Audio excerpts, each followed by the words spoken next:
All right, it looks like I am streaming now. If you can't see me, please give a thumbs up or whatever.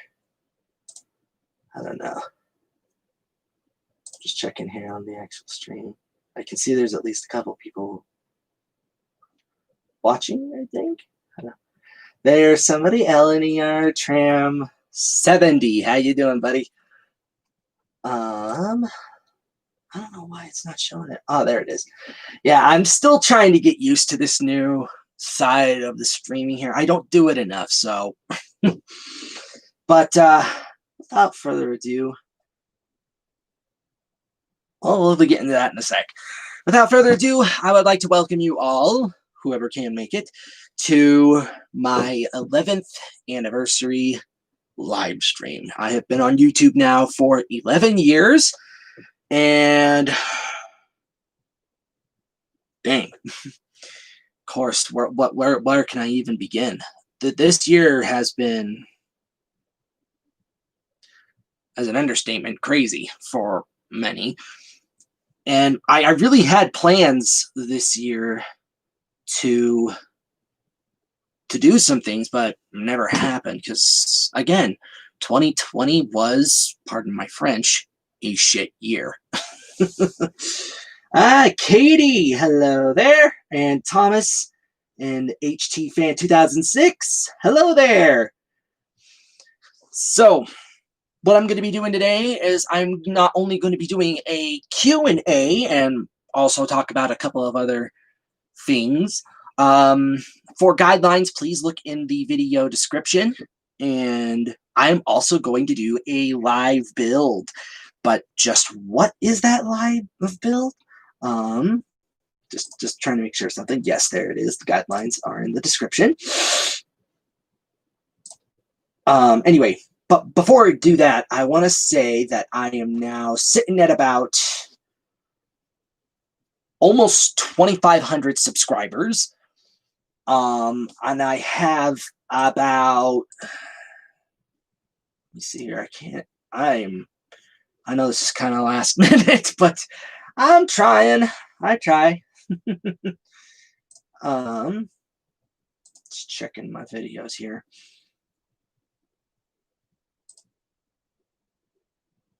I have a total of, let me see here. Come on. I think the last I saw was like 180 something.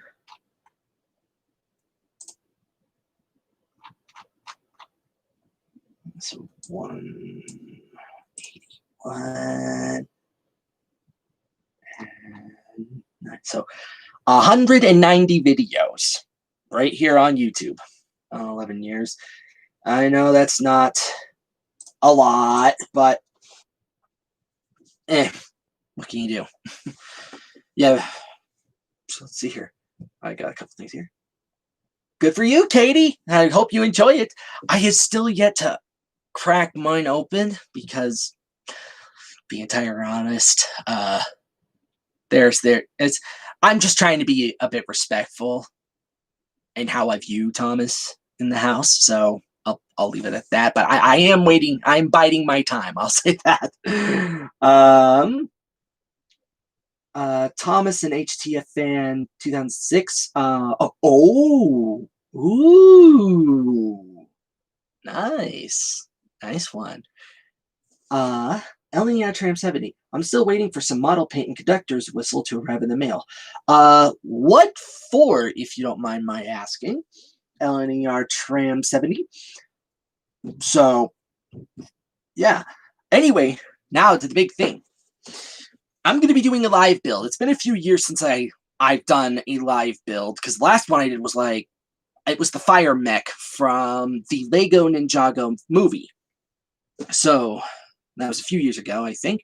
So this one is going to be of a Christmas gift that I got about a week ago, and I really did not think I was going to get this.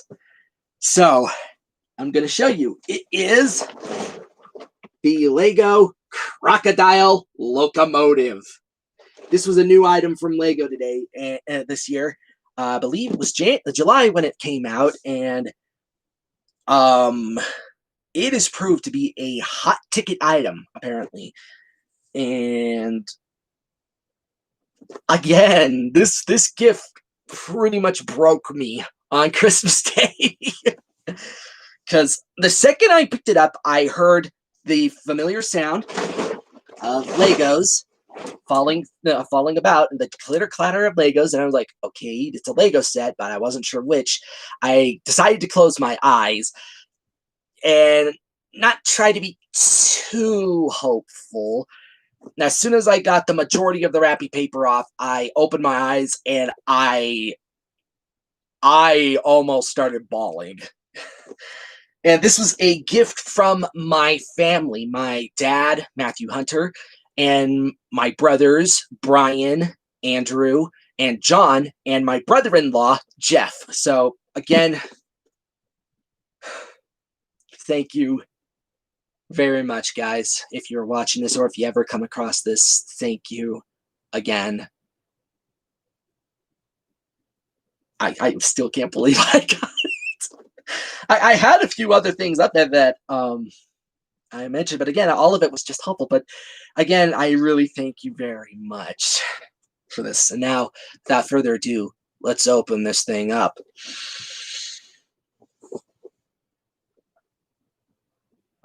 Oh, the paint is for some custom wooden railway narrow gauge coaches. Interesting. And your Blu-ray collection is complete. By the way, my first Blu-ray was literally Thomas and the Magic Railroad. For some of you that don't know, this year was the 20th anniversary of the film, and they came out with a Blu-ray DVD combo pack.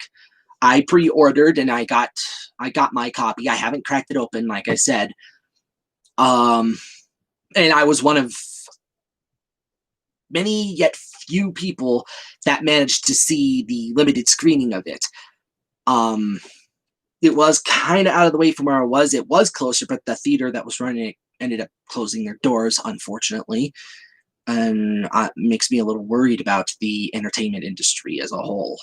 It kind of makes me worried. But I finally saw it in theaters, a thing I had wanted to do since it came out. So for those of you who have seen like my tweets or whatever, you'll kind of get the gist of what I'm saying. But yeah. And according to this DVD, and from some of my friends, they said that the deleted features, the deleted storylines that are on there is the majority of what fans have been participating for years is PT Boomer. And I had one friend say that it was over an hour's worth of material, so I can't wait to see that. Thomas HT Fan 2006. I almost wanted that bad boy. Almost? What are you talking about? This thing is this. Here's the thing. This is a 1,200 piece set. I'll show you. Look at this. Let me try finding it. There it is. Right there. 1,271 pieces. And the price that they have this down for is $100. You don't see that normally for a Lego set like this. Because every set that I have seen that is in similar pieces, like over 1,000 or more, it can be upwards of $350. A case in point would be the latest Disneyland Express station train Lego set. That one I think is like $330, $350, and dang, that's okay. There we go. Yeah, it is nice, and this is literally the first Lego locomotive set I have gotten. I cannot tell you how long I have been wanting to get my hands on these, and for a price that is not too unreasonable or available for that matter, because to find a Lego train set in a store is almost next to impossible. It is crazy. Yeah, it is great. I can't wait. So right now I'm gonna open this thing. I've waited too long. I'm gonna open this. I'm gonna adjust my camera here so that you guys can see what I'm building here. And by the way, I hope you've seen my shirt here, which is it's an old one. It's Animal from Muppets. And this day, season's beatings! Ah! Drum! And this is actually an old shirt, and I'm surprised yet again that I haven't worn this thing. The Lego Sesame Street set has 1,367 pieces.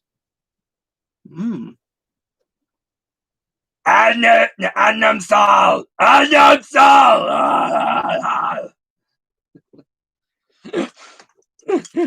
All right, let's get this thing opened up, shall we? Alrighty, now I have seen a lot of people build this thing lately and given it a lot of good a lot of good feedback, because for the piece count and the price and the fact that Lego decided to do this, I hope Lego gets the message here that these are popular. These Lego trains are popular, and I really want to see, because I'm surprised they didn't do this last year. Was doing a set to commemorate 150 years since the Transcontinental Railroad was built. And they could have made the meeting point, Promontory Point meeting place, and made the two engines coincide on a track bed similar to this. I hope they do that in future. I really do.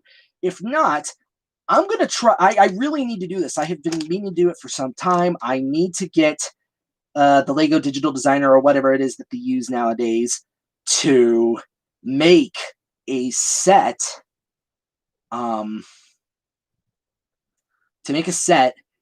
And submit it to Lego Ideas. I've got a few in mind, but yeah.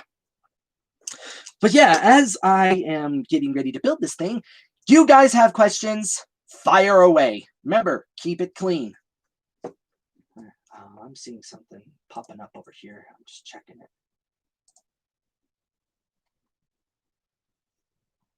All right.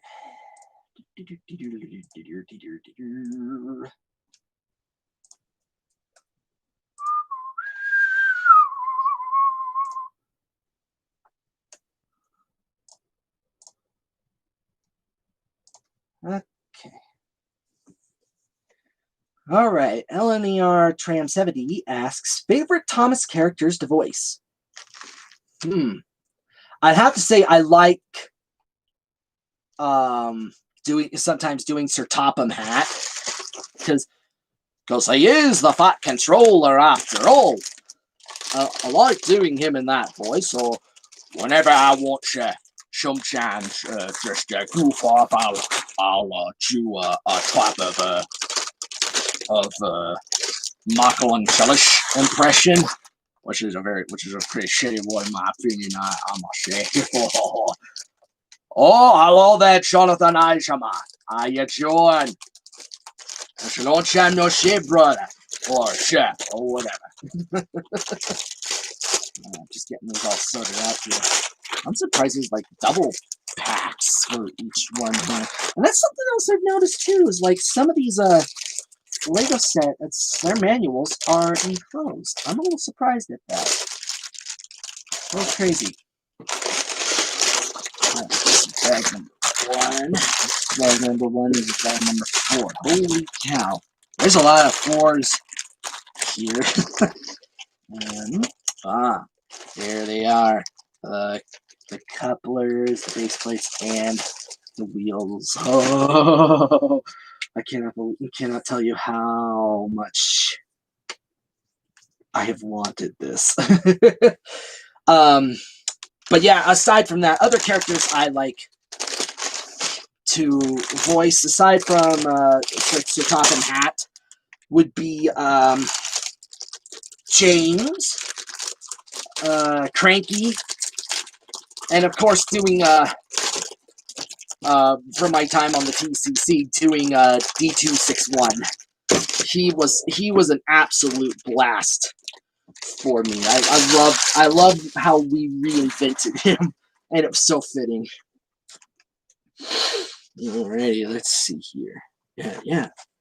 My brother, I've heard people say that you can add the power function to this. I'm not gonna go that route just yet. It's still too early for me.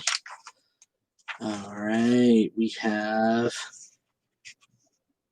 bag 1, which is apparently the base. Okay. Get this set up a certain way. Again, Liz! Hey! What's up?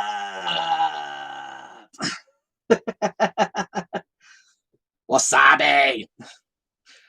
Let me see here. Which one is the right one? Oh, because there's two of them. I find that really weird. Oh, get this going.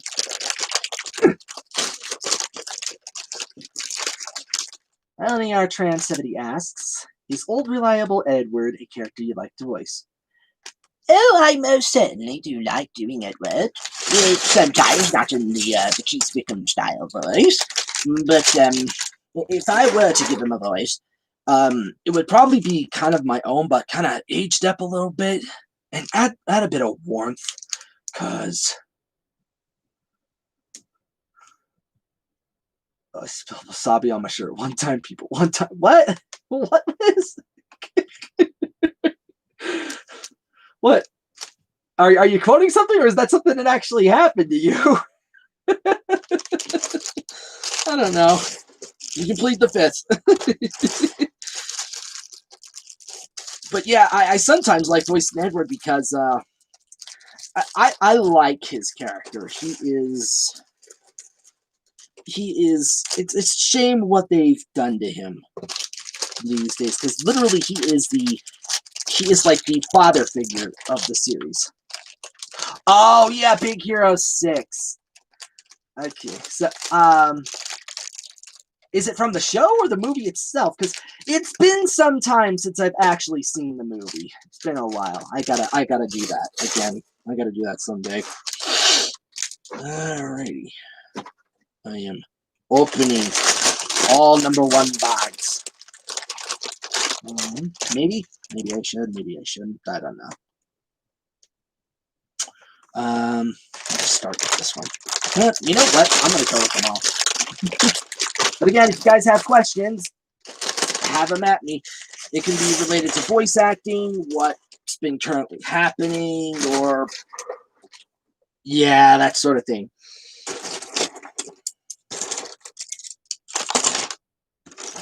Just trying to find some pieces here. Trying to get them all sorted out.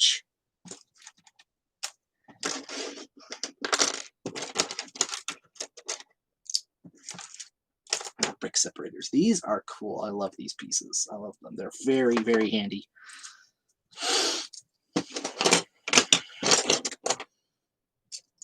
Ooh. Oh, I know what this piece is. This is the one that goes on here. All right, let's see. Okay, so what you're asking, Liz, here, you'll have to show me how to stream from YouTube, because I'd love to try streaming again, especially with the character improvs. Those are a lot of fun. As you're probably aware of, Liz, that YouTube has changed it yet again, so you can't do it through like Google Hangout anymore, but you can do it through a place called I think it's called StreamYard. I know Smurfy Dan and White House Productions use that site to do like a Hangout live stream. So I don't know how to do that personally, but you could ask one of them, or something, because they have a little more know-how than me on that. What I'm doing right here is basically on the button where it says like it's like a camera button on YouTube that says to upload live or whatever. Click the live button, and there is at least 3 options here. One is a live stream. That I think is the one you use if you're using a different streaming platform, from what I could see. What I'm using is the webcam function. So I'm just, as you can see, I'm doing this on a webcam here. It's a Logitech. I've mentioned it before. It's in one of my videos, but yeah, do it through that. This should be fun. Oh, yes. Excellent. All right. Let's get these little minifigures built and out of the way. Those are not important. They're not important enough. Yeah. Yeah, I'm a stickler. I know what I really want. It's the engine. I want to build engine. Yes. Let's see here. No differences. Only difference is the head.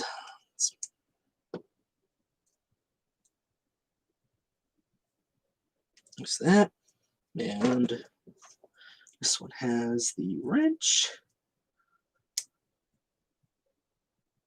But I kept glitching. I didn't hear everyone. It would make it difficult to communicate, so we cut the streams short.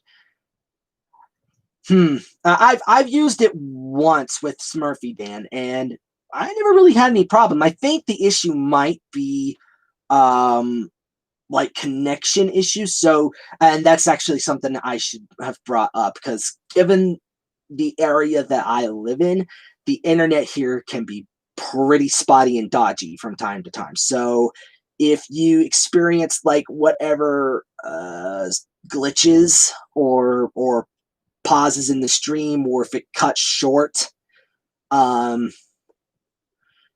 just be advised that it is because the internet on my end can be pretty spotty at times. But again, I would recommend you talk to Smurfy Dan or White House Films, who everybody knows is Michael White, about how to go around that, because they have used that one a lot. I know that much. They use that platform quite a bit whenever they stream. Wonder if this can open. Can it? No, I can't. Faye. All right. And here they are, the 2 little minifigures that come with this. But who cares about them? I'll just put them right here. See, I didn't check them. Before I start my future series, I definitely like to obtain some LEGO minifigs. Kind of like what Enterprising Engine 93 does for his series. Because he does that. He uses LEGO figures. He uses LEGO minifigs for his characters. I don't know how he obtains them or all that. But if I were to hazard a guess, it's either most likely his personal collections or something. How long are these ones? 8 pieces. They're 8 studs.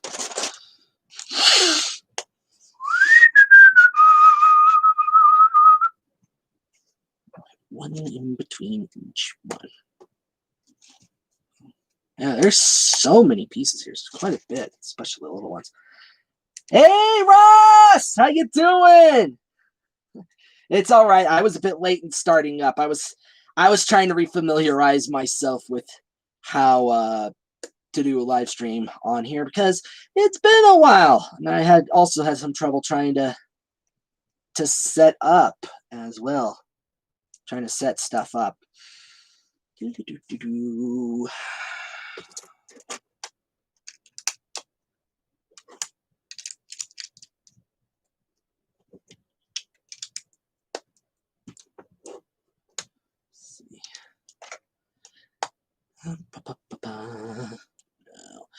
Looks like I'm going to have to rip open this one, the unmarked bag, the one with the wheels and the couplings.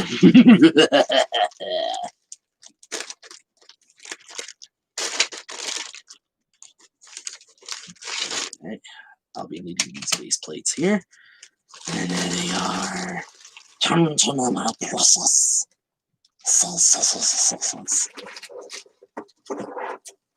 These are each the wheels, and there's ones with the rim and ones that are rimless.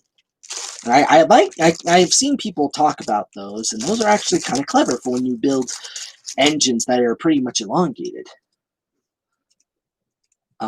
Here's the couplers. Look at this. I have wanted to see one of these in a long time. Very long time. Wow. They're pretty, I didn't expect them to be this, flexible. That's kind of cool. It's kind of cool. Put those to the side. Is this a Lego? Is the Star Wars Lego machine you're building? No, this isn't, Ross. This is my Christmas gift that I got from my family that I mentioned earlier. It is the Lego crocodile locomotive. I got this as a Christmas gift from my dad, my brothers, and my brother-in-law. And I really wasn't expecting to get it, and that was what broke me. Pretty much broke me on Christmas. From Liz, here's a question. I've always wondered, besides Thomas, what's your favorite character to voice? Or what kind of voice you like to voice as? Liz, obviously know me. Because me do this all the time. This usually me go-to character. You know who this is? Me give you 3 guesses.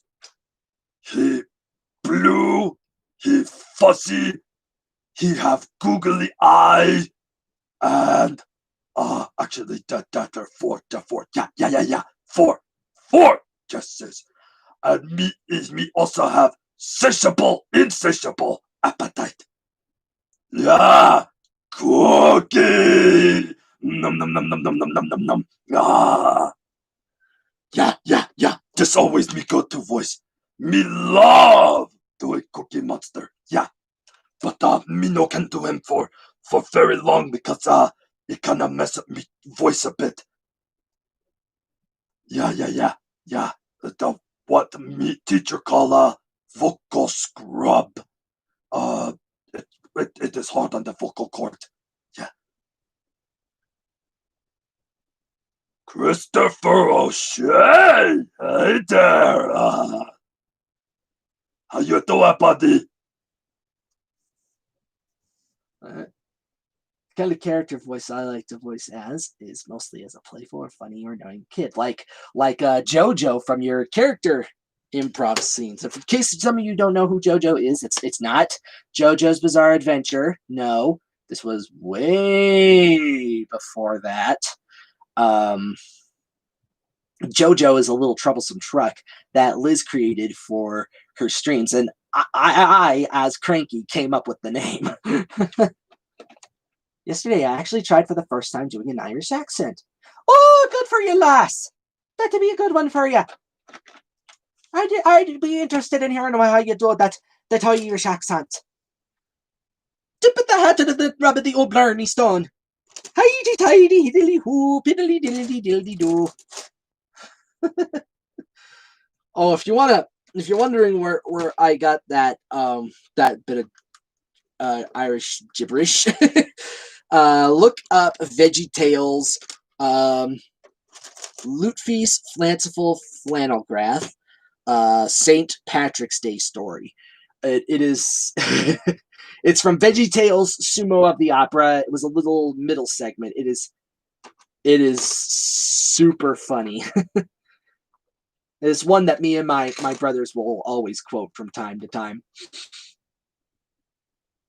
The engine you're building looks like it's a European diesel engine. Actually, Ross, it is, I believe it is Swiss design, and it's an electric engine. It is an electric engine. Look up Switzerland crocodile locomotive. You'll see what I mean. Christopher O'Shea, what was the toughest accent you've ever done? What is the toughest accent, huh? Oh, I know there's one in particular, but I'm having a hard time trying to remember which one that was, because there was, I know for a while, I think one of the hardest accents to try doing out of character is a Geordie accent. And that is the accent that Sunshine from Tugs does. I can somewhat do it in his character, but that's one of the hardest ones for me to do. That is one of the hardest ones for me to do, doing a kind of a Geordie accent. I think that's how it's pronounced, Geordie, right? Geordie, Geordie. Is that right? But I hope that answers your question. But other than that, sometimes for me, when I want to do like a certain accent, I'll have to listen to some samples first so that I can try mimicking it.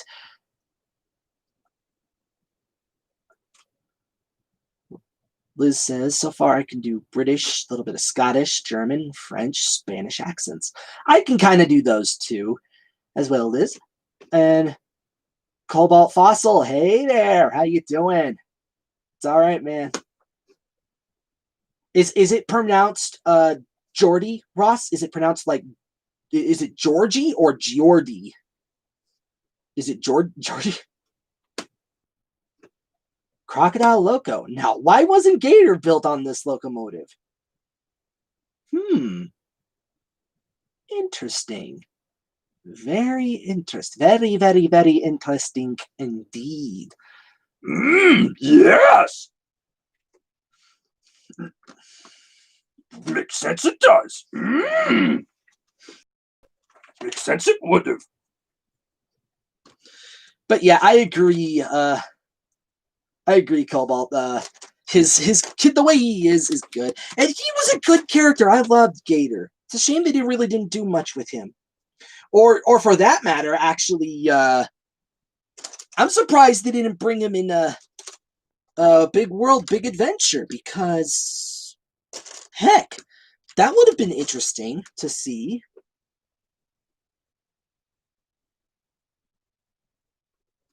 Trying to make sure because how I'm building this. So. Okay. Yes, you're the I speak as.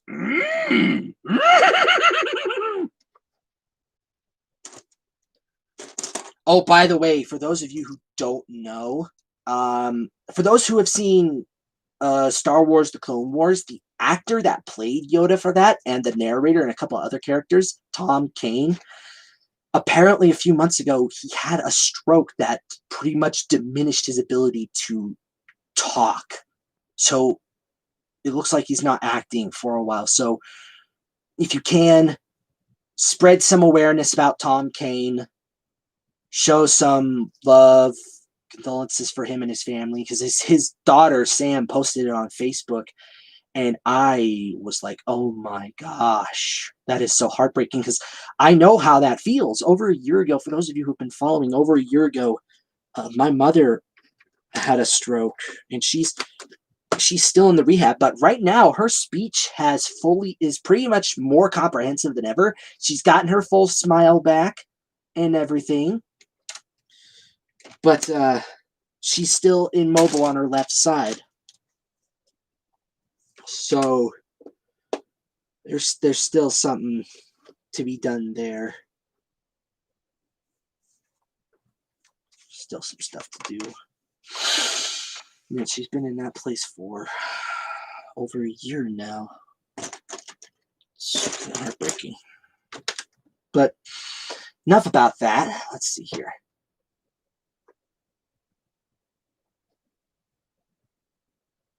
What are you confused about, Ross?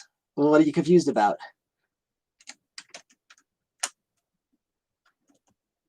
Christopher O'Shea. I just realized why electric lines don't exist on the show Sodor. Missed a special theme there. I think they were building up to that. Because, I mean, look at it this way. Since 2016, or or Stafford's introduction, they have been slowly introducing the concept of electric engines, battery operated, and then overhead wire with Etienne. And I think there was another one as well. I can't remember before that. Then we had Gustavo and and Kenji. So I think they were building up to that before Mattel decided to get the clever idea of literally rebooting the show. And that is something I've actually been working on. I'm not going to give full detail there, but just know that I've been working on something that incorporates the Peel Godred locomotives. And I hope to pitch it to whoever gets it. I hope to pitch it to whoever gets it. I don't know if Mattel will still have it after this reboot happens, but yeah.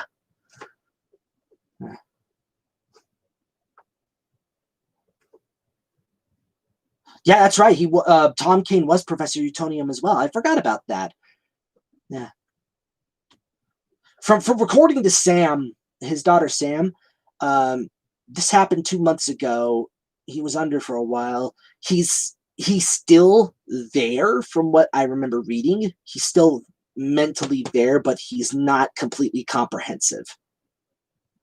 Kind of like how my mom was for at least a few months there. So it might take a while before he finally gets a full recovery, but again, my heartfelt condolences go to Tom Kane and his family right now.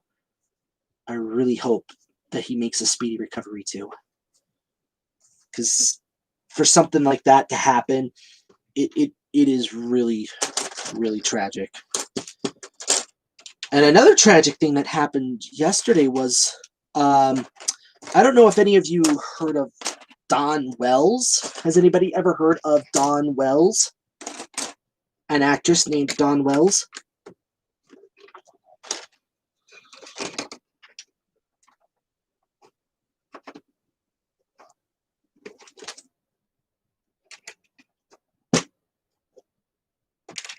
Guess I'm getting a little too of her ahead of myself.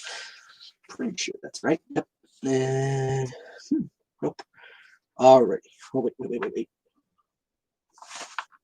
What am I missing here? This is something. Odious task. The more meticulous task of putting in the task.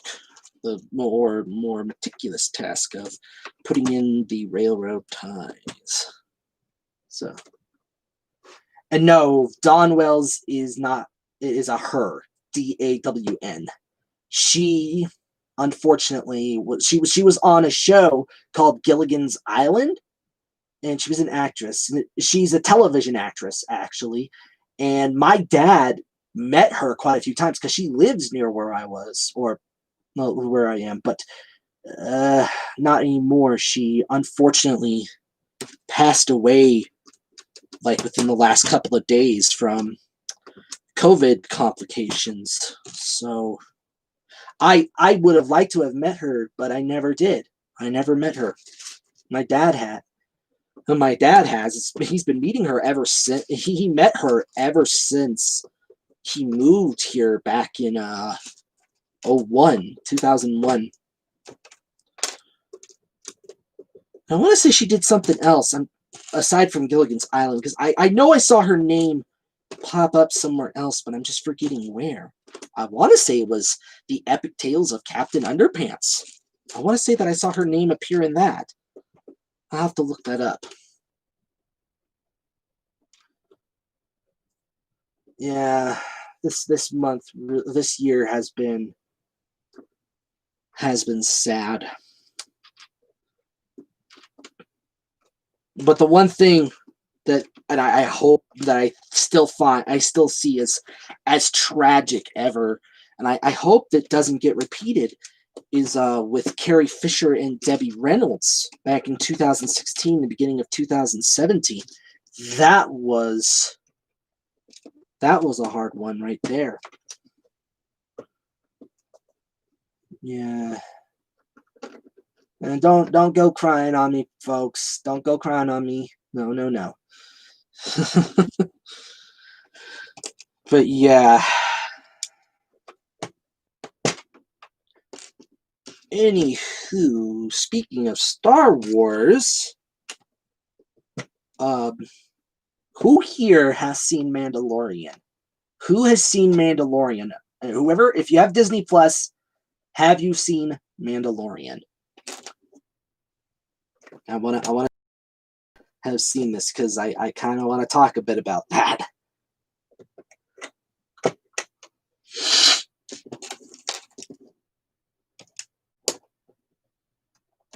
Man, there is a ton of these 1x1 flat studs here.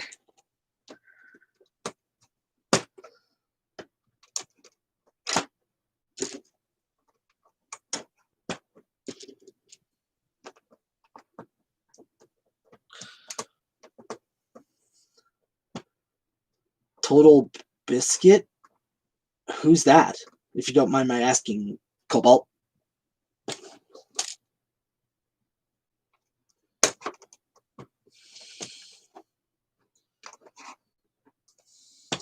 Was it somebody in the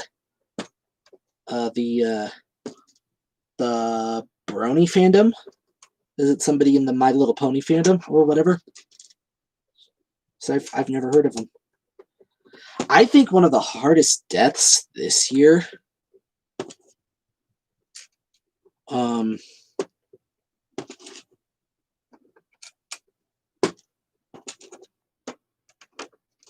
somebody I used to work with. She had leukemia. She had caught it like just shortly after my mom had the stroke, and she died like a couple months ago. I really don't want to talk about deaths anymore. But I do own Star Wars. The Netflix. It's all right, Cobalt. You don't have to explain if you don't want to. It's all right. Okay. But anyway, yeah, I don't want to. I'm not, obviously I'm not seeing anything here in relation to people having Mandalorian or Disney Plus, so I will not talk anymore about it. But I will tell you this: it is wow! It is a brilliant show, Mandalorian. I love it, and I want to talk about it, but I can't without spoiling it. Yeah, Angelus. That was a really hard one too. That was a hard one to go. At least he's in a better place right now. At least I hope he is. My mom, Kate, is, like I said, she's a lot more comprehensive now. Has gotten her full smile back, but because of all the restrictions that have been imposed on account of COVID-19, her physical therapy has pretty much been put on hold because they're trying to limit how much interaction is done, because her area has been on lockdown a number of times because there were a few cases that broke out within her area. They were able to quarantine and get COVID free a couple times, but her area is pretty much now a red zone, so we cannot go inside and visit her. The only form of communication we have is through a window and over a phone, or whenever we do a video messenger. The only thing that's still a bit hard is that sometimes she'll get out of breath because she's on a trach. She has a trach vent, and it'll sometimes be hard to understand when she becomes breathless or whatever.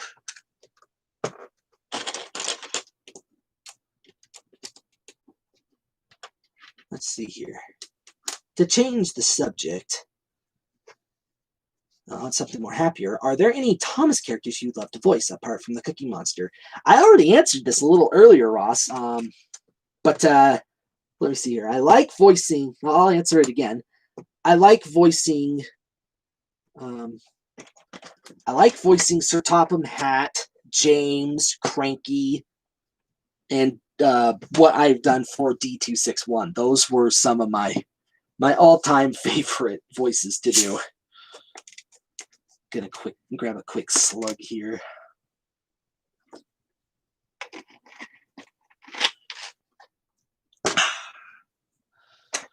Alright. That's almost the track side. Now we're working on some of the bottom here. Looks like I've been getting some notifications here. Checking them out.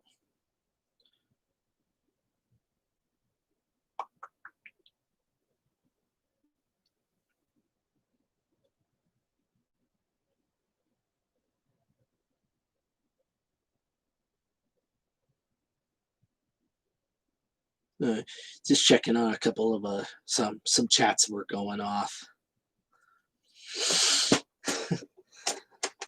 It's all family related stuff. Oh, non-Thomas characters. Okay, sorry, Ross.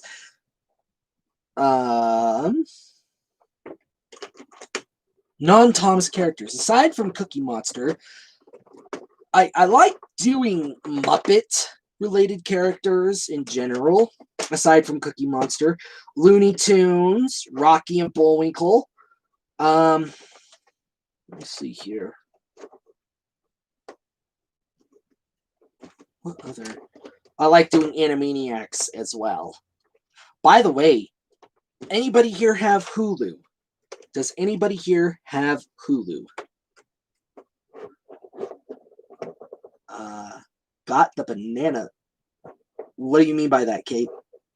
What do you mean by I got the banana? Not entirely sure what you mean by that.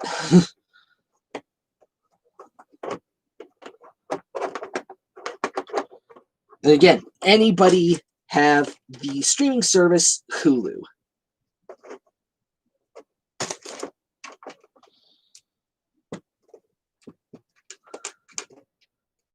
Rebecca. Oh.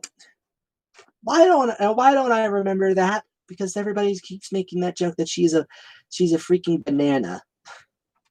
Don't diss on my girl Rebecca. Don't diss on her. Don't diss on Rebecca. She was a good character.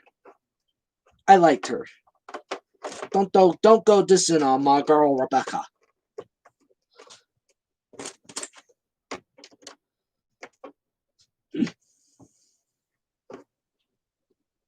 Have you tried voicing Fleagle from the Banana Splits? LNR Tram 70 asks. Fleagle. Isn't he the dog from that show?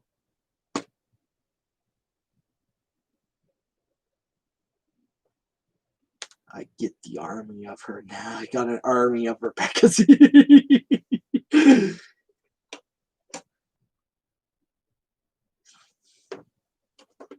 And Nia deserves a little love too. Don't go dissing on her too. Don't go dissing on Nia either. She deserves a little love. I mean, I feel starting to go back to her original character. I really thought they were going to go back to her, but it apparently didn't happen. The slobbery list. So, yeah,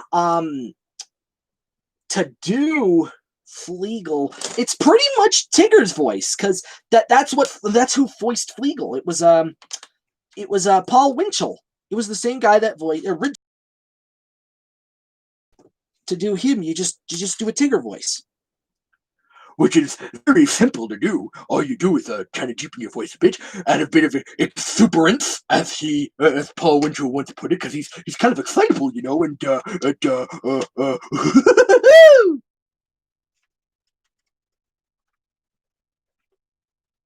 Hey, what are you talking about? Cookies? I don't like cookies. I like banana splits.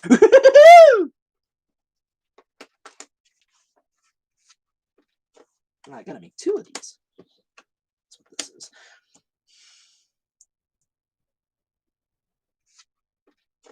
I gotta make 2 of these. That's what this is.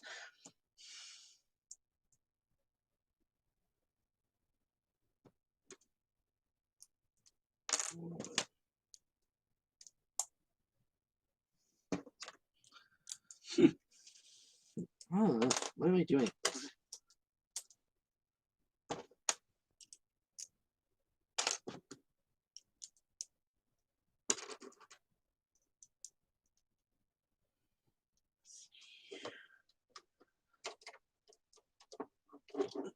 Don't go hating on Nia too much. She had potential, but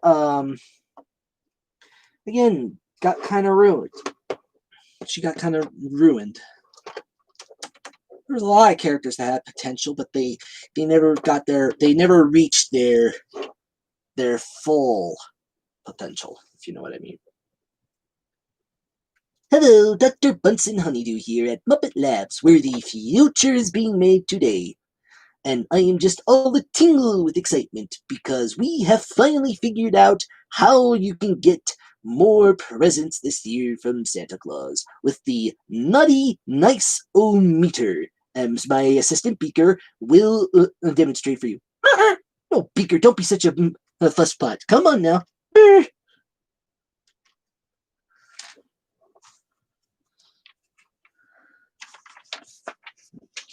So I'm pretty much building the stand here. Still at it. How big are these ones? This should be 4.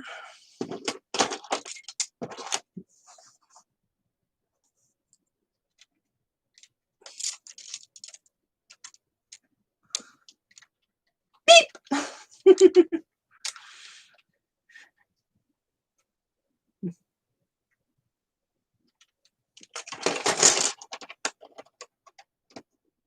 But the effects are sadly temporary. Temporary. You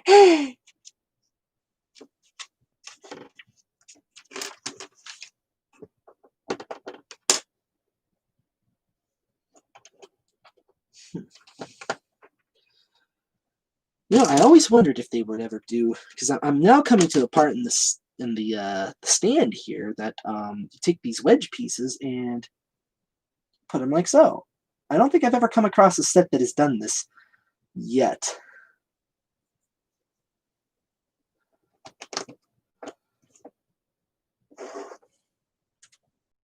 So this is probably the first time I've seen this happen.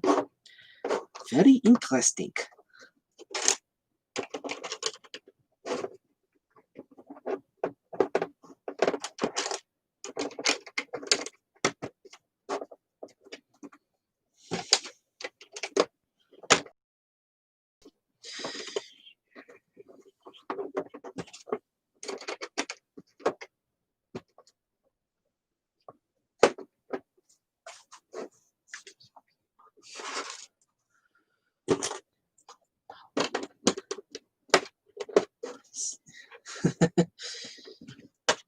Again, if you guys have any questions, keep them coming to me.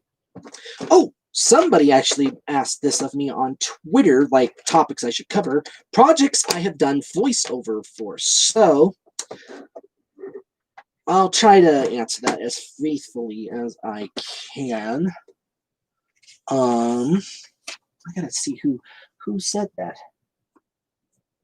That's what I was just about to ask a little bit ago. Have I seen the rebooted Animaniacs yet? That's what I was asking. I was going to lead up that when I was asking, does anybody have Hulu? And yes, I have seen the rebooted Animaniacs.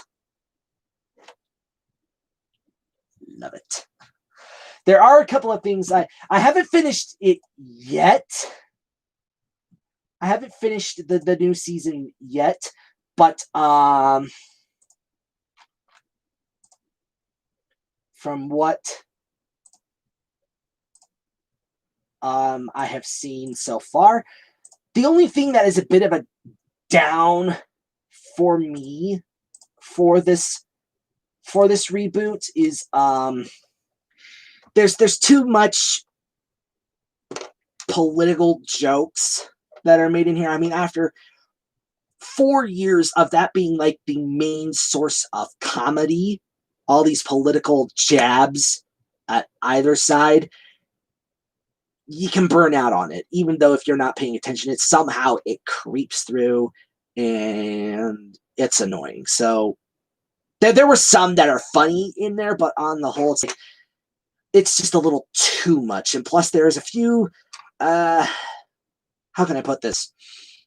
Moments that are kind of a little gross sort of things, like kind of grotesque, almost like think Billy and Mandy. Billy and Mandy kind of grotesque. Eat grodies. What's going on this side here?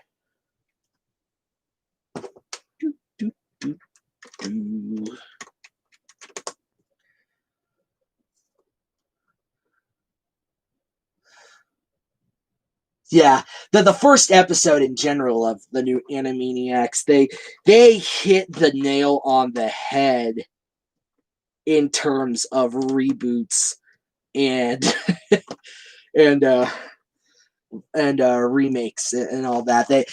I really do not view this iteration of Animaniacs as a reboot per se. I just don't, because they reference a lot of the things. They keep advertising it as a reboot, but it's not. It's not a reboot. It's a revival, because they make a lot of references to past stuff, catching up and all that, and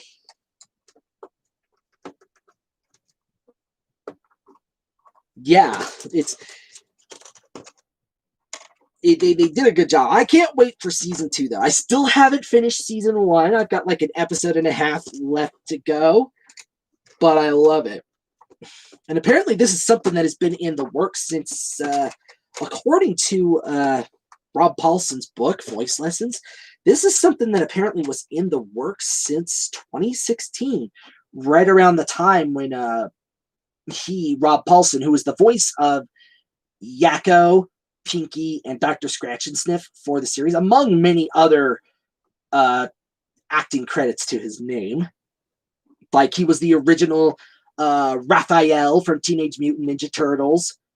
He was Carl Weezer from Jimmy Neutron.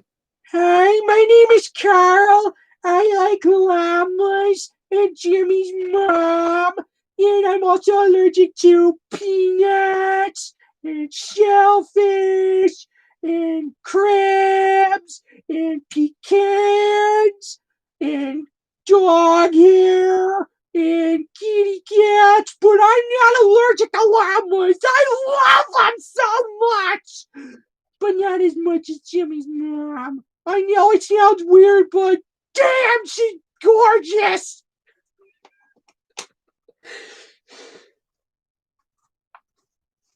And if you don't believe me on that, Rob Paulson posted a video on Facebook a couple weeks ago, where he's where he sings a different version of Jingle Bells, and he makes a reference to that, and it's pretty funny. Look him up on no wait, it's Dino Cena.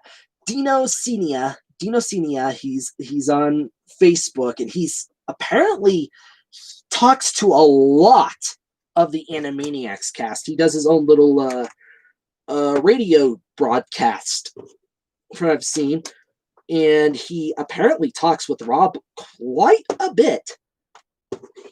And he shares a lot of Rob's stuff, Dino, and that was one of the videos, was this him singing a Jingle Bells, a Carl Weezer verified Jingle Bells or something.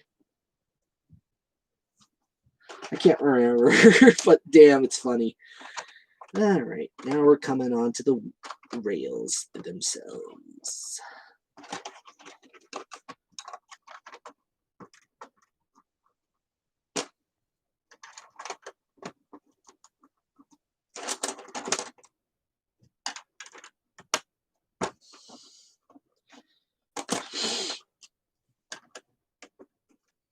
But yeah, anyway, back to what I was going to say a little bit ago. Projects that I've done voiceover for lately. I have done a little bit of Crotunia and a couple other things. I can't even remember because I did a lot of auditioning this year. A ton of auditioning for trying to pursue a bunch of voice acting, but even there I'm personally starting to feel a bit like I'm starting to doubt myself, more or less. But I'm still trying to pluck along in my voice acting career. I'm going to try. So that's what's here. Anywho, I'm making the little sign that goes next to it, because if you don't notice on here, on the box itself, there is a, let me see, where is it? Yeah, it's right here on the end here. Have to get it out of the light. There's a sign that I'm building right here. But yeah,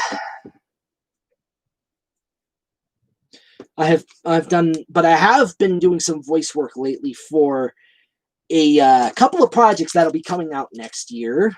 One of which a lot of you will probably already know if you follow Smurfy Dan, is that I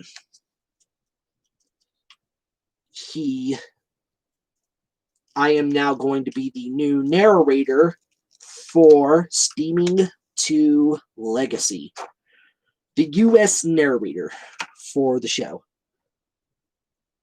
for the 12-part series, I think is what it is, 12-part. I really need to catch up on Ross's part, on the original 8 parts. There we go.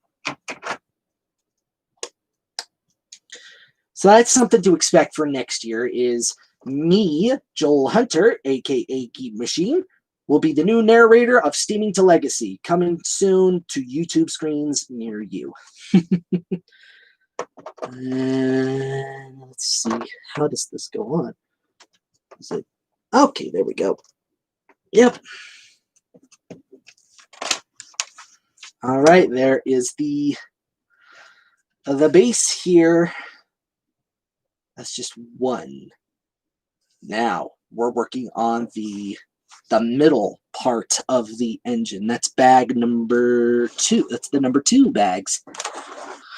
And put these over here for now. Just the little figures, hooking them up on the track here so that they don't get lost or what have you.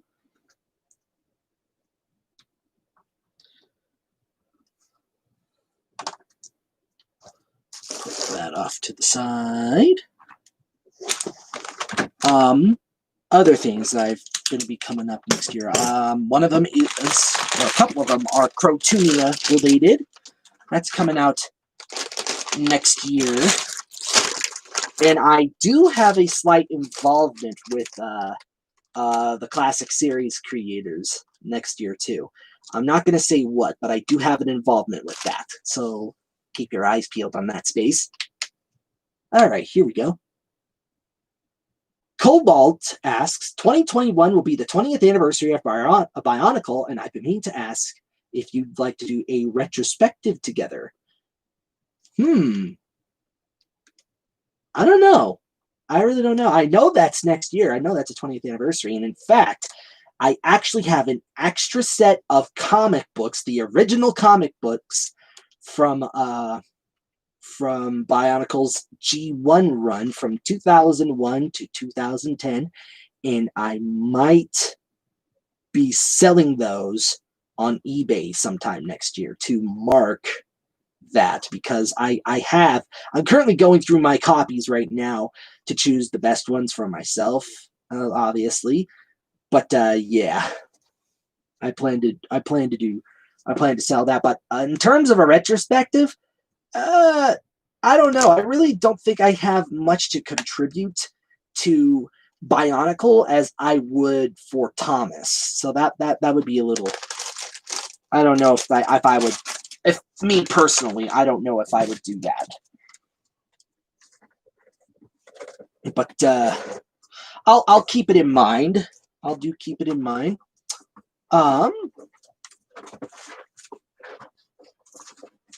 Christopher O'Shea says, that reminds me, your Thomas rewritten debut will take about 1 or 2 more months, depending on how the next episode goes production-wise. Huh? What? What are you talking about, Chris? I don't know what you're talking about, buddy. Because if you're whatever it is, try sending me a personal message on like Twitter or something, so that I know what it is you're talking about, because I'm a little confused of what you're hit bombing here or something. I don't know.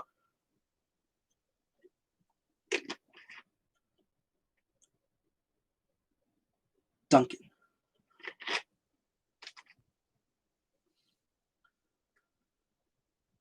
Give me a second here. Let me look at some.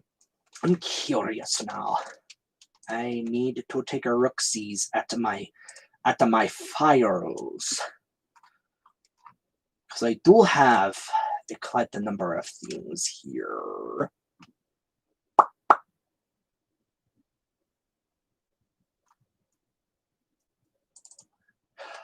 Oh yes, that I do remember now. Dang. And there is a couple other things I just remembered as well, but I don't want to. I'm not going to say anything. I won't say anything because I'll spoil that. I won't say anything that hasn't already been revealed. So I'm gonna keep that hush hush still. So yeah. Oh, I just heard something. Oh well. Now, without further ado, let's get to work here.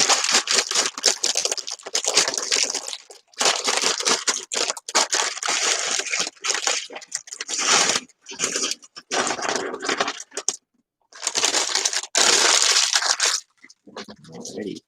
Again, what I'm building here is the middle part of the locomotive. It's let me bring up the box again. It is this part of the locomotive with the pantograph wires. I think that's what it's called, pantograph, right? Pantograph or catenary. I think it's pantographs. Thanks, Katie. Yeah, this is an old one I had. I always keep forgetting to wear it whenever the season is appropriate. So I'm like, you know what? What better way to end the year? Because let's beat the heck out of what's been going on lately. Because, shoot, it's ridiculous. It's ridiculous. This year has been really crazy. Me, I'm gonna be a corona!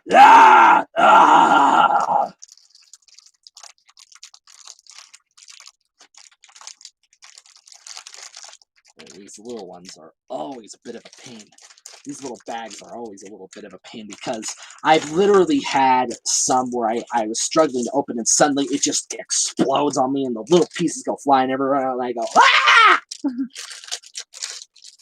Where'd they go? Where'd they go? Oh no! I'm out of pieces! I'm all out! Alright.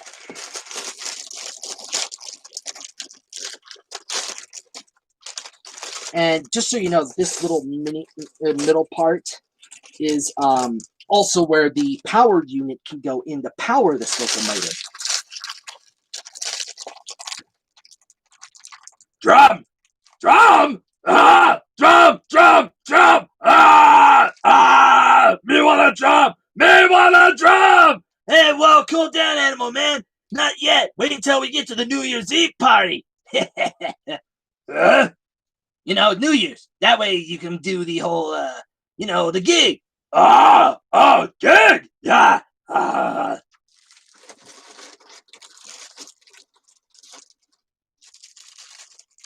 I got another little one here. Right.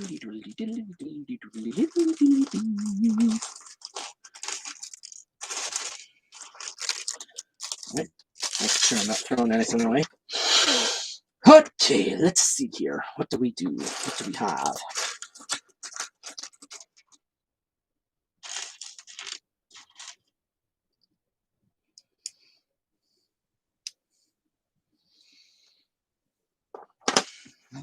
How long of a piece do we have? The right one? Yep. Excuse me.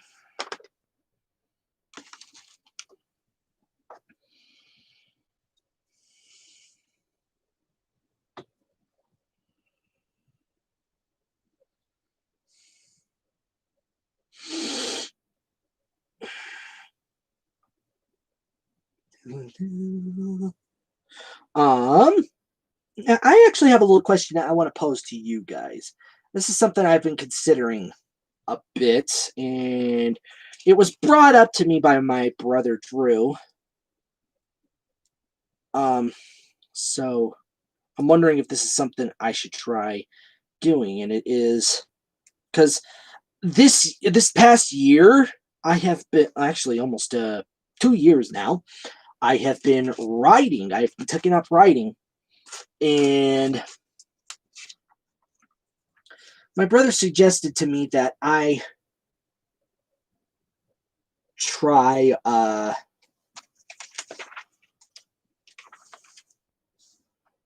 um sharing like updates of my work, like doing like little vlogs of me writing or drawing or whatever. And I want to know, what is this something I should try doing? Like, should I try pursuing this?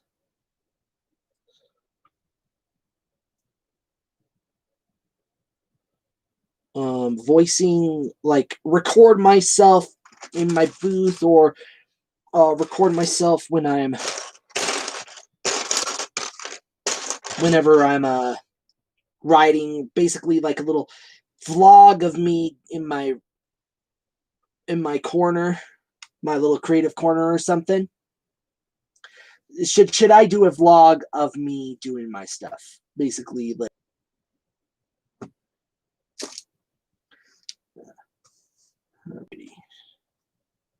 let's see, where am I?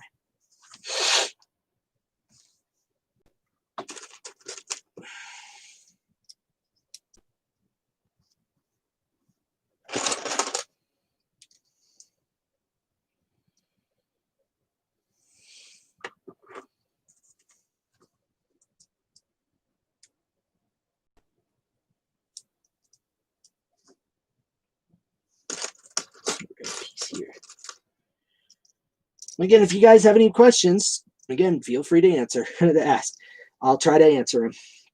And it is what this stream is after all, you know. Yes.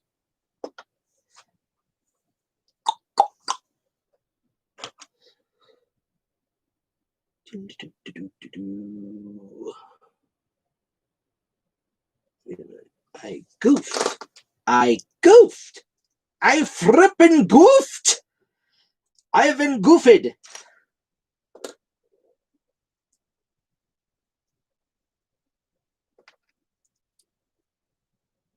Snow, snow, and more snow. Oh, yes. That's it. I'm not sure that's something I watch.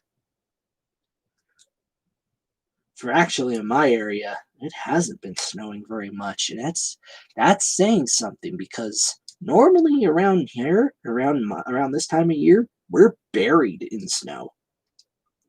We normally are.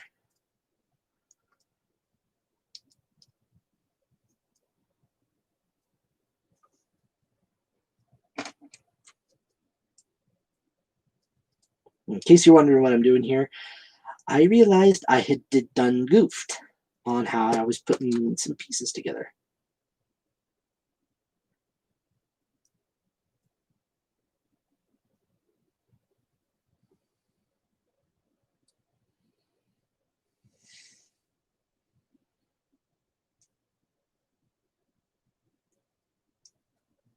Hold still.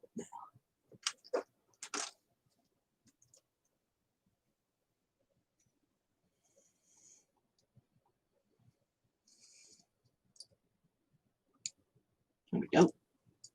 That'll fix it. And where do you live, Christopher? If you don't mind my asking, like where are you getting your snow right now?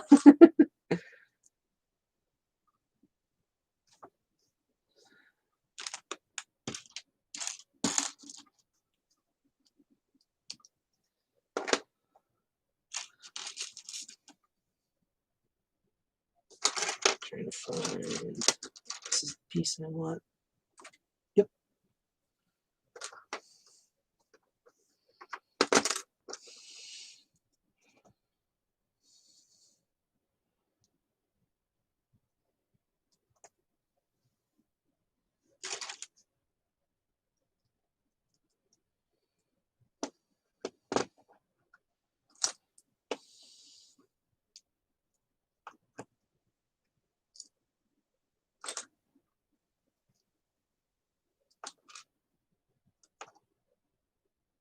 No more.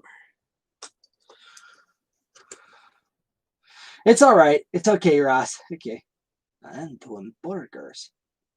Ah. Okay, Chris. I get you. Doing burgers? You're doing pizzas? Ugh, you're making me hungry now. Sheesh. Good thing I have me Cheez-Its. I'm going to put this over here, actually, so I can have a little more easy access to them.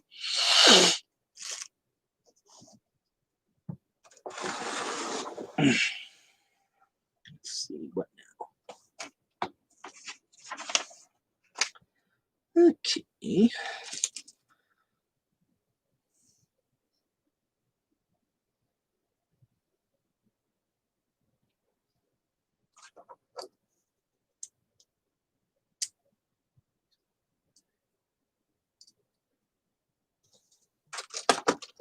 Okay, so this is the gear shaft for that you can hook the motor to, and it'll run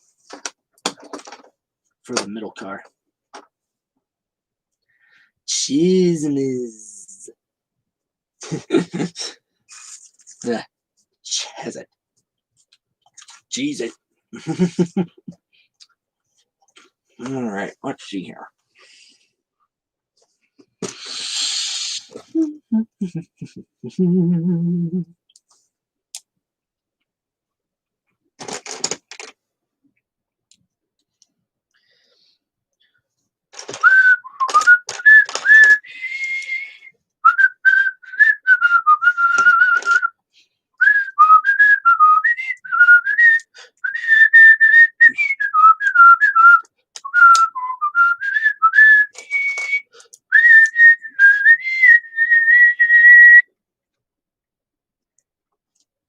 Anybody guess what I was just whistling?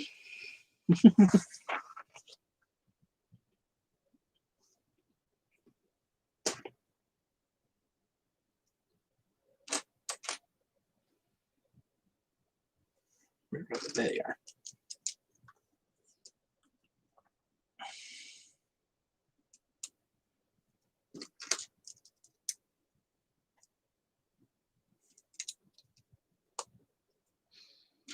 Yeah, this is the base of that thing that I just built.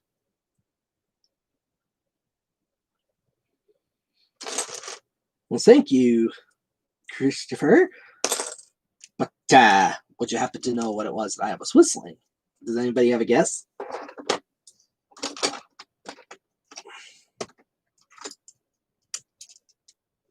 There we go.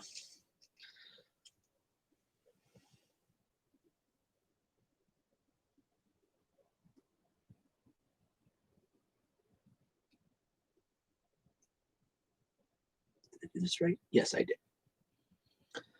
Huh.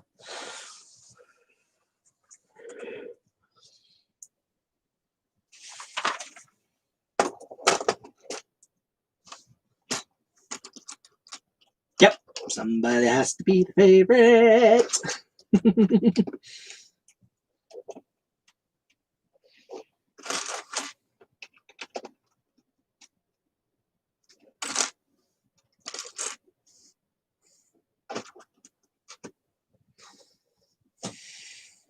Which color is that? Okay.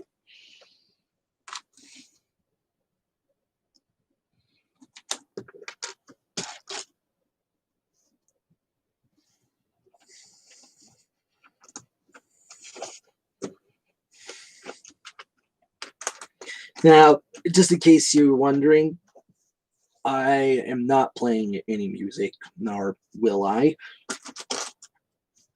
In case you're wondering why it's getting deaf and all that, or quiet and all the deafening silence or whatever, I'm not playing any music because the last time I did this, I actually some people got copyright happy and decided to slap me, even though I was playing covers of other people, songs of other people doing it. So just to reduce hassle, I am not going to play any music. And if anybody does ask me, just be advised, I won't do it.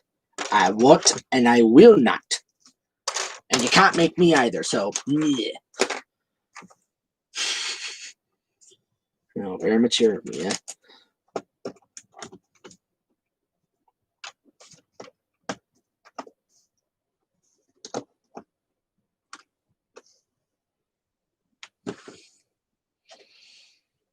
This is where that other gear goes.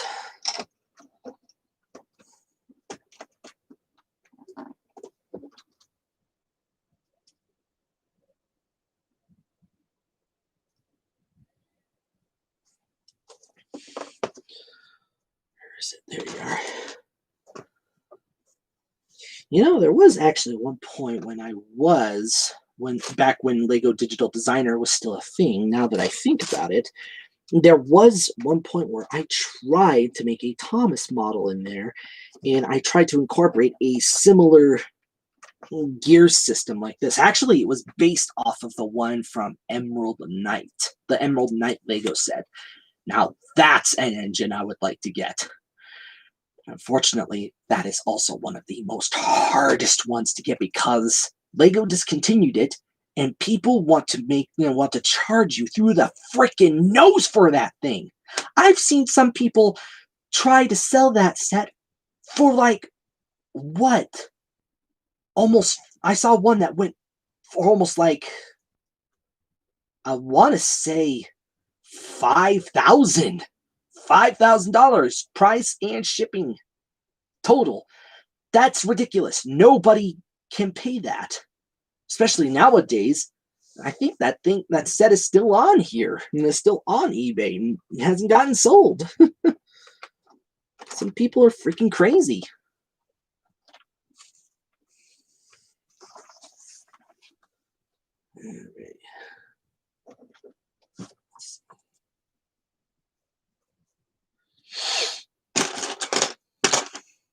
Need 4 of these.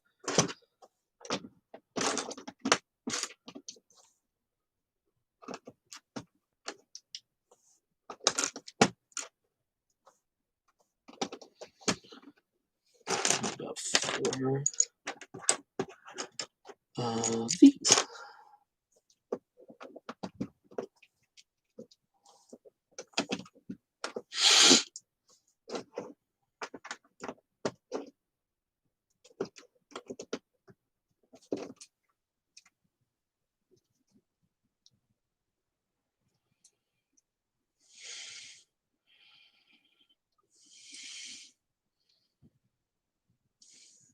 Let's see.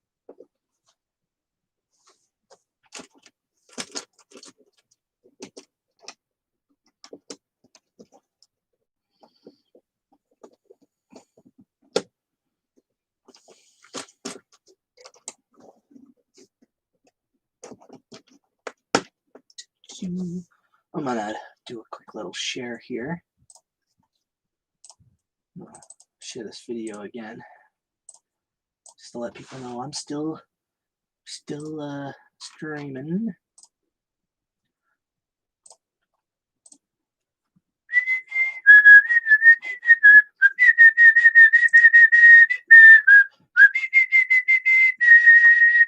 Streamlining.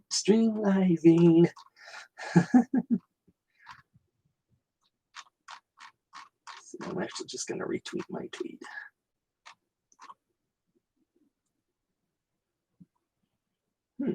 Just saw something here that looked interesting. I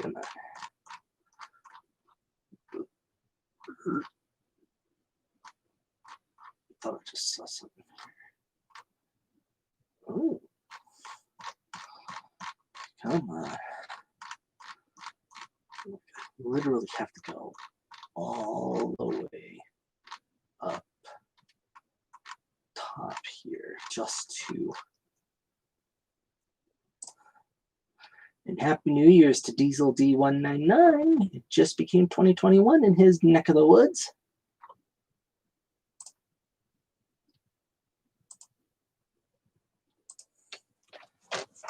Just getting this message out. Still streaming, folks. Drop in any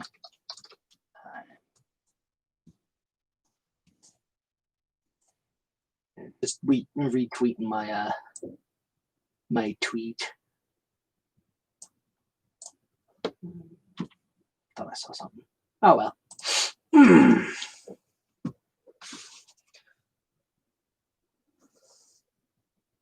William Gerp?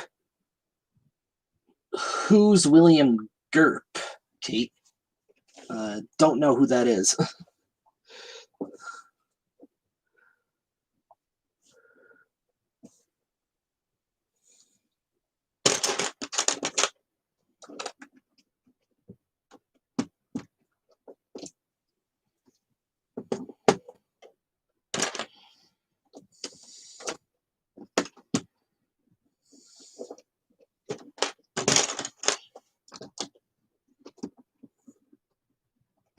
Andrew Hager, how you doing? How you doing, Andrew? You'll have to share me that video. Oh, Grubb, William Grubb. Oh, him. Share me a link to that when you can, Katie. How things been going for you, Andrew? Been a while since we've chatted, hasn't it?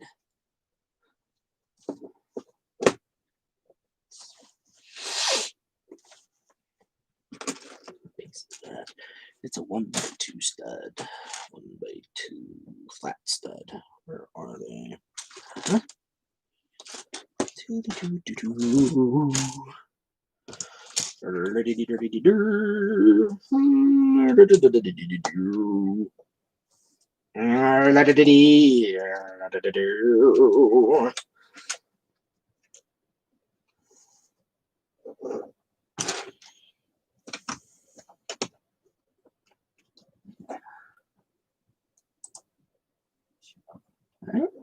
Doing all right.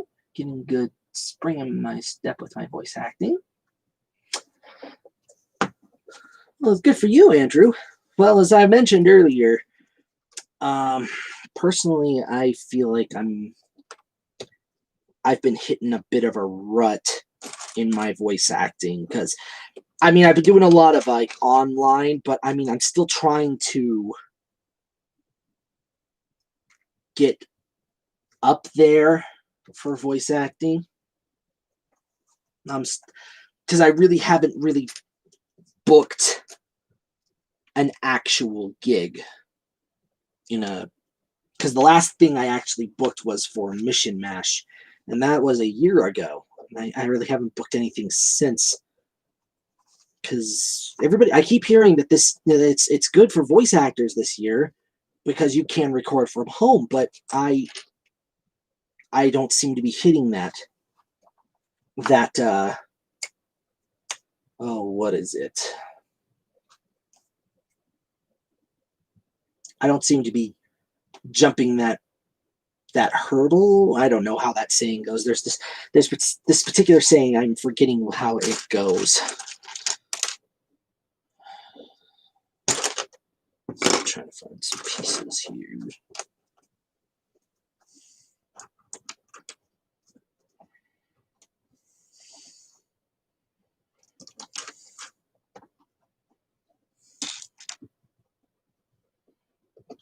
right, thank you, Katie. I'll take a look at that when I can.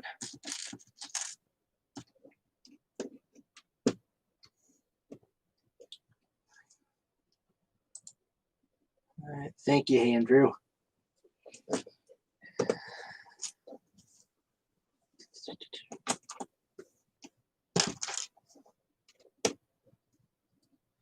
Let's see.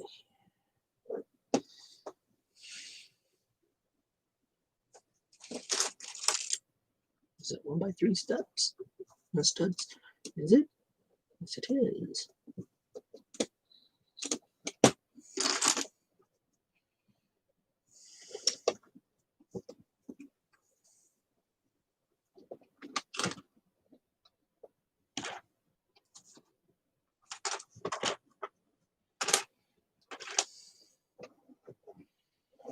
There we are.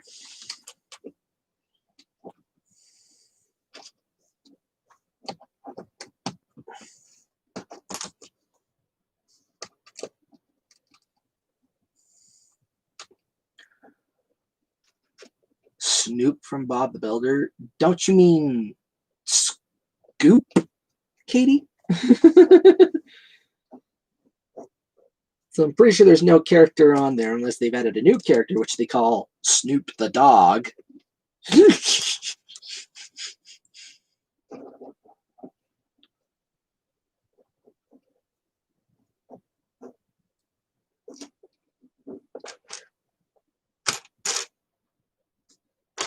Gotta find a piece here now. Can I see a piece? I think I might be missing a piece here, folks. I think I might be actually missing a piece.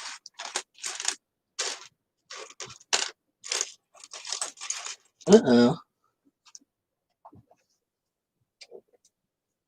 Oh, there it is. Phew.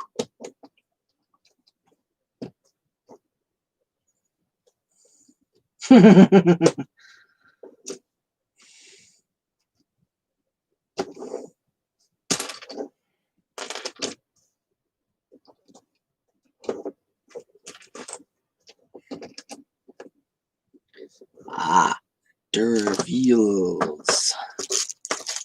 I need to find the right set of wheels.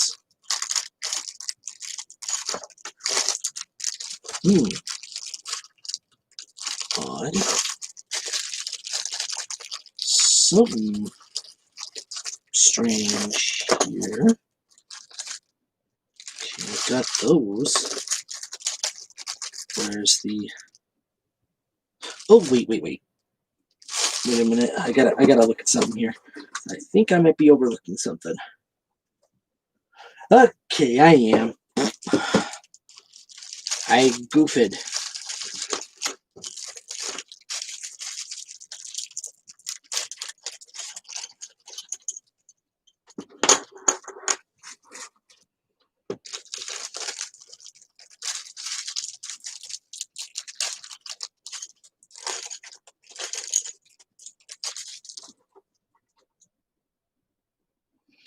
There's something I actually want to try with these pieces, these wheels here. Because you see along the front here, there's the axle part, and then there's the little pin part on both sides. I want to, it's sometime in the near future, I want to try reversing that so that I can somehow maybe create the what is it? The eccentric part of the eccentric rod, I think is what it's called.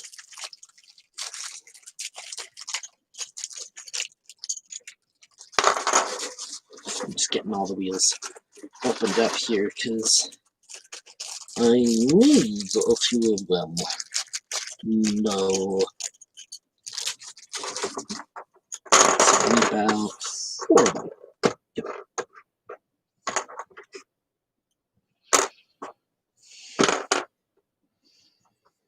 And this is where this becomes a little interesting.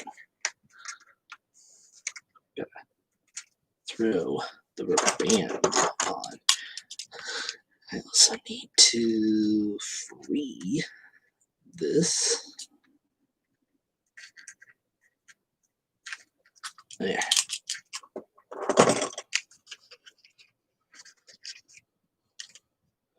Is that it? Because one, there's more. Oh, there it is. It's just in a different bag, I think. Wait, no, there it is. Making sure that I'm not throwing anything away.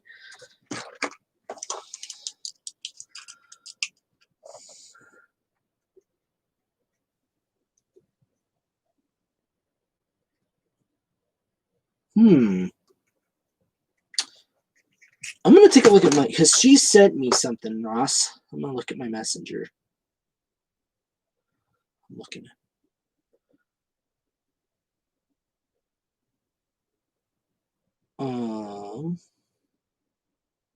looking at something here. Dewistinator Thespio is what you're looking for. I think that's the channel you're looking for, Ross. Dewistinator Thespio. I thought I already subscribed to him or something.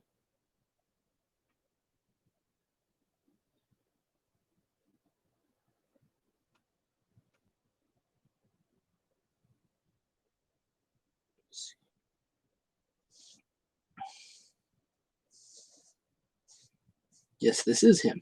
So I thought I already subscribed to him. Weird. Oh wait.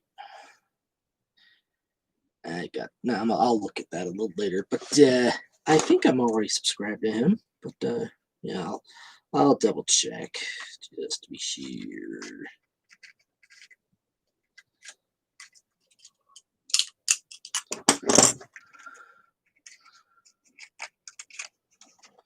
So it is a new channel. Huh.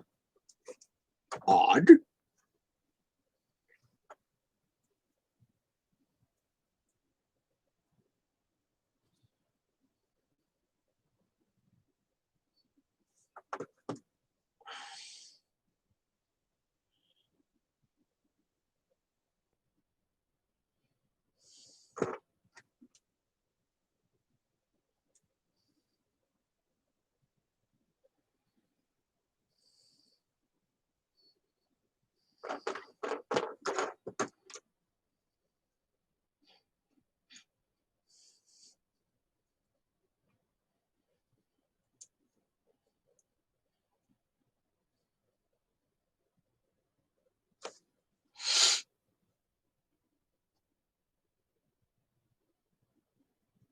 I think you mentioned that, Ross. I think you mentioned it in one of your chats on Twitter. Is it set in Germany by any chance? Is that the one that's like set in Germany or something?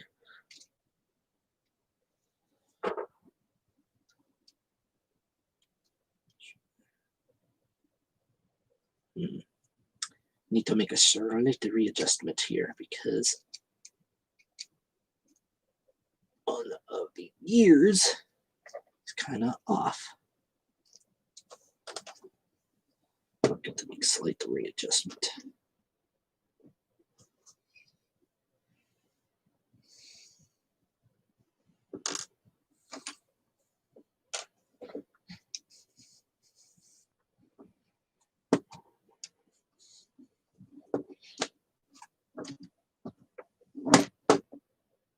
Yep, thought so.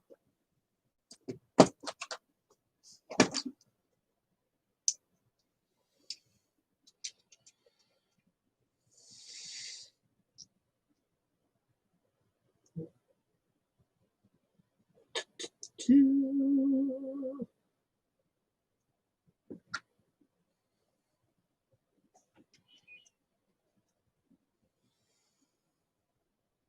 we go.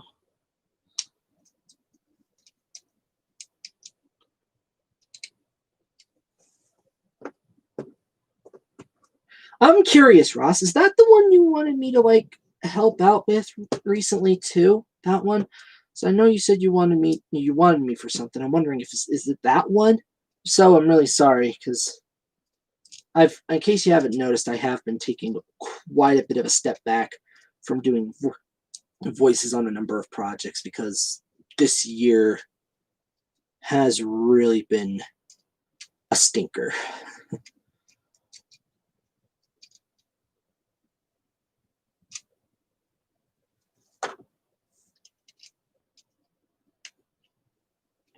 There we go. That looks better. Just so you know what I had to do a slight readjustment on one of the gears because I had realized that I had goofed on the alignment for them. So now the wheels are they all are the same.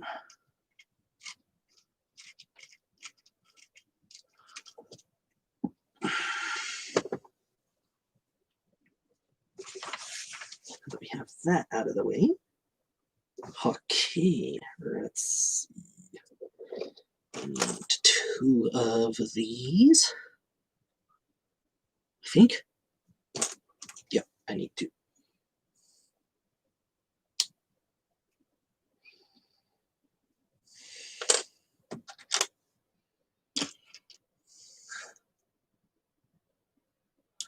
Yeah, so that's right. Yeah, I'm sorry about that, Ross. That I'm really sorry. It's just that this year has been a bit crazy.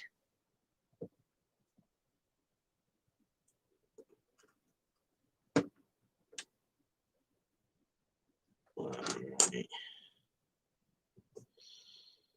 Okay.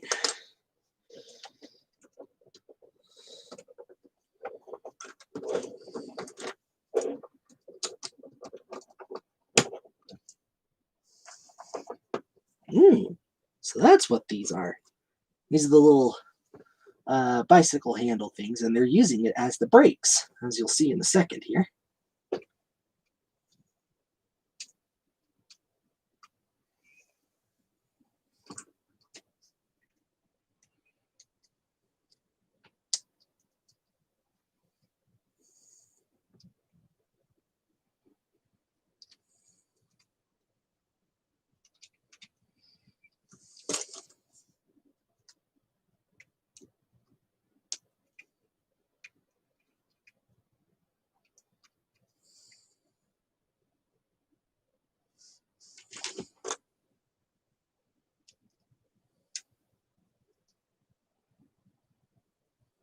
Right?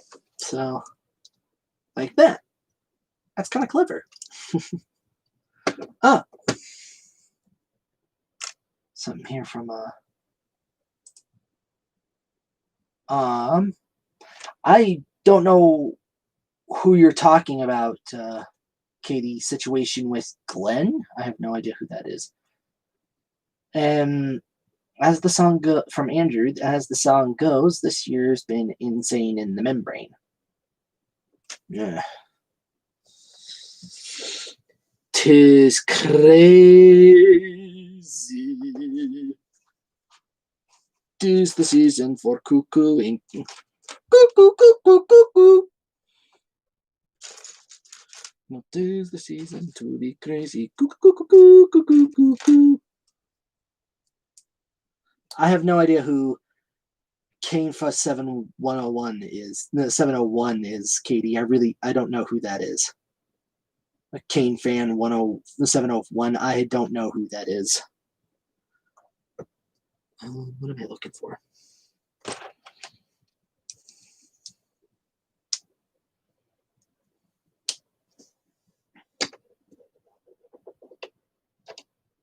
Oh, I have this backwards.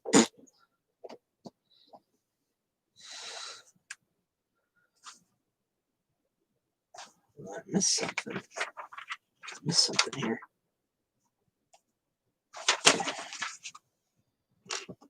Let's go this right there.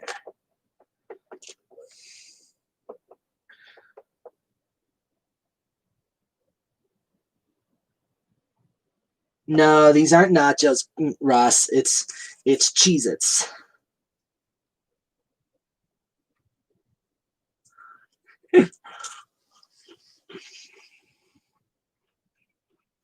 And there'll always be somebody who will do that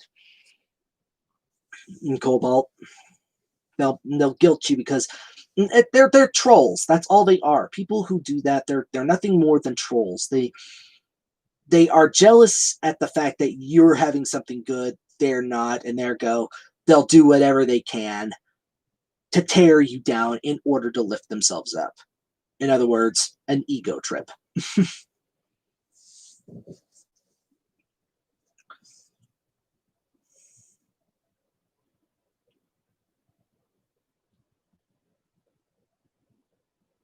Ooh. Ooh, I'm sorry to hear that, Andrew. Hope she's doing all right. Hope she's doing good now.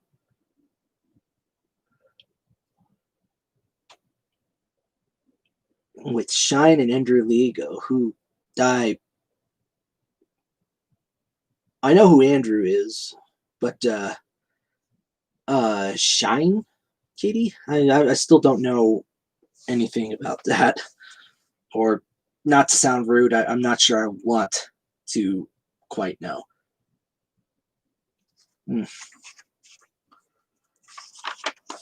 Anywho, let's see where over. All right. Okay, now time to start building the sides. Where do I start?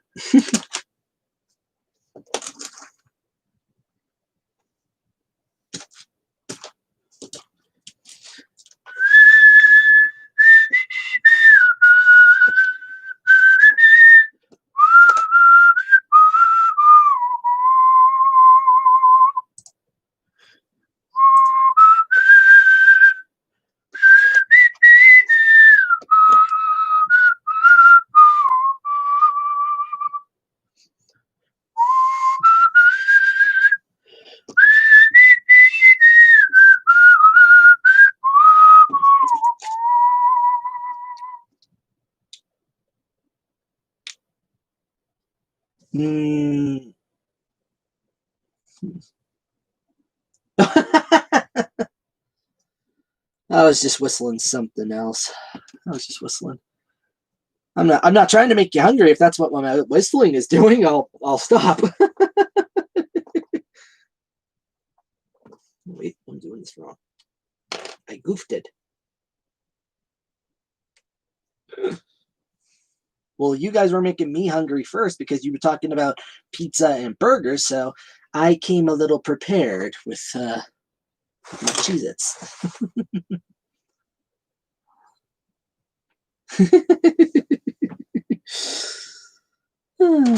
Okay, let's see here.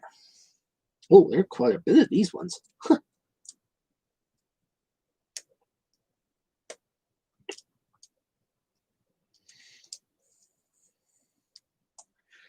Cheez-Its.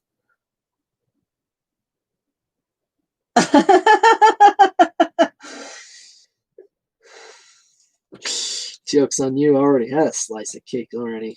I haven't had any cake, but I do have other little goodies around here. I have a Toblerone, a chocolate orange, some Lifesaver gummies, some mini Snickers, Milky Ways, and Twix, and excuse me, and Pez. Goldfish. What goldfish?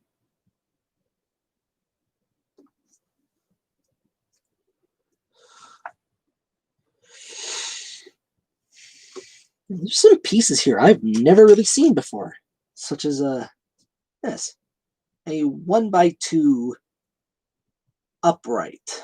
Look at that. I've never seen that piece before.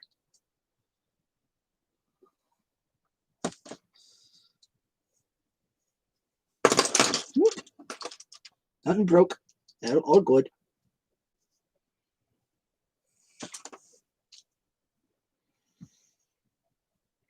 You know, I'm starting to have a feeling I'm going to be doing the exact same thing on the other side. So I'm going to mirror. I'm going to cut some of this time in half and mirror what I'm doing. Because knowing how Lego how Lego lays their things out in a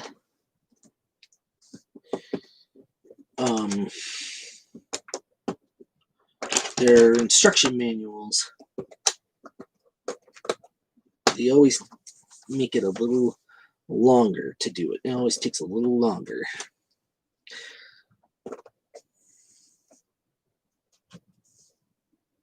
Oh, wrong one.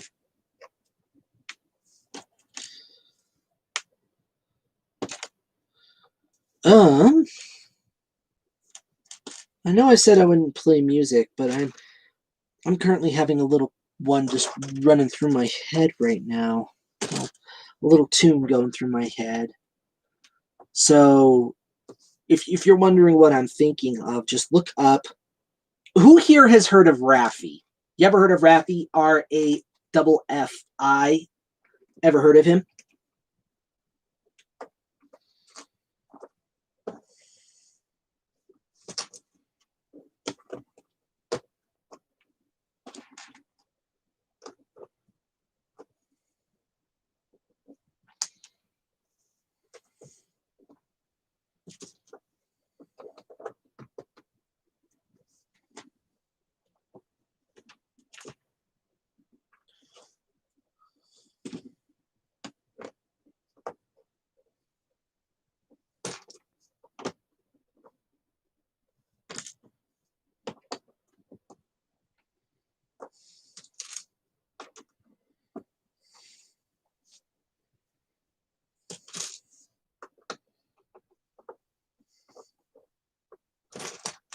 So, it doesn't look like anybody heard my question. It's like there's this singer, children's singer, and he's still going at it today. His name is Raffi, and he did a lot of the songs today as kids, like Down by the Bay, Baby Beluga. Let's see what other ones. Let me bring up one of these little children's concerts. I'm gonna share this in the chat here so that you guys can look it up yourself. Bring it up.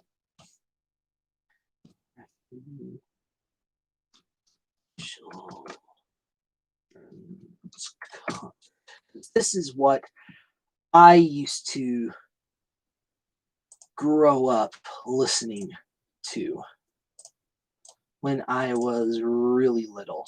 And I still, he did Baby Beluga. Yeah, Raffi wrote and sang Baby Beluga. And this is this little video I just shared in the chat is a concert that he held back in '84. I have the VHS tape of it. I'm finding these on YouTube. And my little niece apparently really likes listening to Raffi. My little niece. He's the guy who introduced me to Down by the Bay and Baby Beluga in kindergarten. Exactly.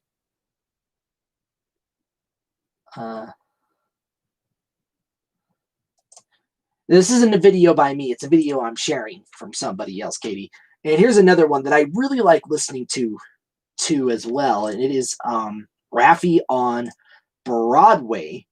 And it's from '93.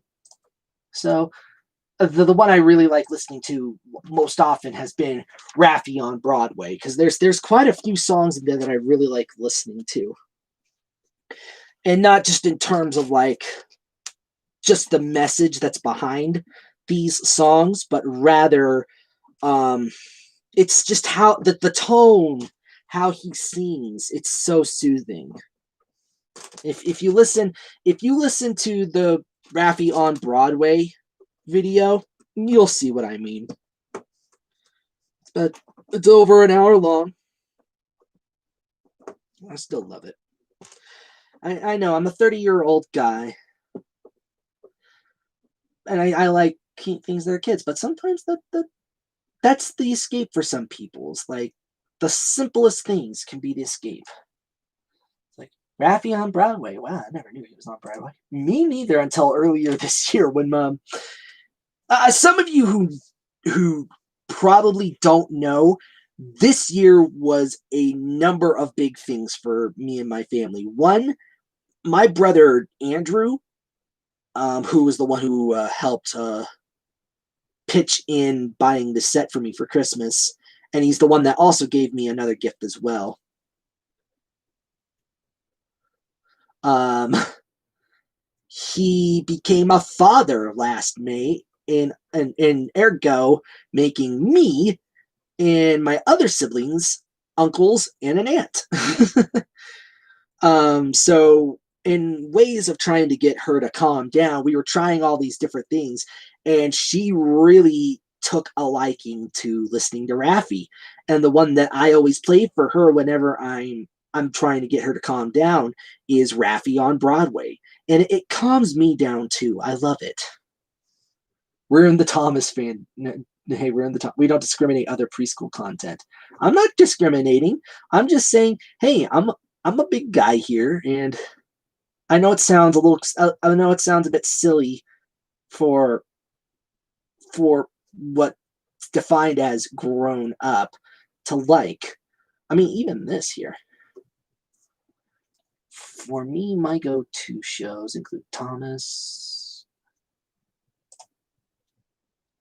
Yeah, my go-tos have been Thomas, classic Sesame Street, classic Looney Tunes, a lot of the old classic cartoons, and Rocky and Bullwinkle, Muppet Show, the old Muppet Show, mind you, and some of the older films too.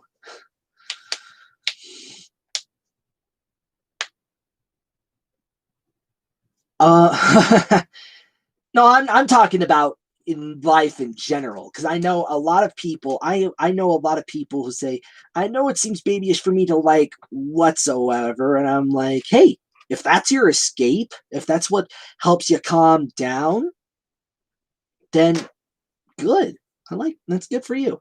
Like what I've this is something um I know Sidekick Jason and Enterprising Engine have said, myself included, recently because over Christmas, I posted a double bill story on Twitter and Facebook. It was on Christmas Day, and I wrote a little note on there explaining myself why I was doing that. I'm gonna bring that up right now. Matter of fact, give me just a second here. I'm gonna bring that up because I just need to read this because I need I want some people to understand why I do what I do. So, like, here's what I wrote on my double bill. You can find it on Twitter, on my Twitter page. Actually, I'm going to share that right now. I'm going to share that. Give me a second here. I'm going to put it in the chat here.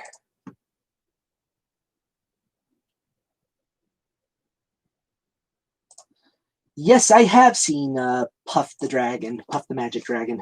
I have. Anyway, here's my tweet that I made on Christmas Day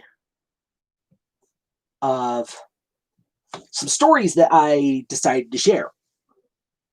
And here's the message I wrote. It's like, dear friends, I've been waiting quite a while to share these tales with you. Since they were written with themes of winter and Christmas in mind, I felt it would be more appropriate to release them around such a time instead of earlier. Makes sense, right? But before you go on, I would like to take a moment to thank Jason Hadfield and Matt Mashad, whom many in the Thomas and Friends fandom know as Sidekick Jason and Enterprising Engine 93, respectively, for bringing me into a couple of writing groups nearly 2 years ago, where I not only met and collaborated with like-minded fans, but to also express myself and practice my story writing skills with a franchise that many of us grew up with and are still fond of to this day. Despite the recent and upcoming changes that have occurred, he's still the really useful engine that we adore. When you read these stories, I hope that you do it not from the mindset of a Thomas fan, but rather as someone who is working towards a bigger goal. For me, Thomas isn't only a source of entertainment and escape, but also grounds on which to practice the skills I've been gifted with. My voice acting, writing, and even drawing all stemmed from a fascination with the little blue #1 tank engine, so as to hopefully make a career out of them. And now, without further ado, please enjoy this double treat of stories from the island of Sodor, which I hope will brighten you up this holiday season. Yours truly, the author. And that's the intro right there that I made. And it was, again, just to express that I wanted to that why I still am in it is not just for entertainment and escape, but because it's a practice grounds for me. All right, here's something that Ross just asked. If you were asked to do a voice for a big film by either Universal Studio or 20th Century Fox, who would you choose the most?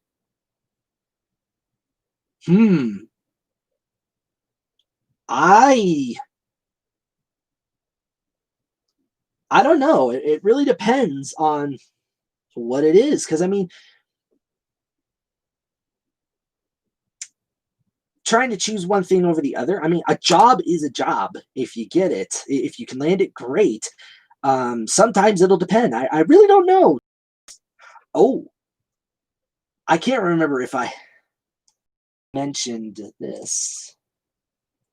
But yeah, I really don't know who I would choose, Universal or 20th Century. I don't know. Pretty much 20th Century is now owned by Disney, so I don't know. But I don't know if I've ever mentioned this, but back in 2016, I managed to get a small part-time job with a telephone interview company. Basically, I was the person on the end, a telephone interviewer who would randomly call people and ask, "Hi, would you like to participate in a survey today?" and get cussed out. And unfortunately, during that period, it was the 2016 election, so you can pretty much guess how things went there. But that wasn't the interesting part. The interesting part was this. One of the numbers I called when I was trying to reach somebody, it ended up going to somebody. It ended up going to the offices of Sony, to Sony Pictures, Sony Pictures, and all that. Is they said hello, Sony Pictures, and I actually froze up for a second. I'm like, excuse me. So like, but I managed to get the message through because I was trying to find somebody who was linked to the number, and they're like, oh no, he's not here right now or whatever. So I was like, sorry about that, and I wished them a good day and hung up. But yeah, I coincidentally, I don't know if that's the right word, but I ended up calling Sony Pictures at a job.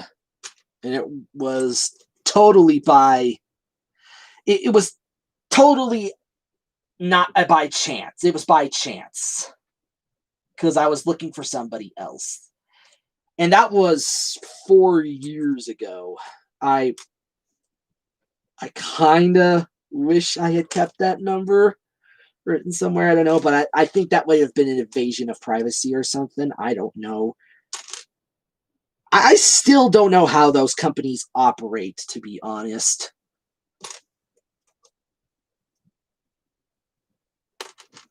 Okay, here we go. You want to make it easy for me, Ross? Okay.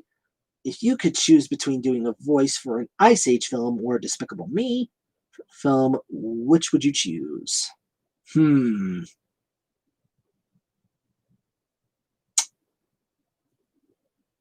Again, that's a hard one. That is a hard one indeed.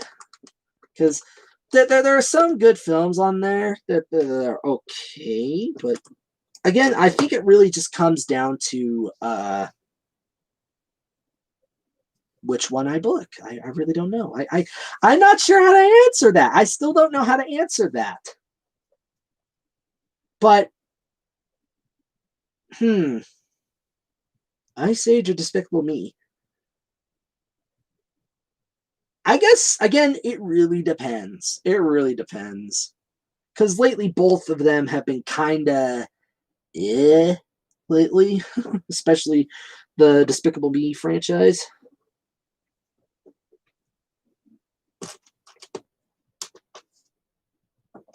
So, meh.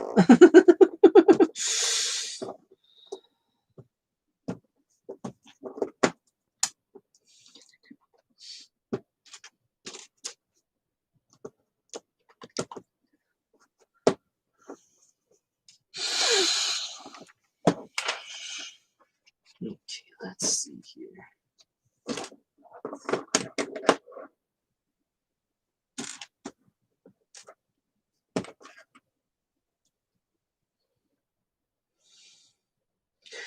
Maybe I would probably go with Despicable Me, because if, who knows, maybe if something happens and,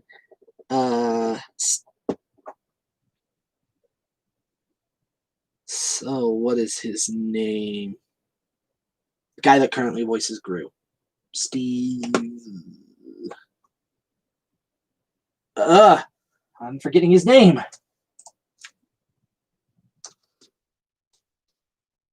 Despicable Me. Steve Carell. Carell. I almost wanted to say Parnell. That one hit. Steve Carell, yes. If something happens to him and they're looking for somebody to voice Gru, I would like to take a crack at that.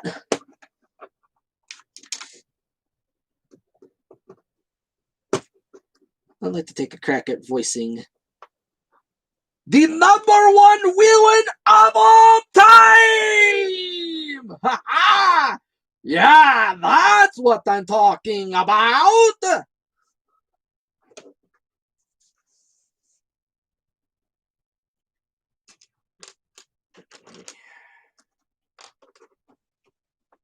I was right. I just noticed this. Right here. 2. I have to make 2 of these. Why don't they say those earlier? Because, I mean, you suddenly, as you're making this and it pops up, you're like, you have to go back and do it all again. It's ridiculous. Wait, US version of The Office? Are you saying there are multiple versions of The Office internationally, Ross? Are you saying that there's internationally different versions of The Office? It's crazy.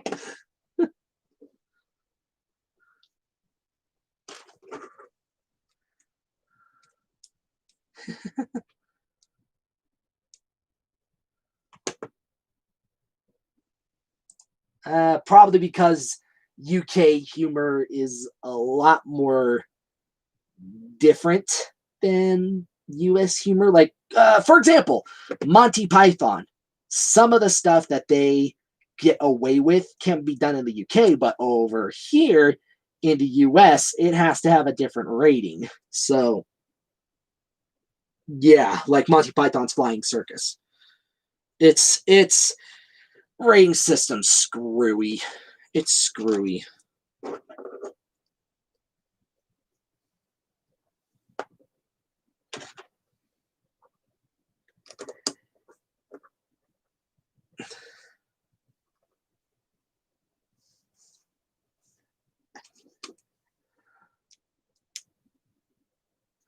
UK cast has Ricky Gervais in it. Faulty Towers had a US version.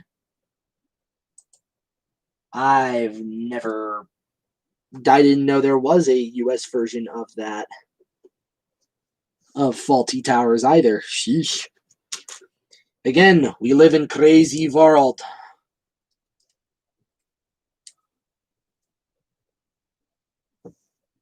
It is absolutely crazy.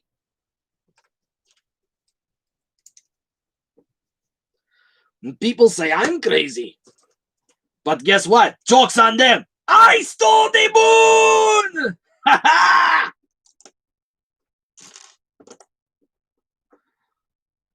Okay. My missing anything? Yes, I am. All of these have to go on here.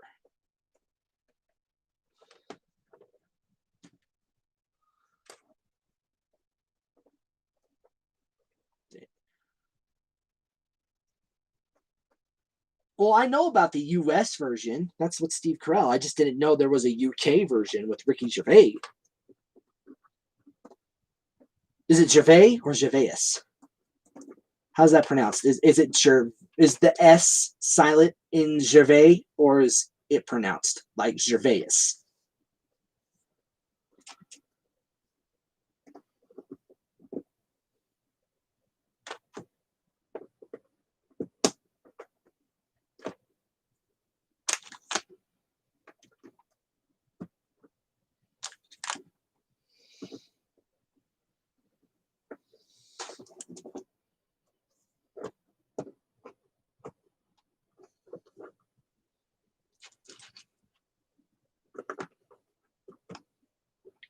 Gervais. Okay, so vase. Gervais, like a vase. Vase, jar, vase, jar. Vase? Vase or vase? We're out of that again. Vase or vase. It was like in the song Hercules Hero Zero, where the muses are singing Hero Zero. It's like they slapped his face on every vase, on every vase. Is it vase or vase? Okay,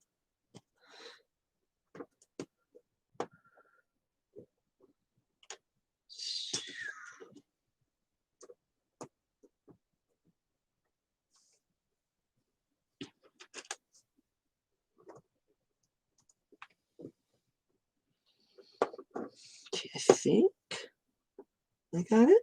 Yep. All right. Where doth these go?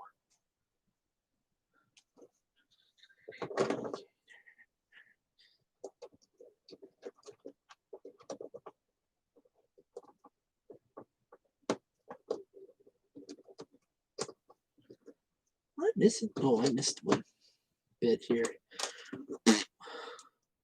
I goofed it. Gervais. Phase. Okay. So it's Gervais. Gervais. Okay. So it's Ricky Gervais.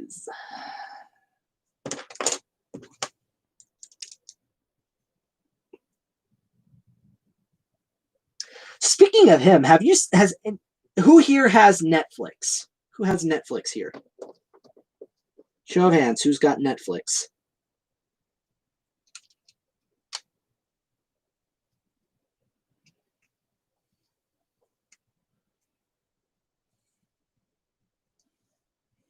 Oh, fart can. Yeah. By the way, this is the new weapon you ordered. Nafario, I said dart gun, not ew. Okay. Oh, yes, because I was beginning to wonder under what circumstances would we actually be using this, but no matter.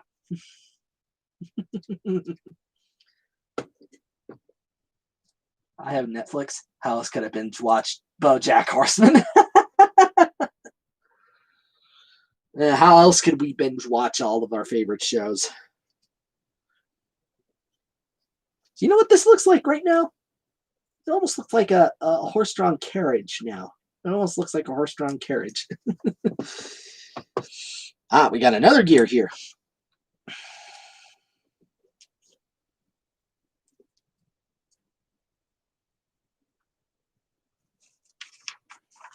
Yeah, on Netflix, there is a movie called The Willoughbys. And Ricky Gervais is the narrator, or the what is known as the cat in the movie.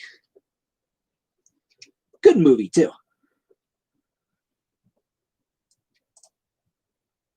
Kind of does, doesn't it? What does? Oh, yeah. Had the shows that we binge. Yeah.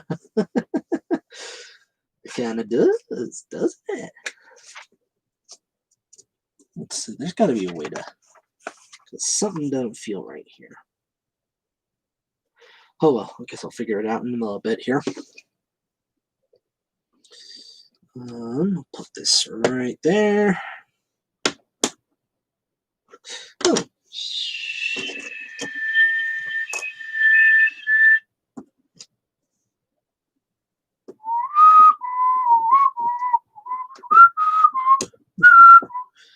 So yeah, on Netflix, there's this movie that came out last year called The Willoughbys. It's based on a book also called of the same name. But my brother, my baby brother Daniel,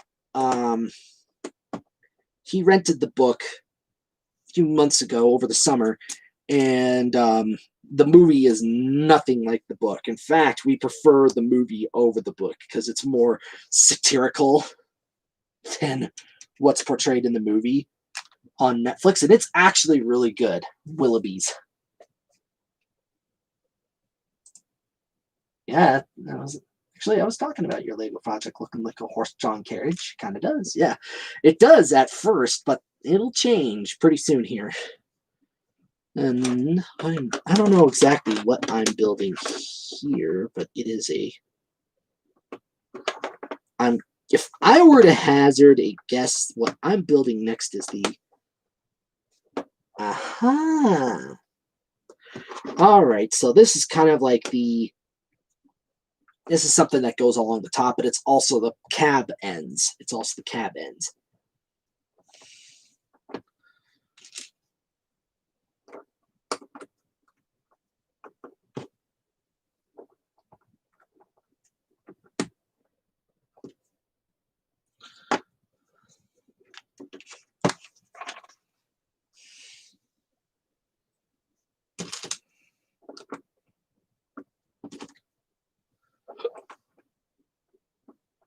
Oh, that.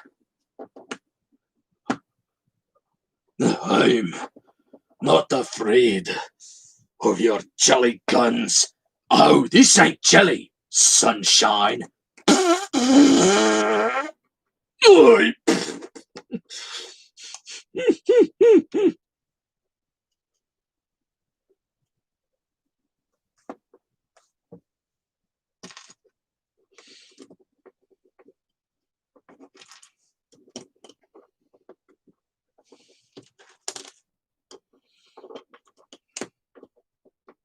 I remember that bit. We could have ruled the world together, Gru. But now, you're gonna die. Now you're gonna die. That's right.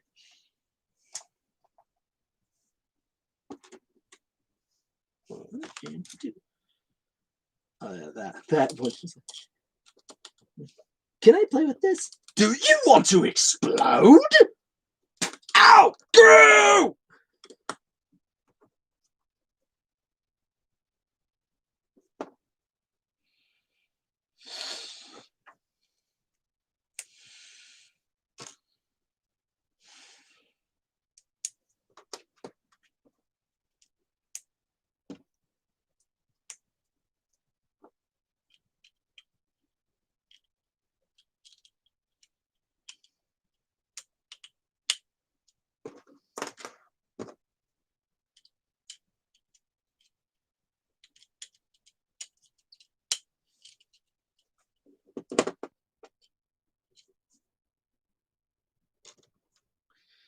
Let's see.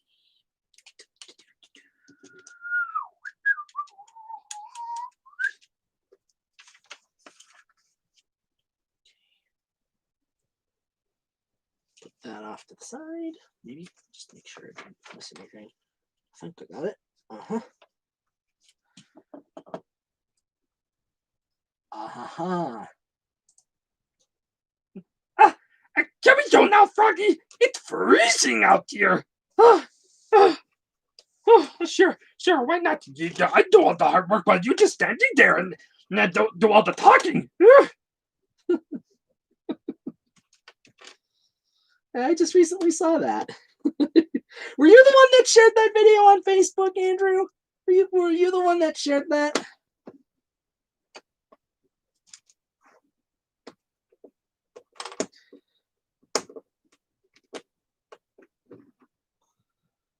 I gotta make 2 of these. Now it says it here, but why didn't it say that earlier on the last one? Again, inconsistencies, Lego. Inconsistencies. You need to be consistent with your instruction manuals.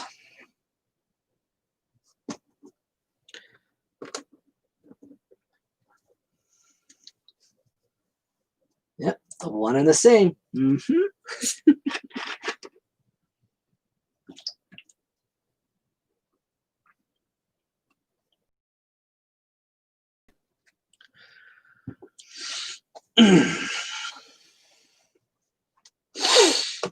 Now I'm building the cab part, the control rooms for the cruise.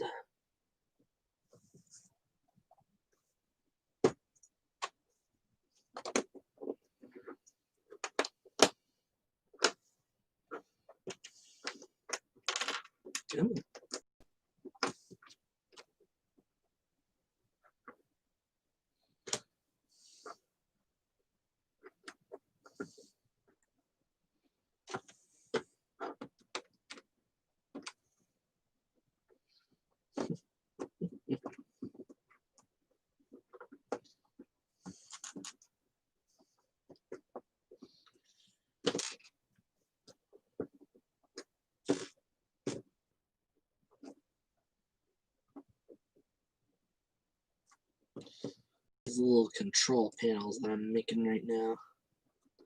Kind of interesting.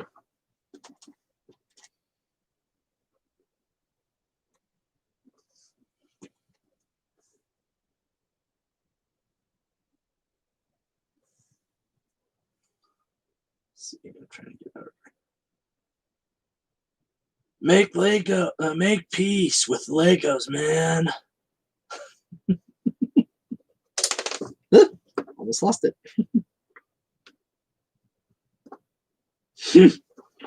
All right. Anything else? Yeah, I need to make the screens.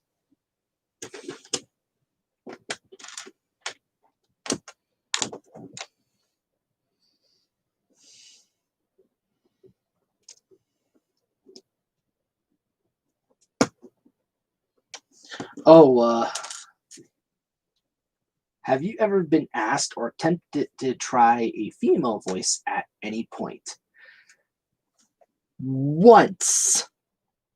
And that was actually me trying to fill in, but it got used as I made it as a placeholder, and it got used in a Mission Mash episode last year.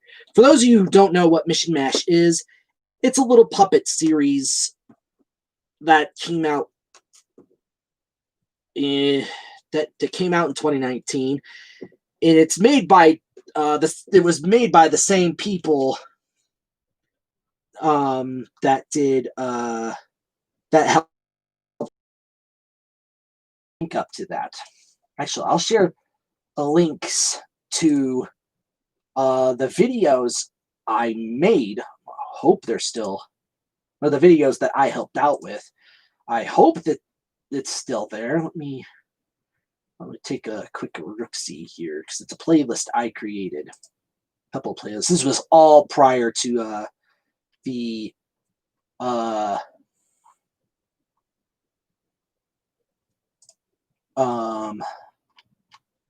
this was all prior to all the stupid COPPA shit that's going down and that went down. I once did an impression of Granny from Looney Tunes Classic and modern versions. Now, which version are you talking about, Andrew? Because the person, there was at least, to my knowledge, there was at least 2 different people that voiced Granny. June Foray was the last person to voice her, to my knowledge, but the person before her, I'm forgetting her name. But anywho, here is the playlists I did I made with the episodes that I helped out with for Mish and Mash. B Bernadette. Is it Bernadette or is it B something? I was B something. I can't remember. Anywho, yeah, I helped out on this series for the majority of 2019.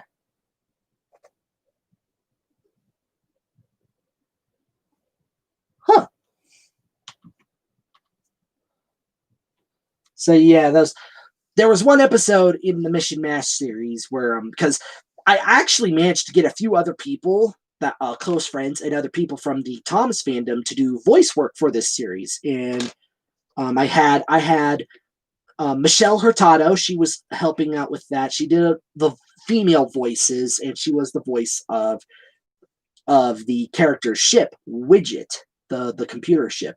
And there was one episode that we hadn't had a recordings in yet, and I did a placeholder for it, and they ended up using that in the episode. I can't remember which one it was, but yeah. Michelle Hurtado was part of that. We had Enterprising Engine 93, Chad. We had Tram Engine Studio. Trying to think who else. I'm trying to remember who else we had, but we had I know I had a few members of the Thomas fandom helping out with this, helping out with some of the voice work, because in addition to being the lead voice actor for the voiceover side of Mission Mash, I was also the voice director for it. It only ran for equivalent of 2 seasons, so about 40 episodes. The first 9 episodes were really a jumble, so I mean, if you tried watching that, you like go, where the heck are they going with this? And it was made by Wild Brain, and then it got moved over to Driver Studios.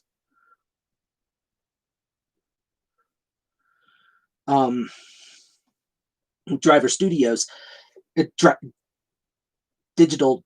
Digital Studios at the time is what it was called, and I was asked to help out with the voiceover side of it. Yeah, Michelle Hurtado. She was a little more involved. She was like, I can't remember exactly what her other role was aside from doing the female voices. She did all the female, some of the kid voices on there too. And oh, I remember the other person now. David Malinsky. You know him better as DM Man from Sword Island Forums, and he was also on my The Adventure Begins collab review that I made a few years ago. That was the other person I was trying to remember. I had a few other friends on as well, but those were the members of the Thomas fandom that I had on board. I think I might have had a couple more, but that was what I had. All right, now, piecing the cab together.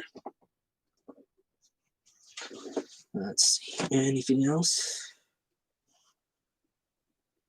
No. So that's where that's what these little hooks are for. It's where their tools and lunchbox go. So, like so. I think. Come on. There we go.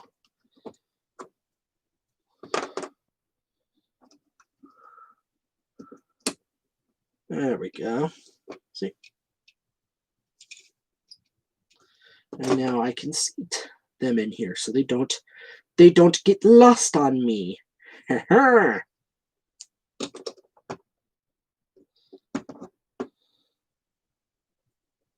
I doubt this is what the actual engine is like. I don't know. I don't think the actual engine is like this. Has this. Was Jonathan Ajima involved in anything you did? He's an aspiring voice actor, if you haven't heard. I want to say that he was involved in a TCC episode. Andrew, I think he was. Just give me a minute here. I need to look at something. Gotta look at me folders.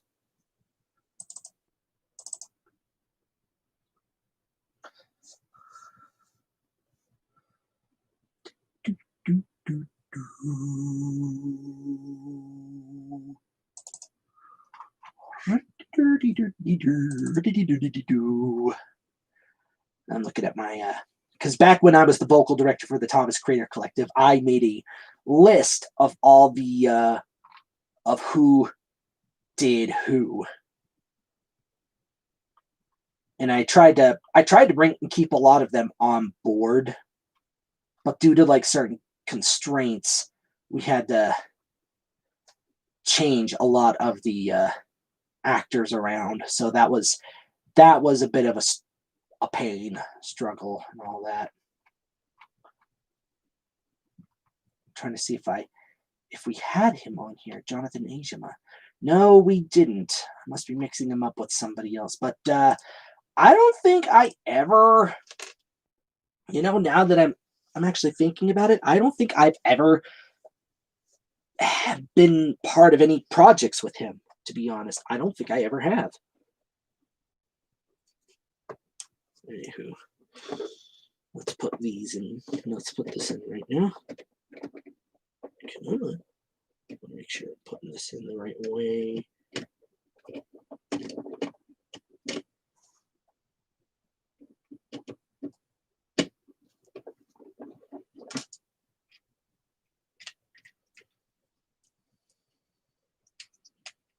There we go. That's connected. That's connected. Good.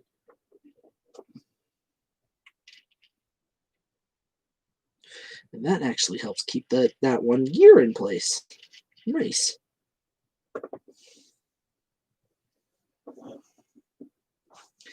Now, what? I missed something. Derp. I goofed again. I goofed. I freaking goofed. I very goofing. Spielt. There's a couple messages here from Andrew. If I remember right, Joey Turner did a voice for the TCC too. Yes, he did a number of voices actually. He was a lot of the Troublesome Trucks and Bulstrode. He was Bulstrode. It was really fun working with him because he came up with he came up with a lot of improv stuff, especially for Bulstrode. There was a scene in particular. It was the scene with in Thomas's Troublesome Truck Trouble, the third part where Percy lands on Bulstrode before landing into the sea, and he was like, "Oh goody! If it isn't the engine who gave me my big screen, my big ocean my big beach debut." Wasn't he a random class 08 in the Diesel arc? I can't remember. He might have been. I don't know. Good for you that you're with him on the project and with Jonathan. And hello, Thomas Fan 22 Trains. And which series are you talking about, if you don't mind my asking? The VRS or something else? All right. There we are.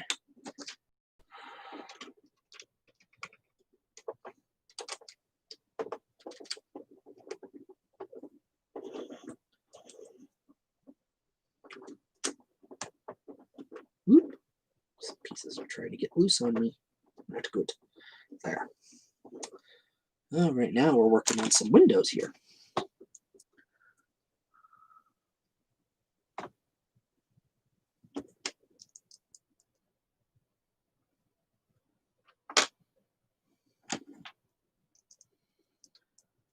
You're eating your burger? Is that sure? A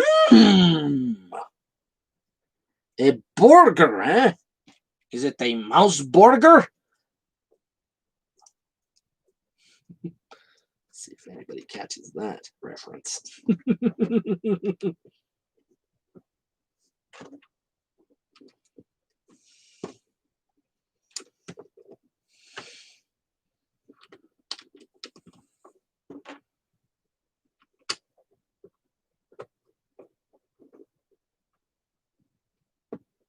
Stopped watching TCC when they made Diesel out to be more evil than Diesel 10. I thought it was interesting, to be honest. I liked what they did with Diesel 10 because Diesel already had kind of this superiority complex about him. Diesel 10 kind of had it, but they added him. They added more character to him, and they developed Diesel 10 a lot. The TCC developed Diesel 10 a lot more than what the actual show ever did, and I really liked that. And I kind of like that they made him like the kind of the older brother figure to Philip. And that I liked that.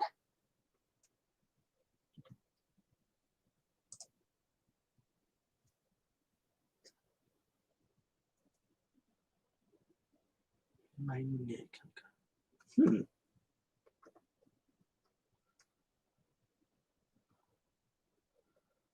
So, what series are you doing, Andrew? What is it? What is it?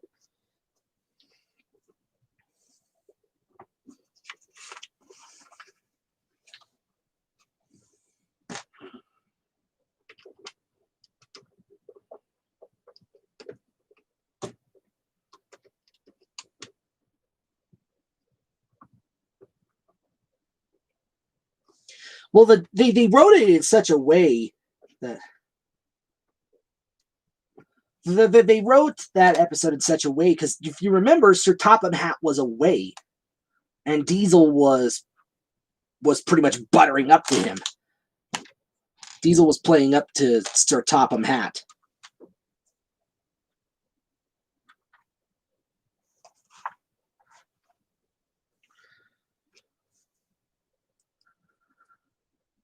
And I mean, even Sir Topham Hatt got a little curious near the end, if you remember. Like, what the heck was that when D261 and Flying Scotsman go running by the Queen's window and he's screaming at the top of his lungs? Oh man, doing that scream was super hard to do, but it was fun at the same time. Are there any voice actors on TV shows or films you would love to work with one day? Where do I even begin with that one, Ross?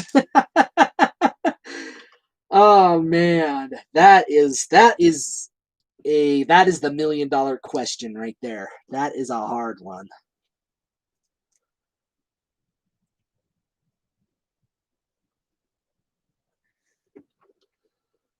That is a hard one. Let me think for a minute here. I gotta think. You're making me think, Ross. Let me see. I would have liked to have worked alongside June Foray. Dang. So maybe, but she's gone. That was a crying shame. She was the last voice actress of that bygone era. I don't think there's any other actors from that era anymore. The golden age of animation. Let me see. Maybe Jim Cummings, Frank Welker, D. Bradley Baker, Tara Strong. I think that's some of the people I would like to maybe work alongside. Oh, Rob Paulson, Tress McNeil, and Jess Harnell, and Maurice LaMarche. I would like to work with them as well. The cast of Animaniacs. And I can't remember if I told you, if I ever showed you this, but I did meet Jess Harnell once, and that was over a year ago. Salt Lake City Fandom Con, or the Salt Lake City Comic-Con. It got changed to that because San Diego made a freaking stink about the whole name Comic-Con. And it was my first time at a Comic-Con, April 2019, and I met Jess Harnell. I have a little video of him with him and me, and it's on Twitter. I really need to post it to YouTube because I don't think I have. But yeah, that was a highlight for me. I really liked that. I ended up waiting like an hour in line to meet him and his then fiance. They got married that same year. And I just realized I made a goof here. I gotta fix. Got the remedy situation here. Is Kath Seuss? Is he still doing voice work? I believe she is. As a matter of fact, I don't know if anybody noticed this, but there is a Space Jam 2 coming out. There is a sequel to Space Jam coming out, and it's been confirmed that Kath Seuss, Susie, is that how it's pronounced? Kath Seuss? She is returning as Lola Bunny for it. And yeah, Jess Harnell is epic, Chris. That's Christopher. And he was very, very flashy. As his clothing, he's very flashy. Holds his hair, how he wears his clothes. He's a rocker. He's a rock band guy. Long hair. He wears bell bottoms.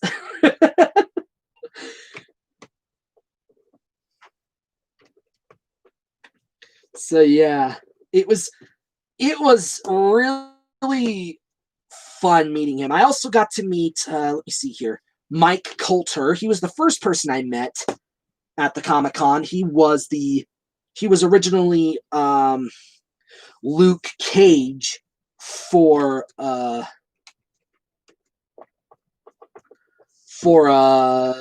show, the Netflix show. And he was also in Men in Black 3. I'm not going to spoil it. No, I'm not going to say what his role was, lest I spoil it. So I'm going to keep, until you guys see that, I'm not going to say a word. Don't want to spoil it. Thinking is good. It keeps the brain gears in operation.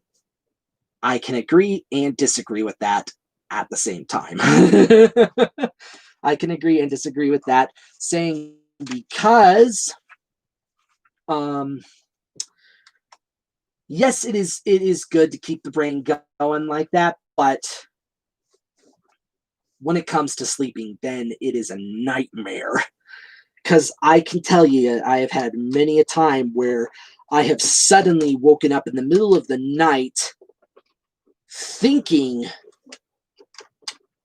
about scenarios that have woken me up in a cold sweat, or have gotten me thinking into a writing frenzy. And sometimes I'll have that brain fart and it'll keep me up at night. It will literally keep me up at night.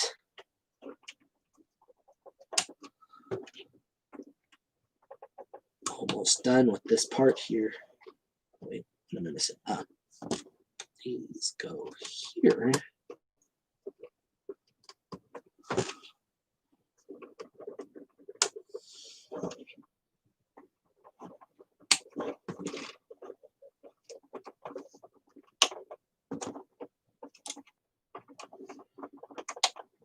Right, and that is part of the middle there. Really detailed, to be honest. Even if it is a lot of pieces, that is pretty good. It now looks actually like a type of almost a trolley, but it's not done yet, because the next part I'm going to make, according to the instructions here, is the pantograph top. I think that's the right word, right? Pantograph. Is that what it is? Is that what that part is called? The pantograph.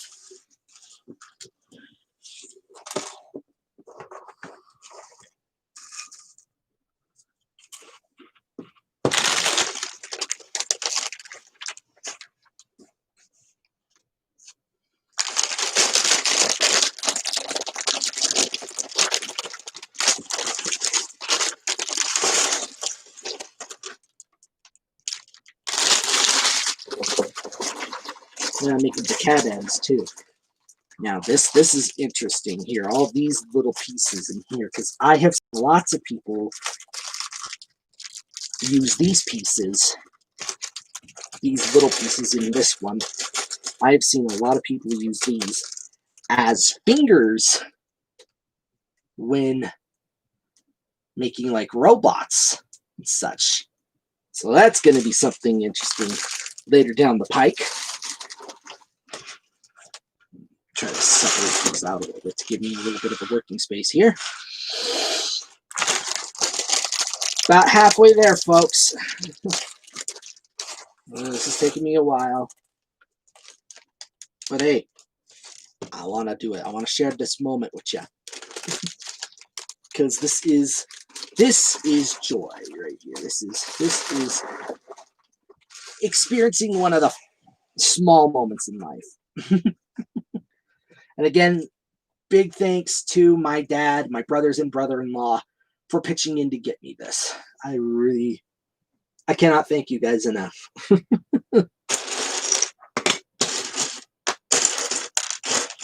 And again, if you have any questions, so everybody that's viewing this right now, if you have any questions, fire away. Still fire away. I'm here. I'm listening. I'm going to quote, Dr. Frazier. Go ahead. I'm listening.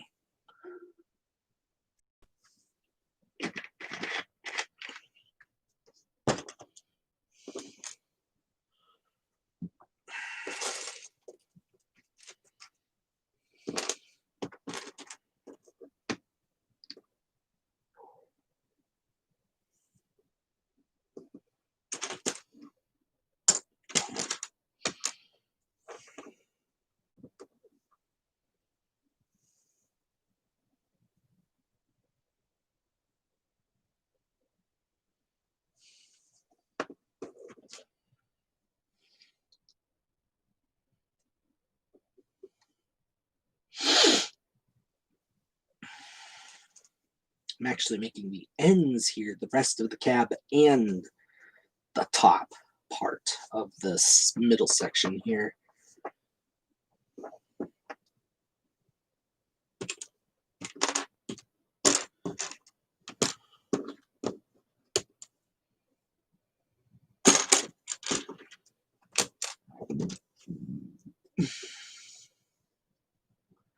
All right, here's something from Andrew.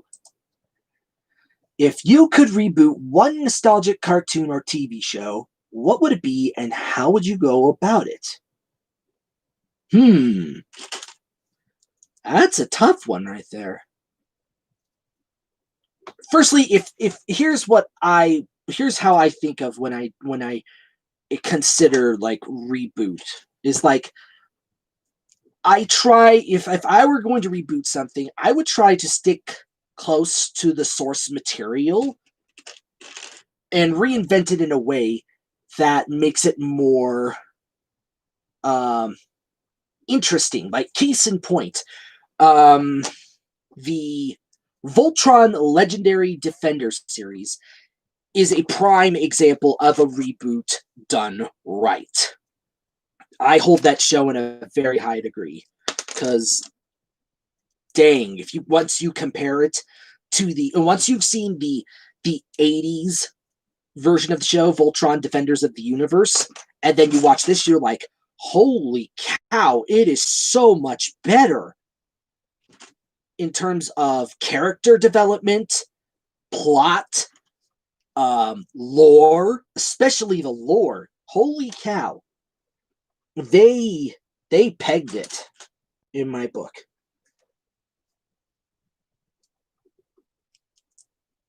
So if I were to do that, I would try following in the same footsteps that Voltron Legendary Defender did.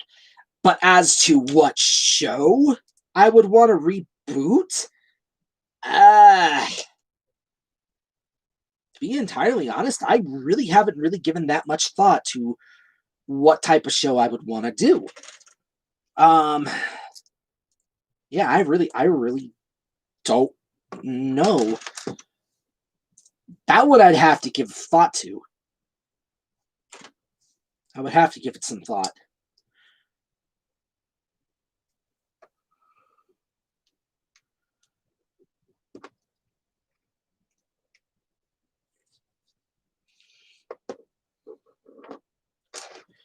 Let's see here. I just saw something. Katie's saying, do you remember the Unlikely Fandom documentary? Yes, I do. And actually, I'm one of the backers for that movie. I'm one of the backers. It has been on hold for a while because of COVID, but it's still being developed right now. I can tell you that. Cobalt says, if that includes anime, I think Zatch Bell deserves another adaptation. Zatch Bell? I don't think I'm not an anime guy, so I really don't know what that is, to be honest. Let's see. Andrew says, that's what I would do for Puff the Magic Dragon, and I would see if it could get Peter Yarrow and Lenny Lipton on board. That's right. Ken Friedel is going to be in Unlikely Fandom. That's right, Andrew. I remember that. I remember when he brought that up. Ken Friedel is going to be in there. And I know Cardi, Brandon Cardi, the maker of the film, he said he's going to try coming out to the West Coast sometime soon. I don't know when, but he said he's going to, and he's going to sometime soon. And I might try to get an interview with him alongside a few other people.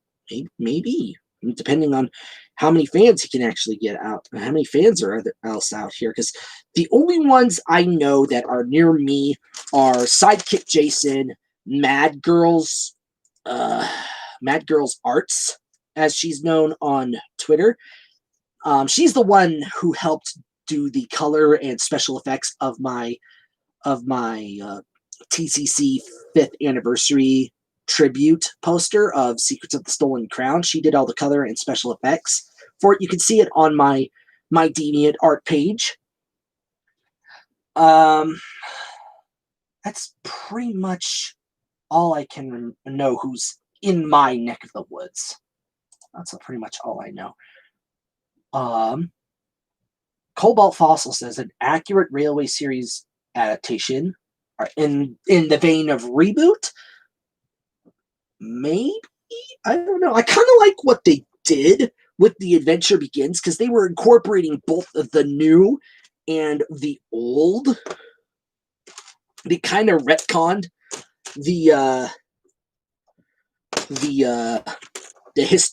how Thomas came to Sodor.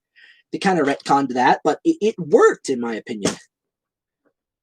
It paid off, and it made it more interesting. Saw something here.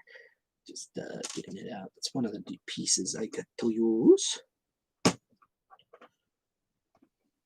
almost done with the cabs here.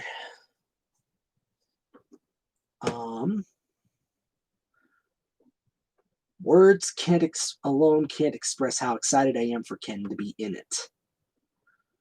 Yeah. A lot of people are going to be in here. I know Enterprising Engine, the guy that played Mr. Conductor in the Magic Railroad parody. He's in that. Robot Boy would be nice to reboot, if only to get more of a proper ongoing arc for the main robot's developing journey. Oh, I think I know what could be not rebooted, but revived. Tugs.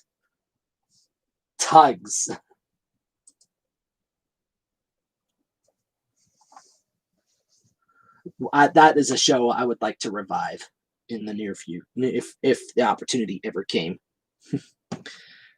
Am I familiar with Jim Meskimen? I've never heard of him. I've never heard. Rob, that's the guy. Wooden Railway Reviews. Rob, right. But yeah, Jim Meskimen, I've never heard of him. Can you pinpoint some of the things that he's done, Andrew? Can you please pinpoint some of that?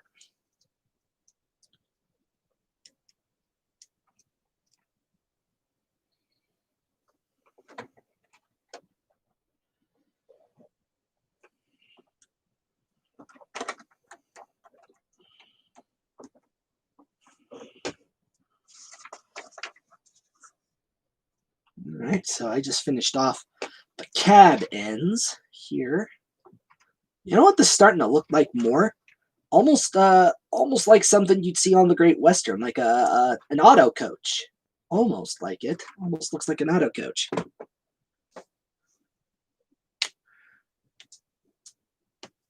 Tugs would blend right into modern day CN.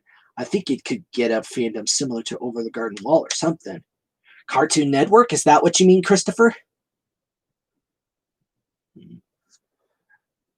What did you have for dinner again, Katie? Sure, please do, Andrew. I'd like to see that. Okay.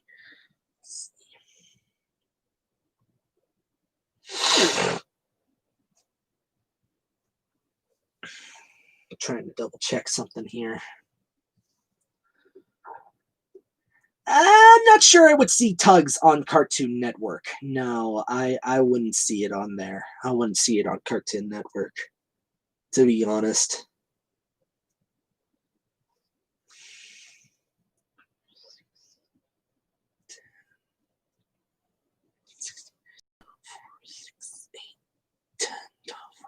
Yep. Okay, now I'm working on the roof part.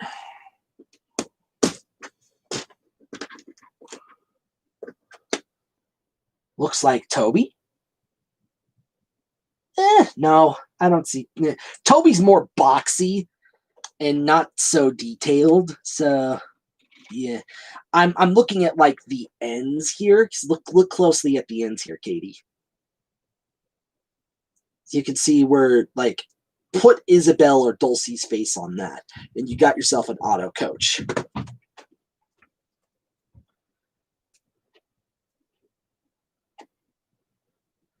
All right. Okay, it's not letting me show your message, Andrew. Can you please try that again? Because it's not letting me. I don't know why your message is being held for review.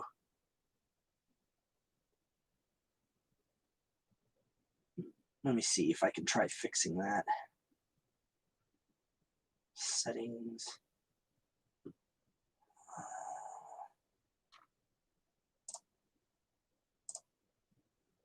Allow all comments. Okay, let's see if that fixes it.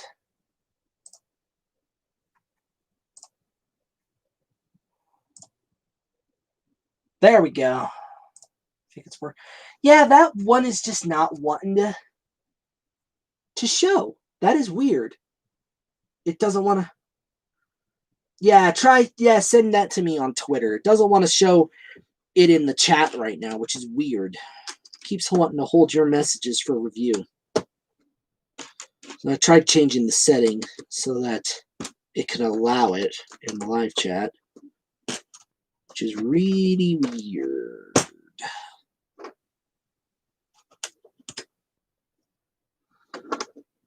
Scott who, Katie?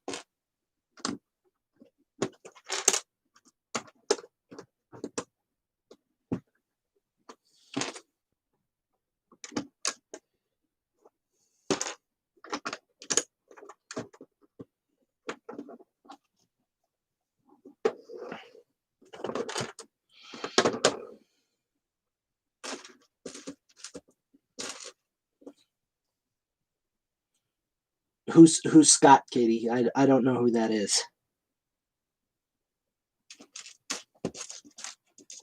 A lot of these names you keep throwing at me, you got to assume that I don't know who they are.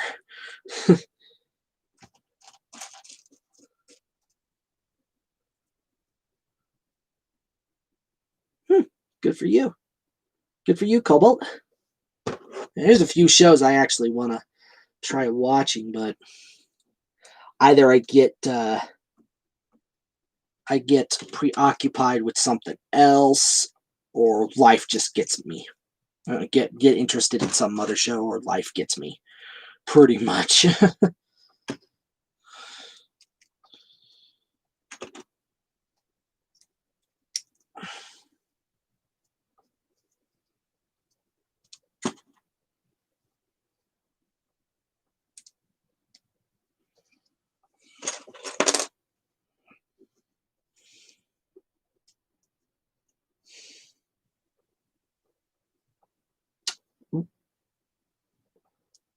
Kinda goofed,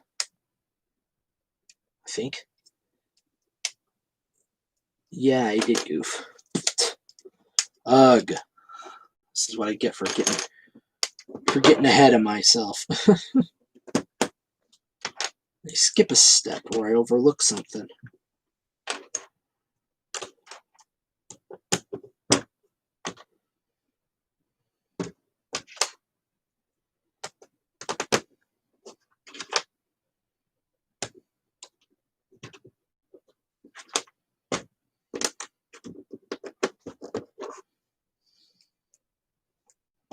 Alright, let's try this again.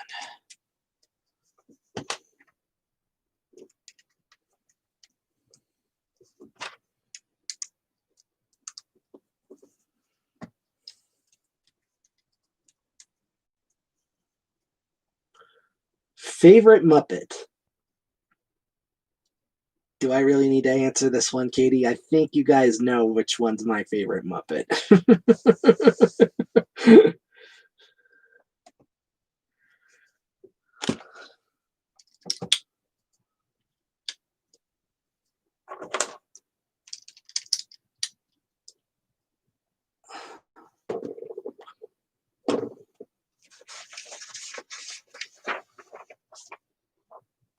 And I missed another step on this part here. I knew there was something missing.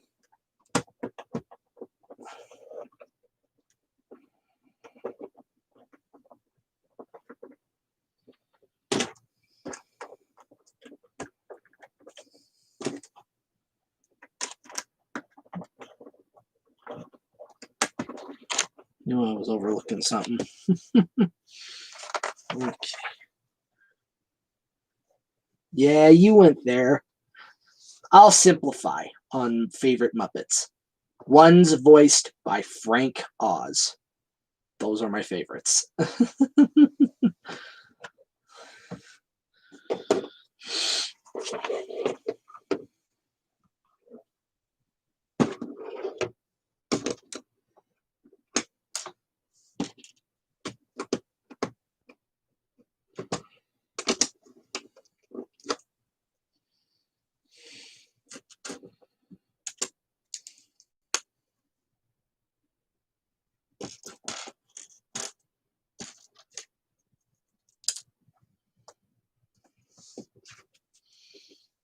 Okay, just add a bunch of these small green pieces here.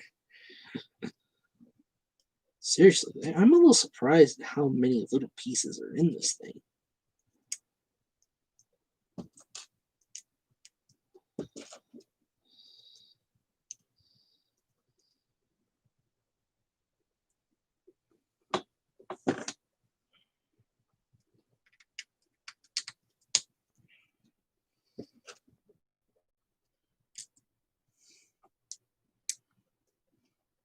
Miss Piggy.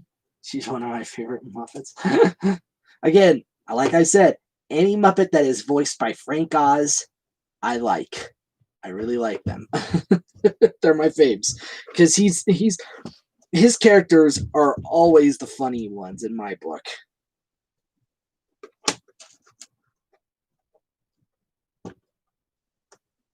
Jim Henson too, but I really lean more towards Frank Oz's characters.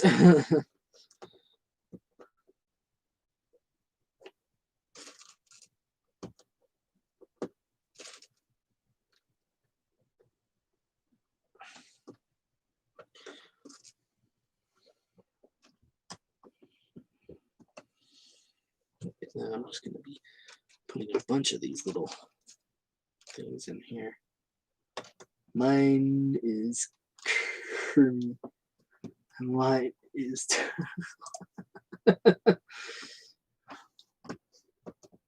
Hi ho, Kermit the Frog here. Oh, I'll try. Let me redo that. Greetings, Kermit the Frog here. Today I'd like to tell you a little bit about the color green. Do you know what's green? Well, I am for one thing. You see, frogs are green, and I'm a frog, and that means I'm green. You see?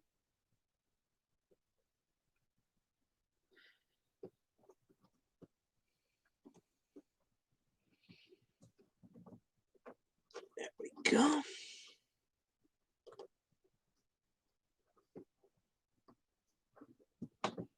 There's a little circuit board right here.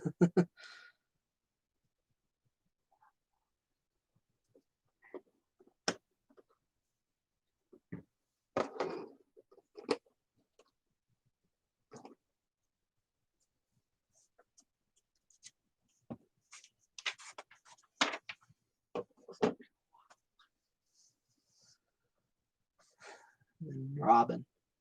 Oh, yeah, Robin. Yeah, Kermit's nephew.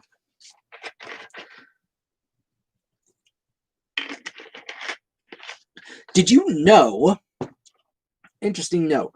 One of Jim Henson's favorite things was some of the writings of A. Milne. Do you guys know who that is? A. Milne.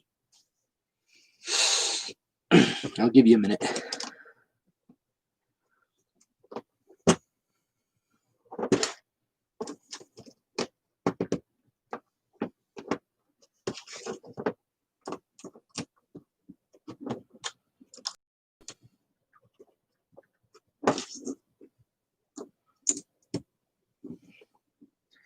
Thank you, Katie. I do try my best whenever I do my impressions. Well, now we're going to start getting to the part here that requires a lot of these little green pieces here. The green hollow studs.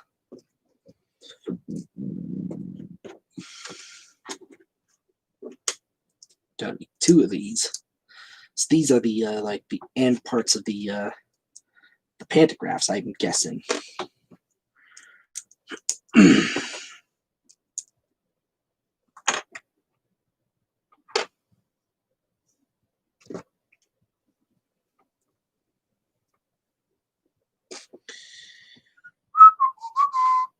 So again, I'm going to ask this. Does anybody here know who A. Milne is? Or Milne? A. Milne. Does anybody know who that is?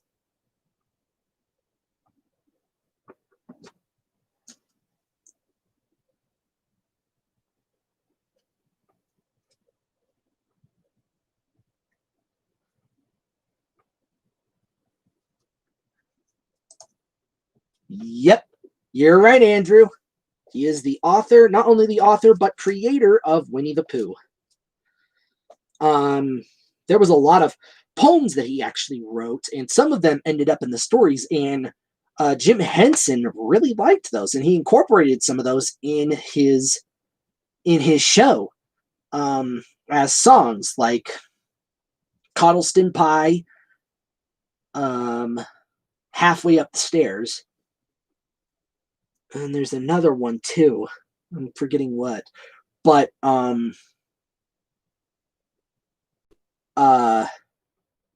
Halfway Up the Stairs is sung by Robin in the Muppet Show, the old one, and it is one of my favorites because how they do it is there's this serenity and childlike. It's very childlike. For those of you who don't know how that song goes, I'll try to hum a few bars for you.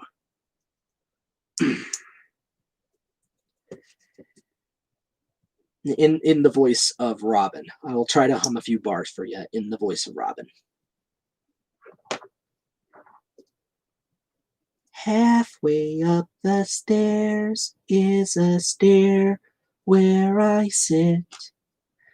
There isn't any other stair quite like it. I'm not at the bottom, I'm not at the top. So this is the stair where I always stop.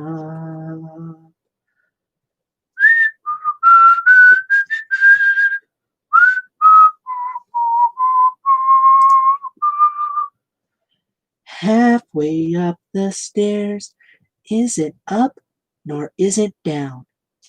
It isn't in the nursery, it's not in the town. And all sorts of funny thoughts run around my head. It isn't any other place, it's somewhere else instead.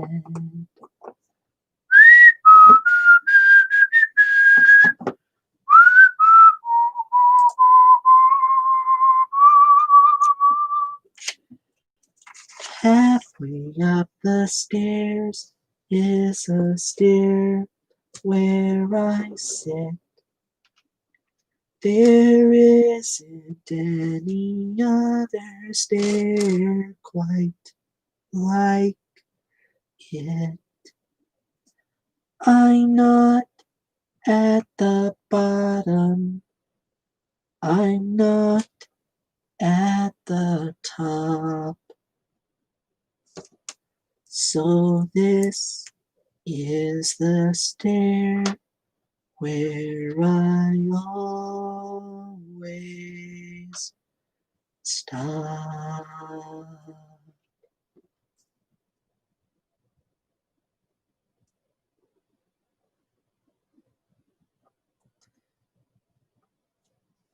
And that is the song right there. And no, A.A. Milne isn't a she, Ross. He's the father of the original Christopher Robin. I bet you didn't know that Christopher Robin was a real person.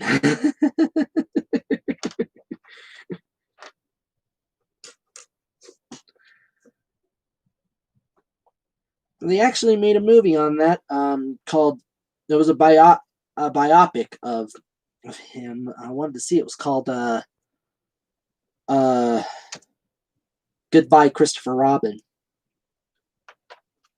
I really wanted to see that. I wonder if I can find it on Netflix or something. I didn't know halfway up the stairs was a poem in Winnie the Pooh. That's some fascinating trivia. Yeah, it's in there's at least 3 books that I'm aware of that Milne wrote, and I have the 2 Winnie the Pooh books that he wrote. It was Winnie the Pooh. I think that's what the first one was called. It was called Winnie the Pooh, and then the second one was called The House at Pooh Corner.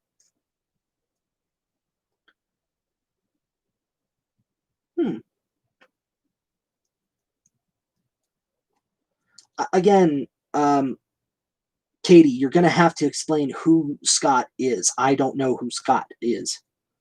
Who this Scott is you're talking about.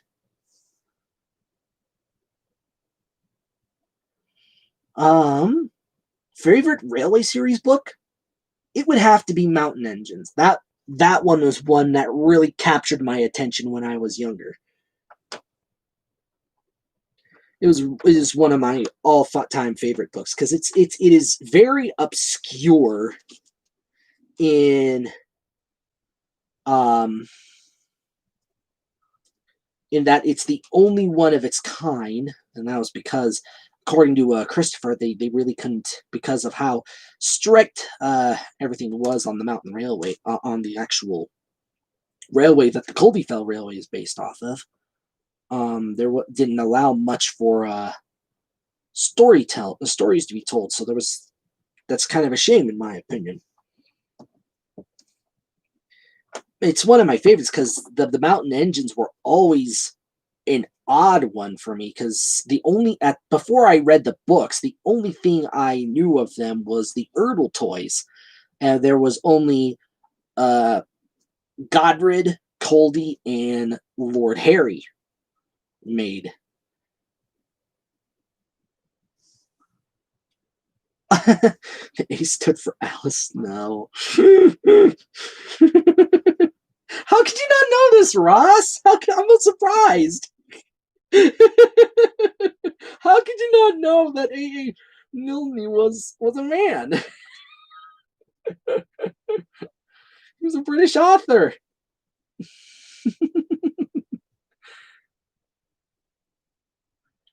I want to say that I saw, for in answer to your thing, Christopher O'Shea, it's that I want to say that they did advertise it here in the States because I remember seeing a trailer for it on television once back when Christopher Robin came out, shortly or around that time, actually. Which, by the way, is one of my favorite Disney movies and one that I really was hoping for to get an Academy Award because it deserved it. It was so good. Oh, Scott Balicki, that guy. It's been a while since I've talked with him. How's he doing, by the way, Ross? How often do you stay in touch with Scott? Been a while.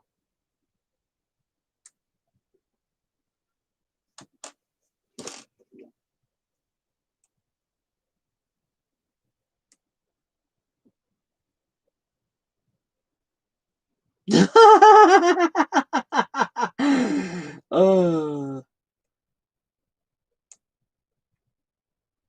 yeah, I know your first name, Cobalt. All right. I'll see you later, Andrew. You have a good dinner and happy new year to you, buddy. May 2021 be a year that turns around for everybody cuz heaven knows we need it. Yeah, the part I'm building right now. Yeah. So I worked I in case you didn't realize, Christopher. Ciao, Andrew. See ya. In case you didn't realize, Christopher, I had Cobalt on my Adventure Begins collab. He was one of the many people I had on board for my collab review of The Adventure Begins 5 years ago. And a few times within the video, accidentally I think accidentally we called him by his actual name accidentally a couple times. Because there were some guys, there were some people that preferred to be called by their username or just their first name. Kind of like DM Man.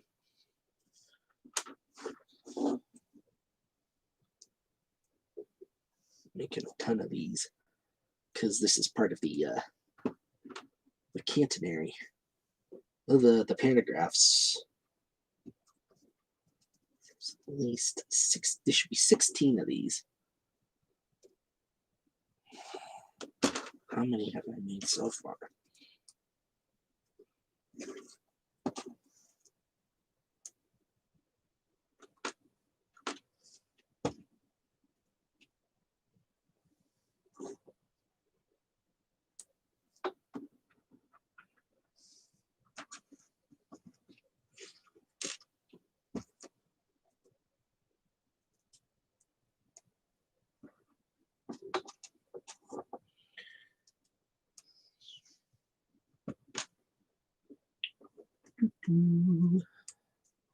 Now this part is just really what's the word? Doing these little parts here, it's a little almost time consuming, you might say. Almost time consuming.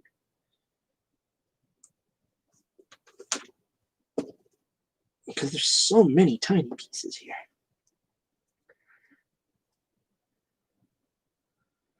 Still keep in touch with him. He lives in the same area as me, but we both have not been able to meet up with each other because of the pandemic.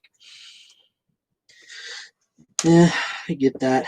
That's a sad thing. And I know you two were really close. You're like childhood buddies, aren't you? And you did a lot of projects together, you and Scott.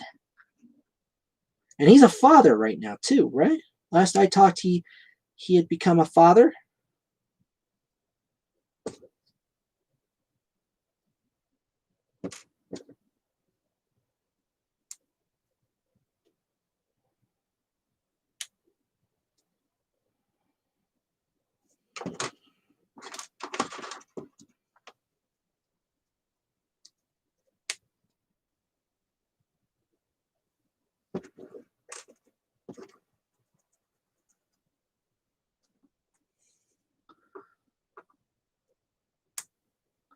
This part's going to be just a little tricky here.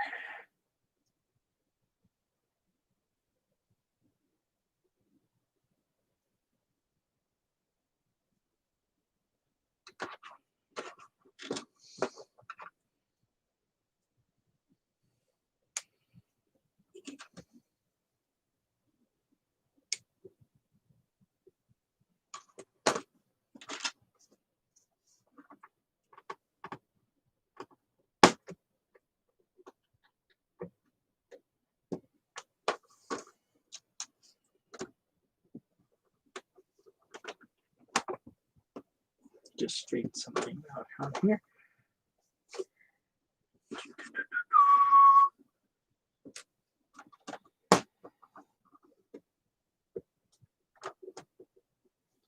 Check something here. Check something on Twitter. Get some messages here.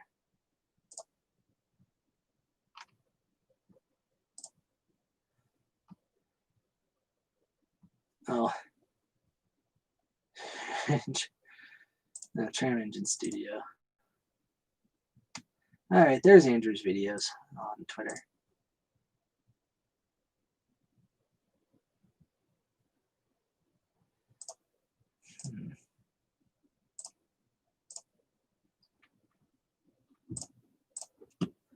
Just checking a couple of things here.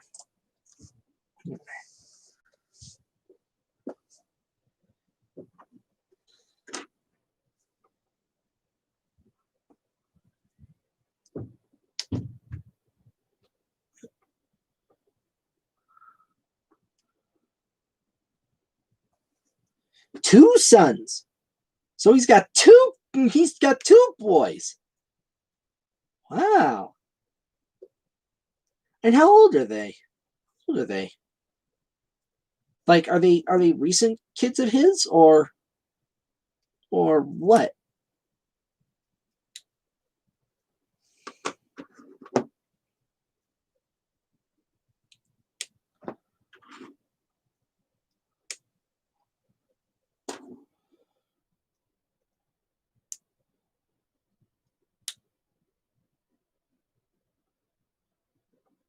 By the way, I just remembered something that I wanted to say earlier on the Animaniacs revival, is that they brought up something that got overlooked this year. They brought up something that got overlooked. The 100th anniversary of women's rights to vote here in the States. That got overlooked this year.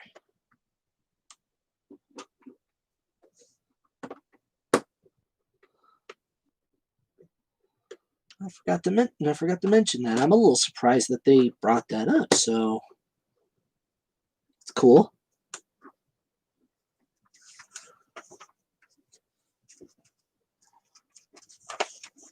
Okay, I'm missing something here. I think I might. Oh, here we are. This is what I was forgetting. Because I had like 2 extra pieces here. Wondering where the heck they were. Now, I'm going to bring up this question again. Because I want to see if people will watch me for this part. Is It was posed to me by my brother Andrew, my brother, and projects or whatever. Do like a little vlog series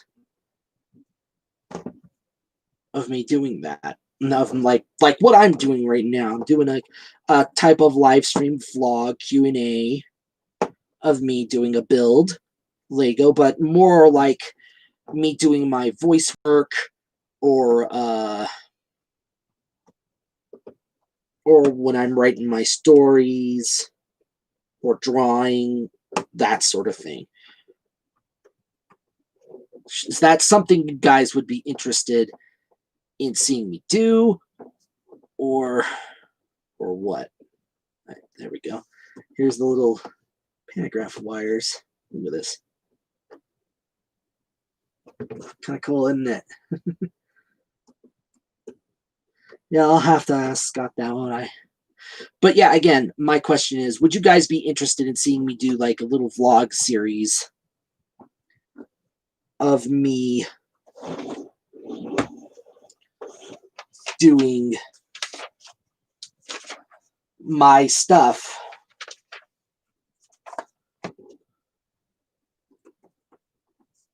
Doing my stuff, like recording, drawing, and writing, that sort of thing. Would you guys be interested in watching that sort of thing? Me streaming that stuff? Or is it something should I try doing at all? All right, there's the middle part. Look at that. Now this really does look like a trolley, doesn't it? Let's see how it looks on the track here so far. Because if you notice closely on the base here, there's these two black things. My guess is that this somehow sits on there. Yep, there we go. And it can roll along. But this is to help try to keep it in place, like so. See? I am smart. I don't know if you can see that, but I was tapping my head. I is smart. I'm smarticle.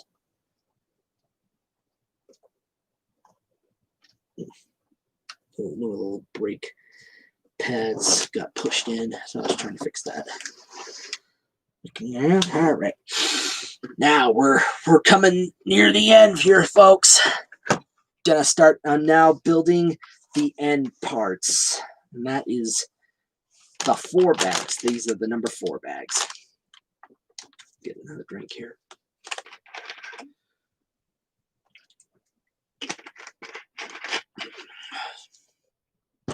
Three and a half hours. Dang.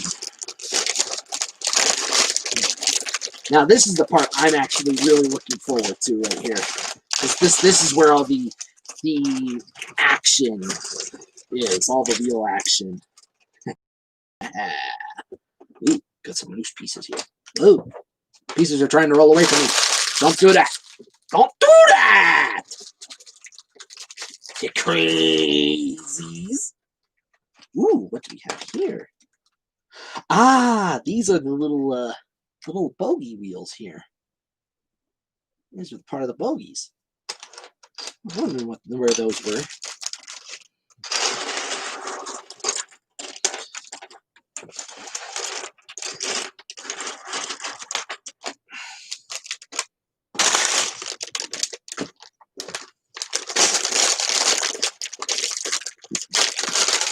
So far I've got one person saying yes to my question, and that is a cobalt fossil here.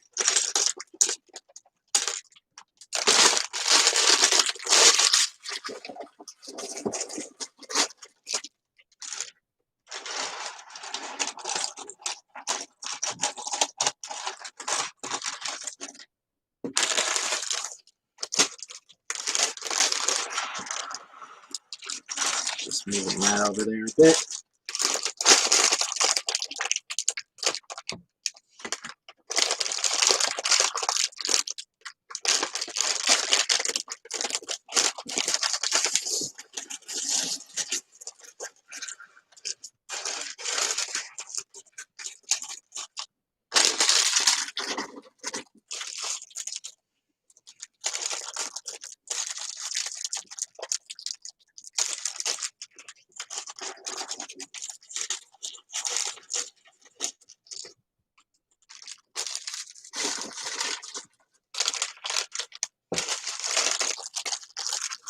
Now we're getting right near the very end here. Let's see.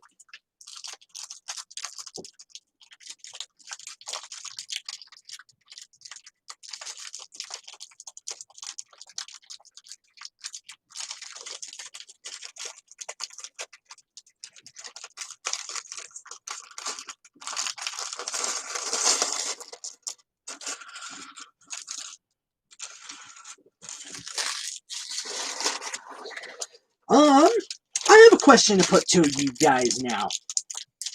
Since this year was the 75th anniversary of Thomas and Friends, what were some of the best parts that you enjoyed? What were some of the best things you enjoyed about season 24?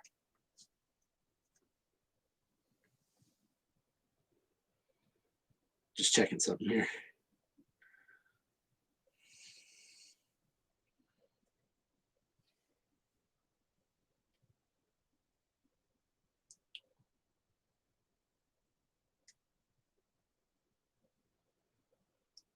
I'll have to do that a little bit later. Anywho, let's see. Where do we begin?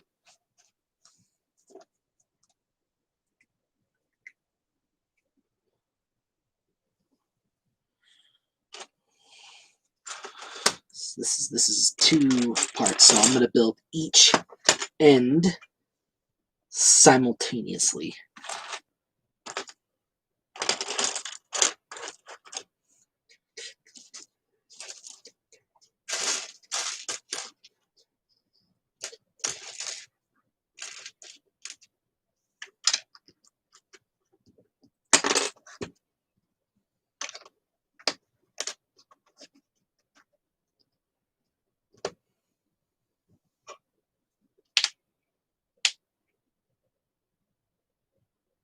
Top hat, as in top hat from Tugs, Katie.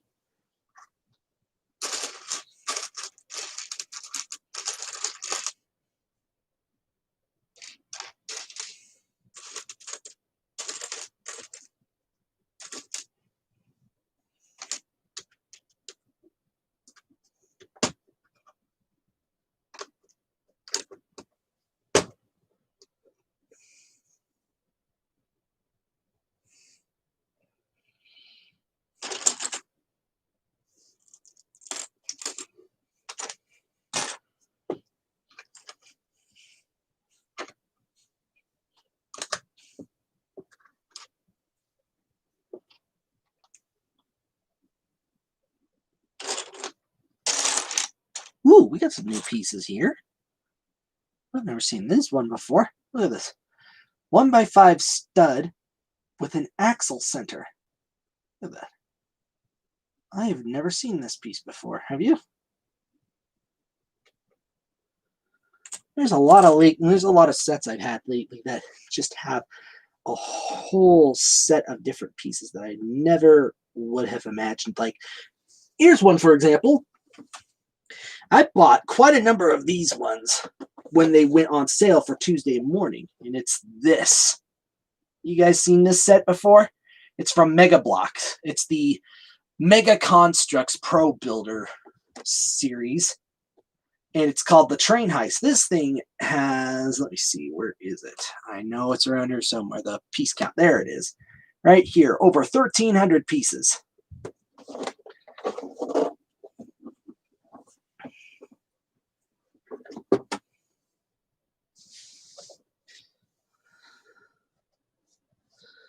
And there is a piece in there that is a, let me see here. Let's see if I can try recreating it, because it is a really weird piece. It is a T piece, but it is like that.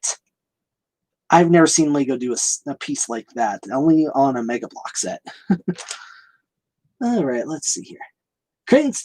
Ross says, Thomas and the Royal Engines, Series 24, the learning videos with the voices of Thomas, Rob, Rachel, and Yvonne.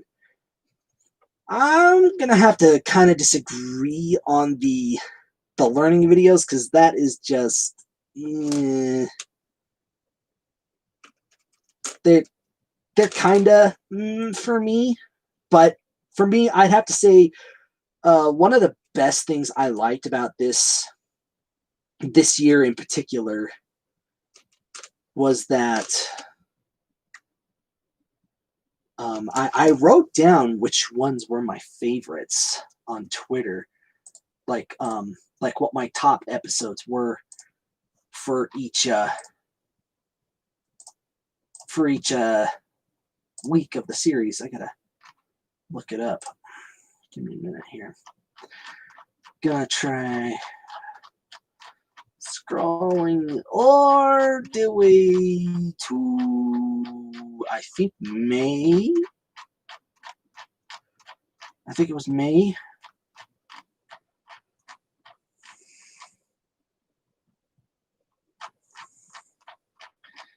That I started, like, here we are.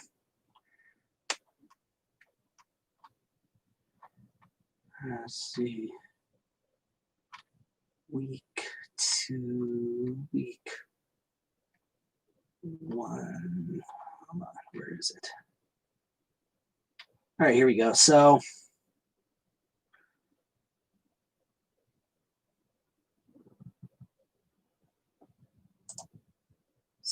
yeah, I can't remember which ones I said were my favorite on the first week here. The second week that I wrote as one of my favorites was Thomas Is Not So Lucky Day, Emily to the Rescue. That's another one of my favorites. Yong Bao and the Tiger. And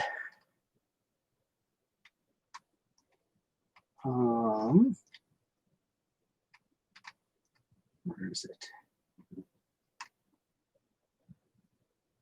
And Nia's Bright Idea, because they finally started getting Nia back to the character that she was, her character trait. They were starting to get back to that, but now they're completely doing away with it, which is a shame. And they gave Emily a number 2.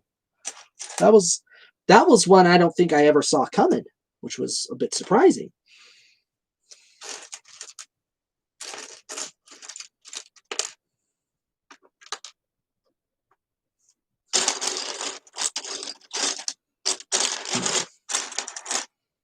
Trying to find some pieces here.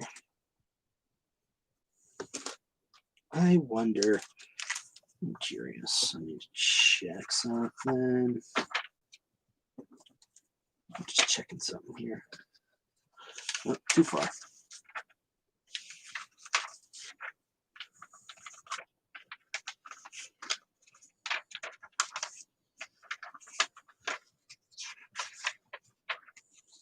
Okay, so it is. I have to make 2 of them at the same time. Go back here. But yeah, one of the other things that I really liked this season was there was more of a streamlined feel to the 2-parter this year. Marvelous Machinery. That one really had a lot more smoothness to it. A more of a flow than what Diggs and Discovery had. I liked what they did there.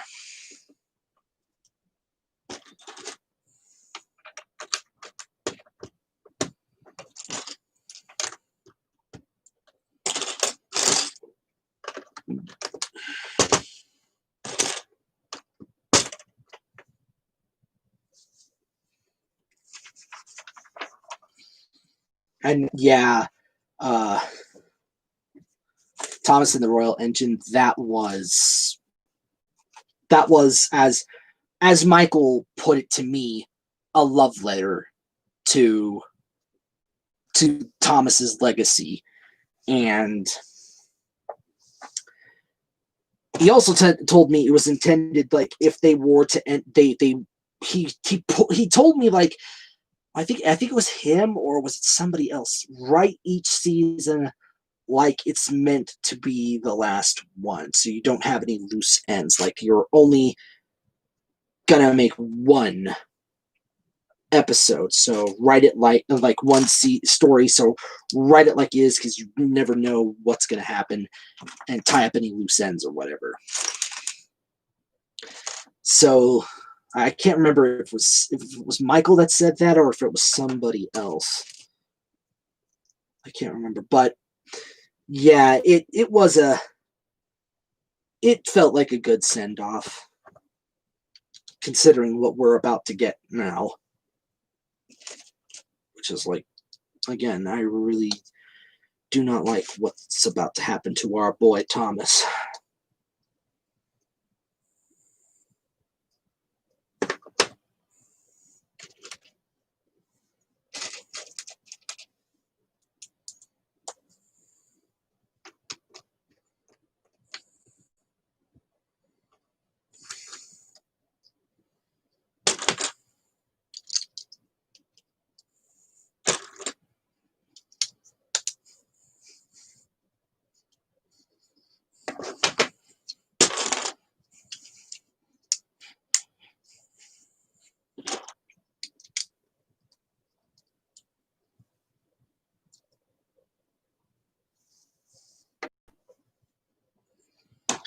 Okay, so this must be.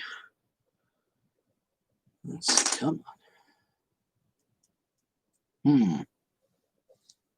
Why are there two of them? Odd.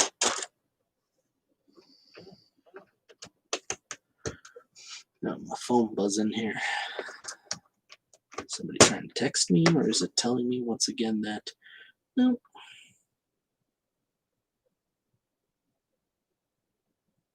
Lately, my cell phone likes to say connecting to Wi-Fi to better your calls, and yet it still acts like complete baloney.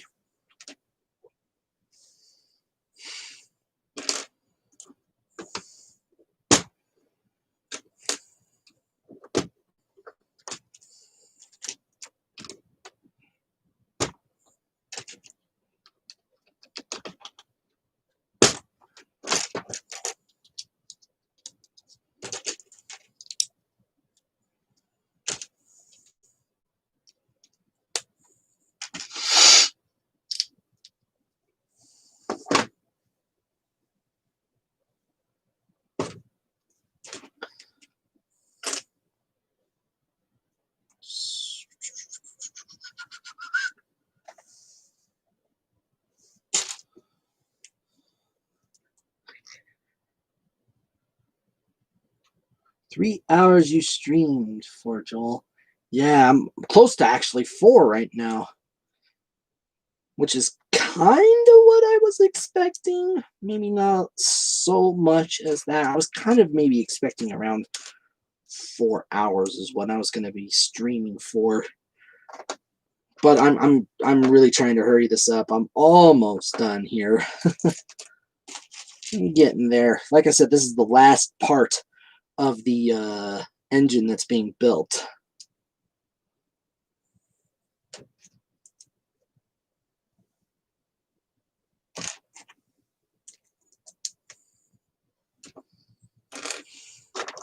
So this is, it's just to give you an idea what we're going for. It's these, let me get it up here.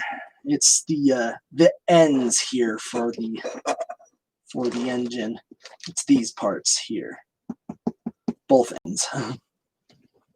This is the part I'm really looking forward to building here.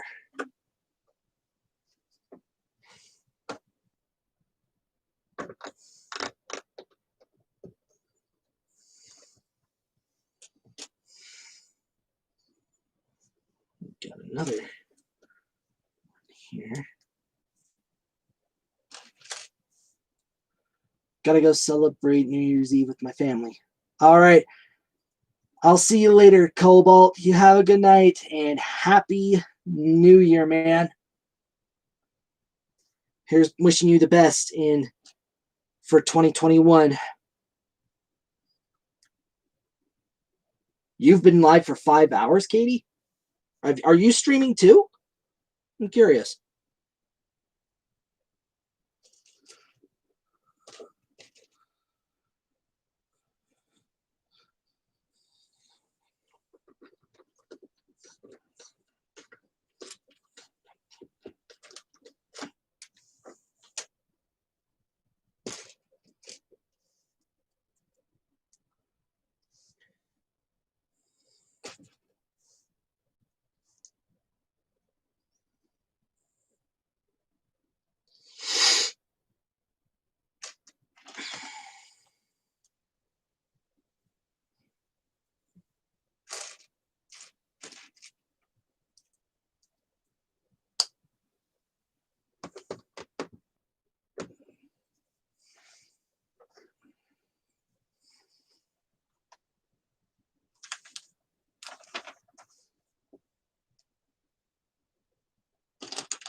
Part of a group channel. What group channel is that, Kitty?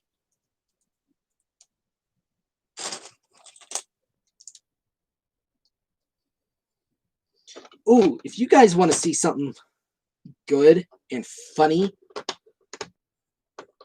you want to see something funny that really gets you in the festive spirit. Oops, I goofed, I think. Yes, I did. I did goof. Ugh. There. If you want to see something that is really good and funny, look up Christmas with Sonic. There are 8 videos total, and the finale was released a few weeks ago, and I did live reaction to it, and I posted that on Christmas week. It took me a little while to piece together, but I finally did it. And I recommend watching the series first before watching that. And what it is a fan-made animatic series by Belena Productions, which took elements of the Sonic the Hedgehog franchise and combined it into a new storyline with the themes of Christmas and family. And it's weird at first, but it is really funny once you get down the road.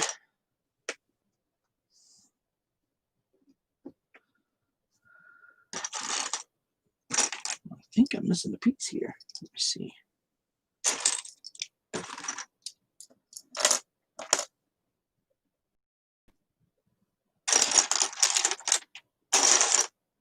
There we are.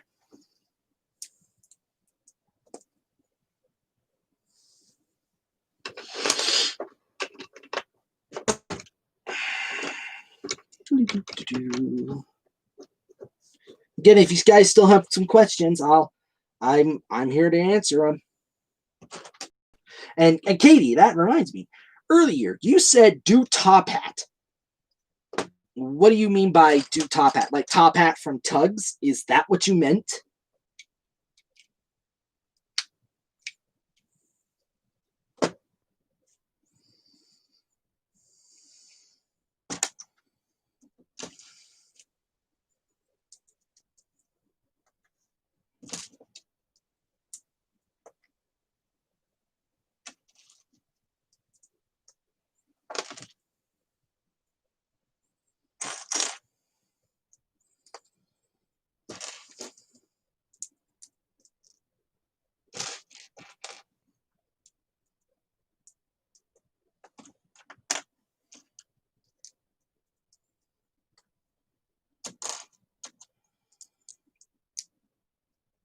I'm still really surprised at how many little pieces are in this set.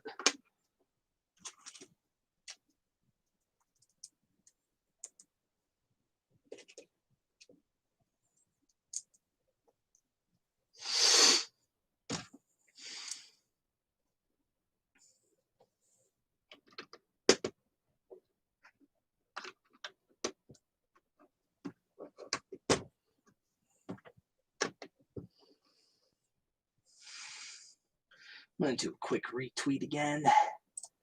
Show that I'm still going.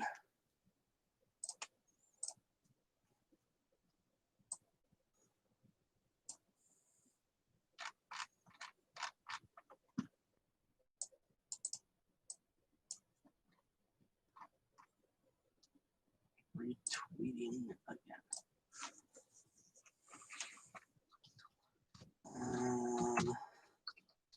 Still live. But starting to get there. And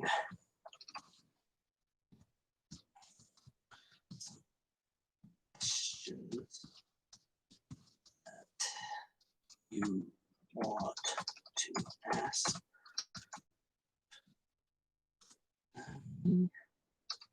Hurry on by.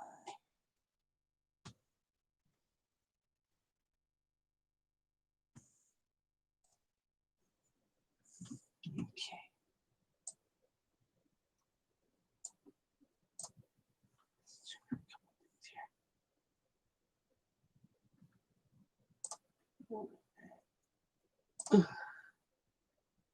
Just checking a couple of things here.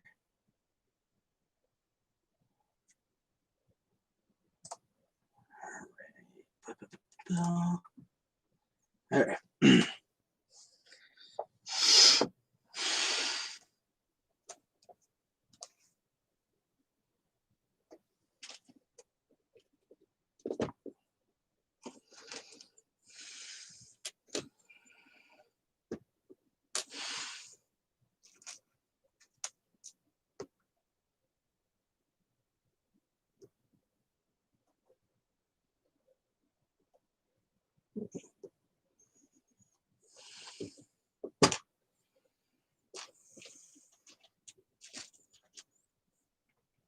Some people trying to talk with me on Messenger. I'll get to their messages soon. I'll respond to them soon.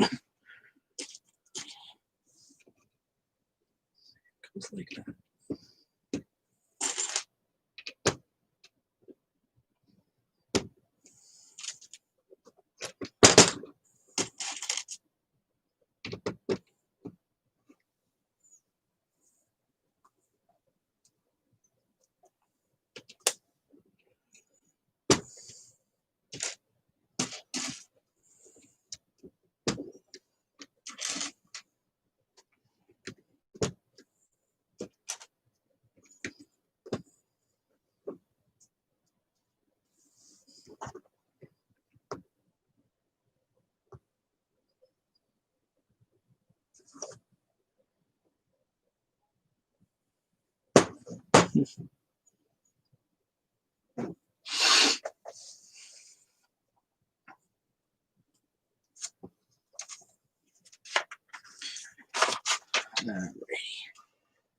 Aha!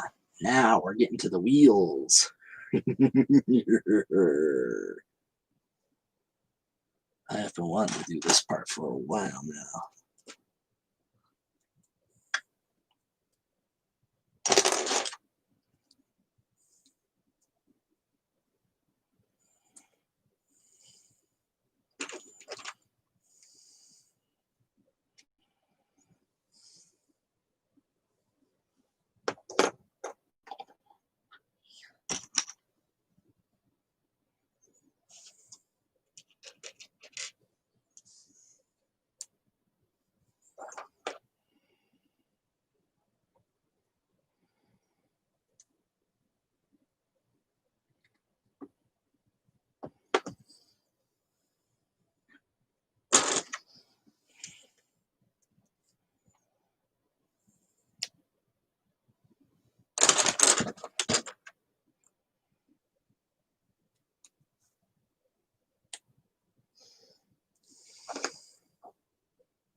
Oh, wait, I'm doing it wrong.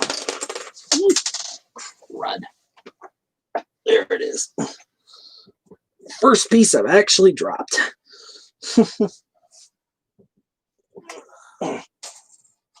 Ah.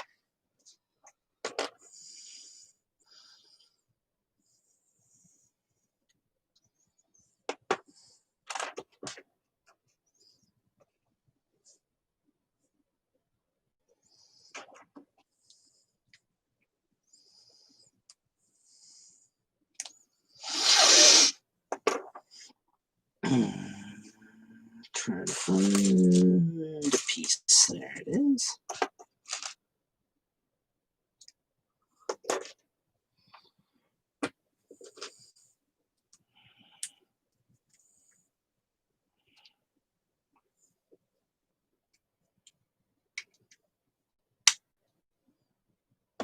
Now, just so you know what this part is on the engine, this is on the ends. These are the motors, and this is the driving wheel. This is the one that gets the other wheels moving. I saw footage of these things, and they're not articulated. They are like articulated like what this train is.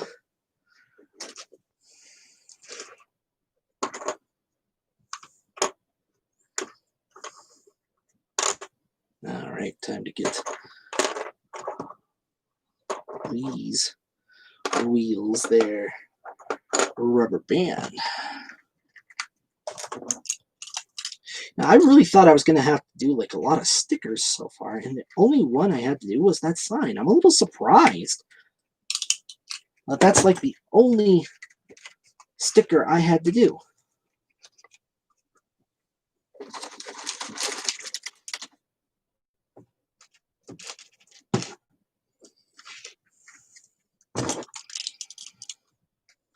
Because that's pretty much why I use this box cutter for whenever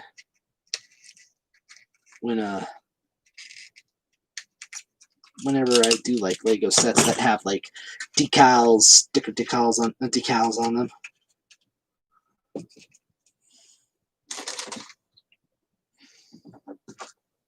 Now throw those on there. And I'd use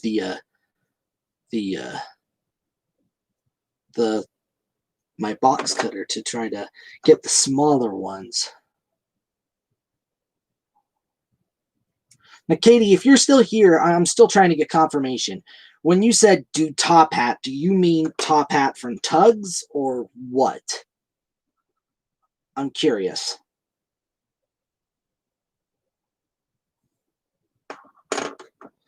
I need to know. I need a response.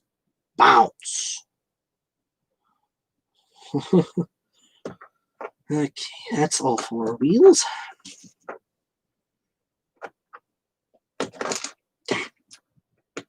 Sometimes these little pieces can be a real pain in the whatchamacallit, if you know what I mean.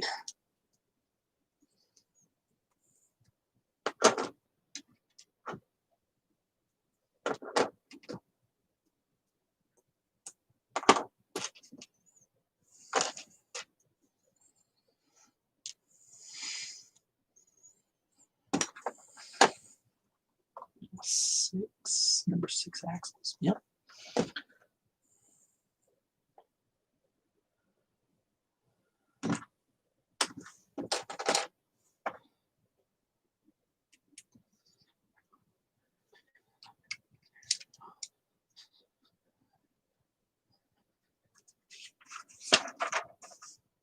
So one is down, and the other is sideways.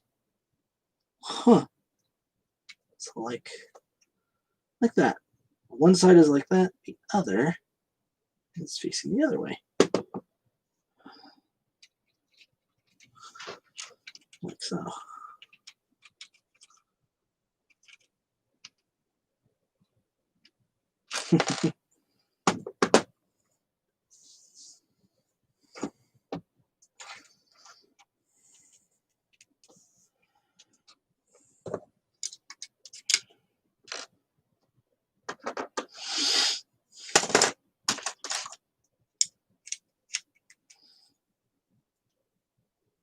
There's that. Now, for the rimless ones.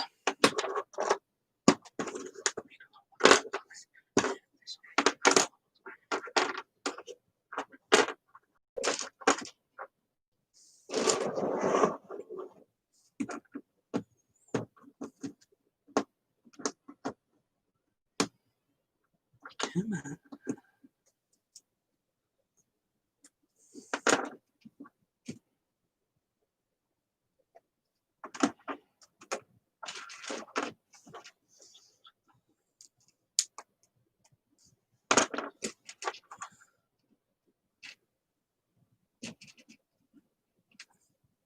Thank you, Katie. I try to be a good friend.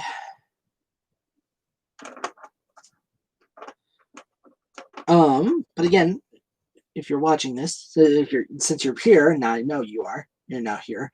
When you asked earlier to do top hat, did you mean top hat from Tugs? I need to know. I need to know.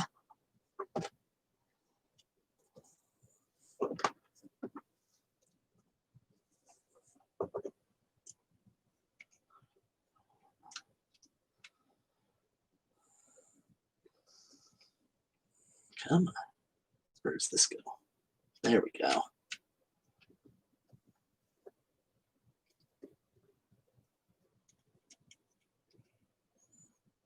There we go.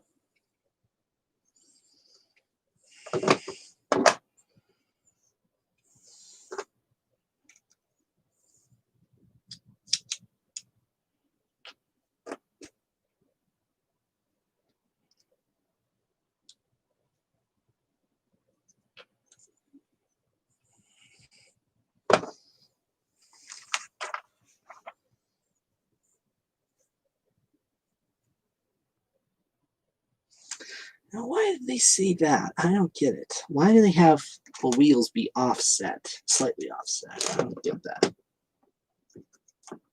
Does it have to do with like a type of balancing thing? Or what?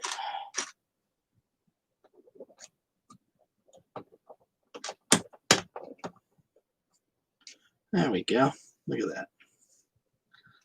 This is the part that everybody likes.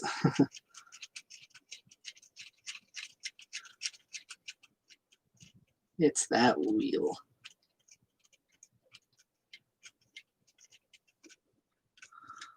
And you can see the action here.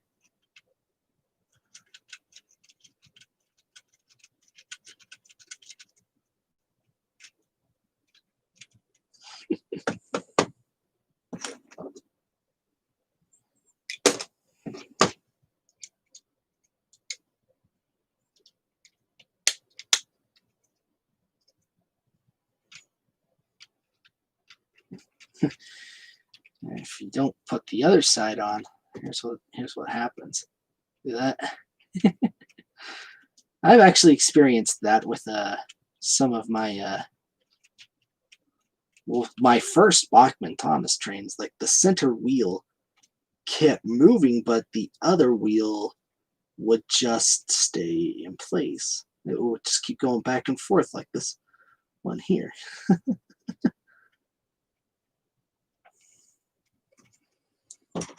It was unfortunately a used Bachman Thomas engine. I had to get a new one. There we go.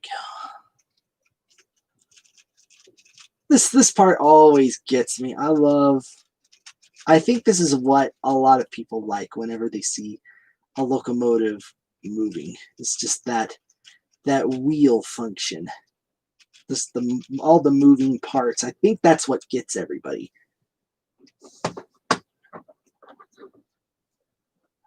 Seeing something here.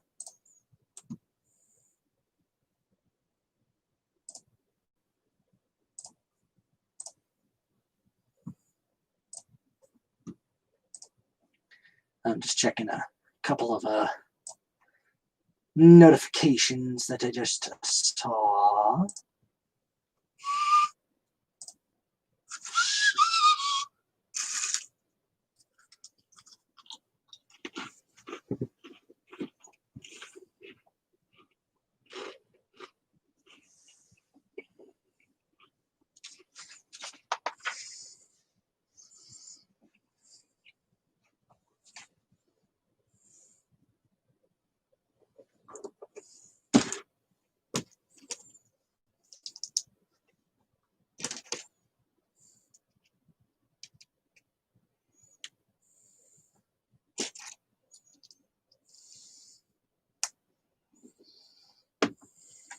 Gonna make a bunch of these little tubs here, which I think are actually the battery packs of this. This is their take on the battery packs of the engine because it goes right here.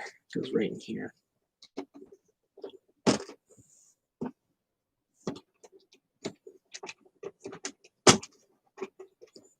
And then there's another one that goes right on the other side of it.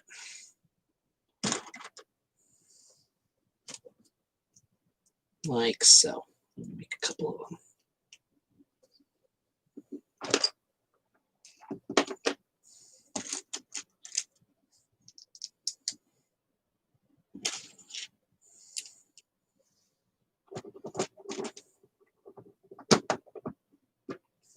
That's what we see on the engine here. It's like that.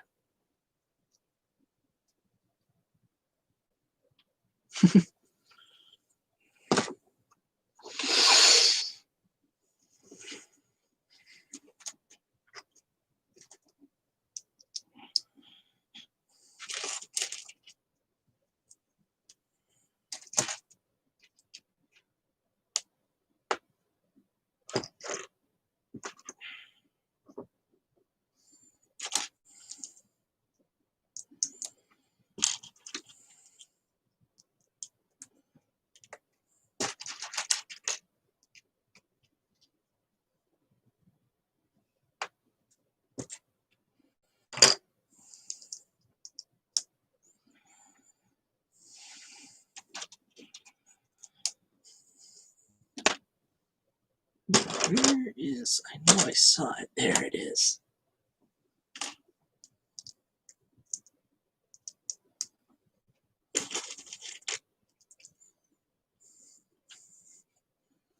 There we go. And over onto this one.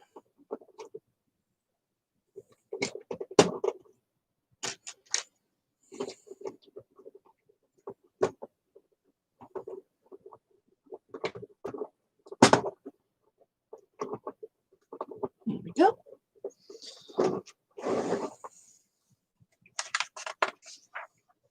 The front bogey. We're doing the front bogeys now. Take another slug.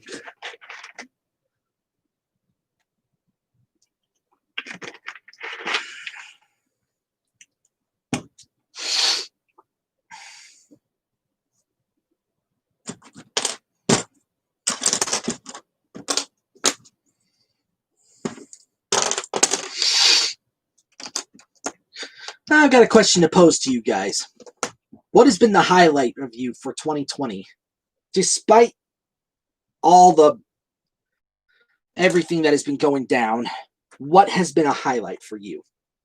For me, I will say a highlight for me was seeing my brother become a father and then seeing my sister getting married. Those were some highlights for me. It's like our family got bigger this year. Despite all the chaos that COVID-19's been throwing at us, we were still able to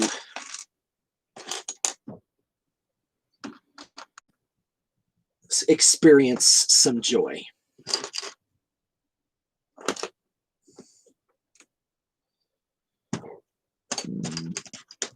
Excuse me.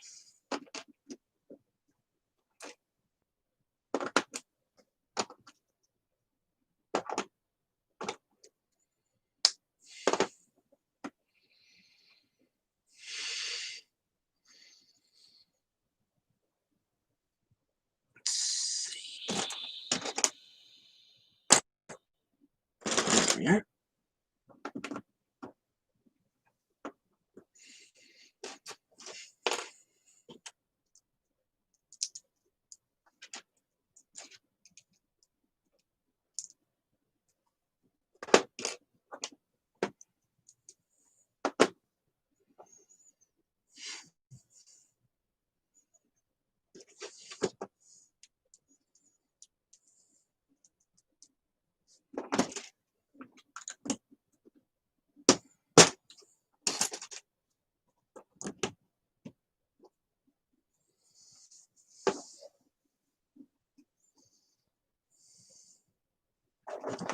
Buffers.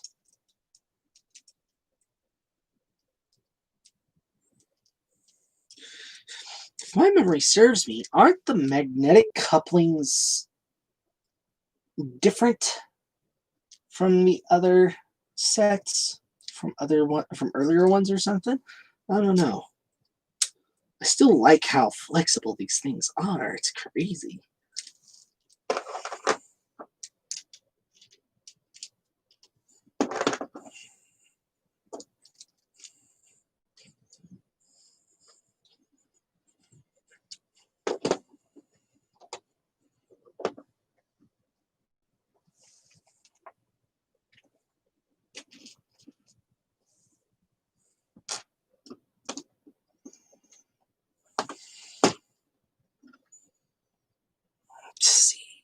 There we are.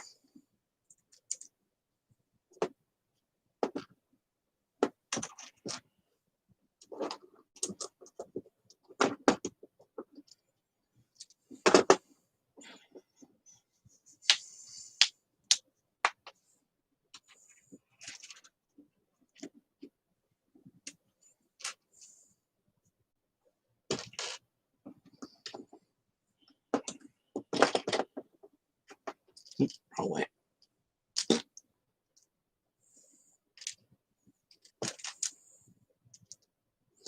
I'm curious, in addition to the question I just posed, what's the highlight for you for 2020? Who here lives near San Antonio, Texas, or Palestine, Texas? Or do you happen to know anybody who lives near that area? San Antonio, Texas, and Palestine, Texas.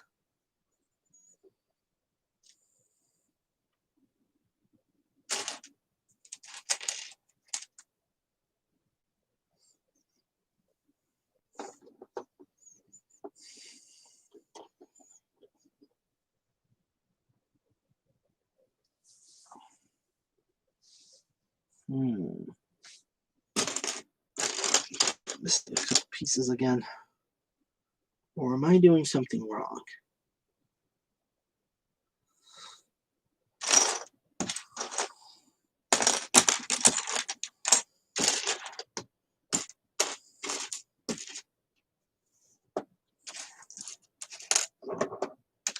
Hmm.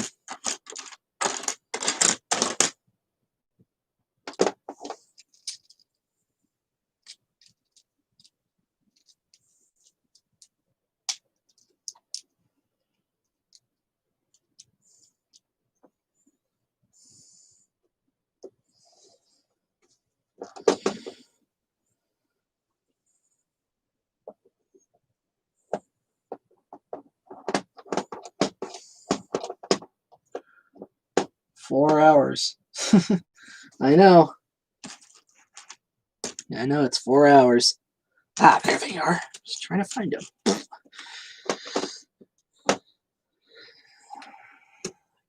there's that.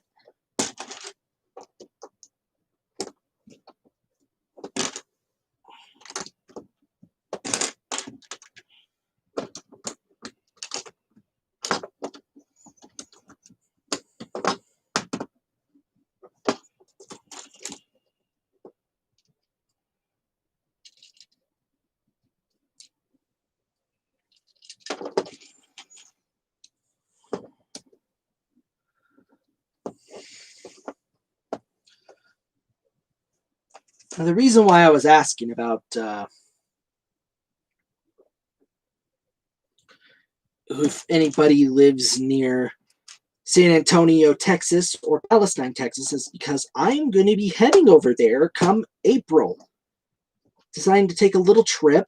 I've been meaning to take one for a while, and I had a free flight on my. I had a flight voucher on my hands, and I decided I wanted to go somewhere to just possibly entertain myself, and I came across this type of some railroad themes. Plus, my dad mentioned the river walk in San Antonio, how beautiful it is, and I have a co-worker and friend that has told me it's really beautiful over there, and there's like a type of lazy river raft ride or something, and I'm gonna check those out.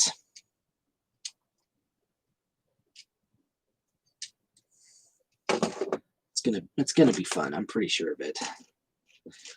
Now for the bogey wheels themselves.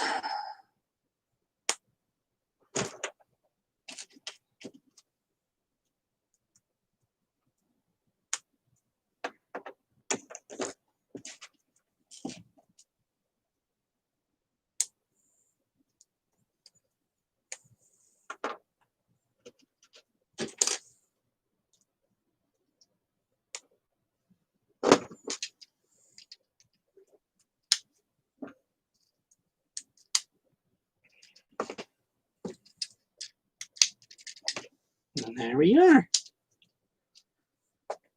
This is still excites me. This still excites me that the fact that I'm actually building a Lego train. It gives me joy. It gives me joy. I like it.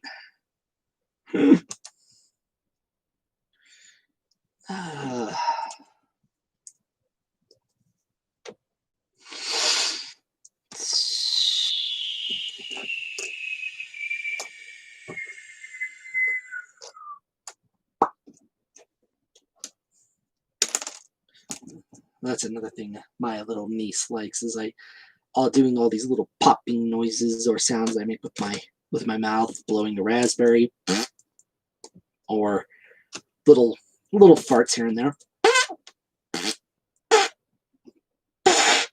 doing little pops. And she would try to replicate me, but all she would end up doing is just spitting and blowing bubbles.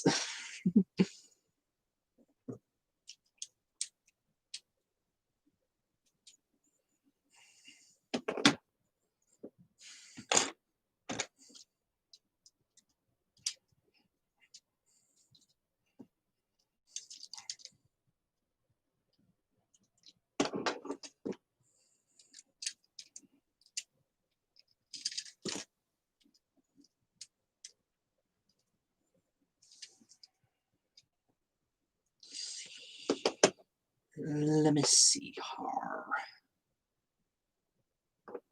I should have 2 more stepladder pieces, unless one end is not supposed to have it. There's one.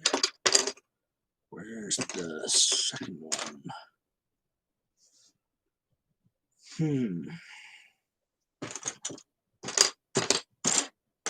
There you are.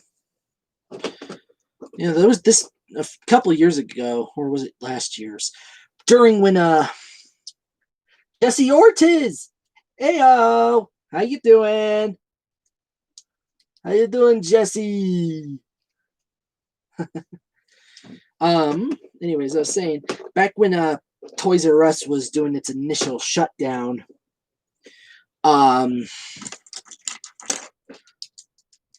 my mom had me buy for her a lot of Lego Ninjago sets for my baby brother, Daniel, and one of them was the temple set from the movie, and it was just missing a ton of pieces. Like, so many pieces were missing. You couldn't complete the set. It was ridiculous. And we ended up having to like go through all the entire set to make sure which ones were missing, and the catalog part of the book. So each part here almost reminds me of, like, it's the bottom half of an engine here. Like, you expect to see something like a tank engine up top because of the bogey wheel. I keep thinking that, but that's not it. Maybe when I disassemble this engine, I can try doing that. Try making my own tank engine. Maybe even Thomas. Who knows? Oh, I forgot something. These, the little sausage links, which can double as brake pipes, apparently.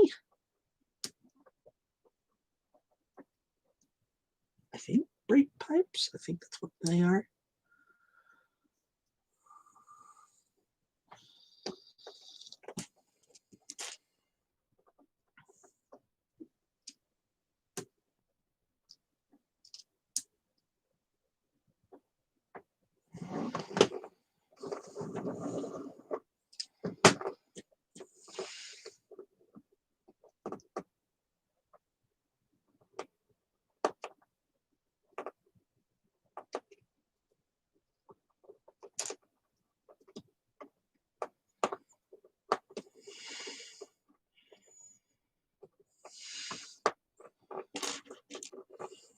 There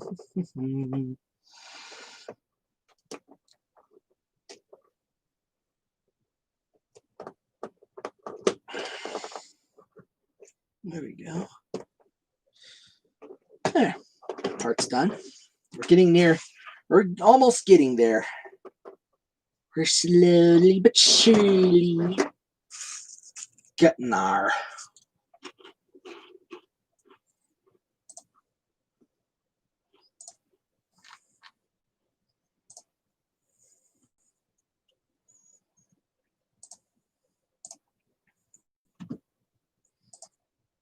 Just checking my messages and all that.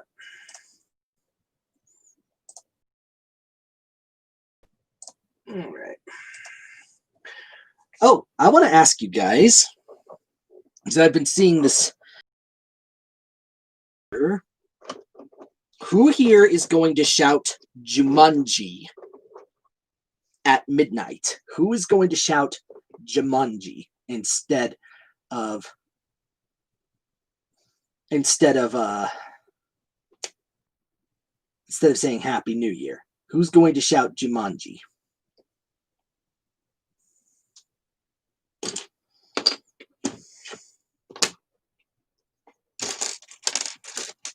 Because in case some of you don't know, Jumanji is a movie. It was based off of a book that was based off of a game in the said book that whenever you played it, all these crazy things would happen. Animals would keep coming out and run rampant.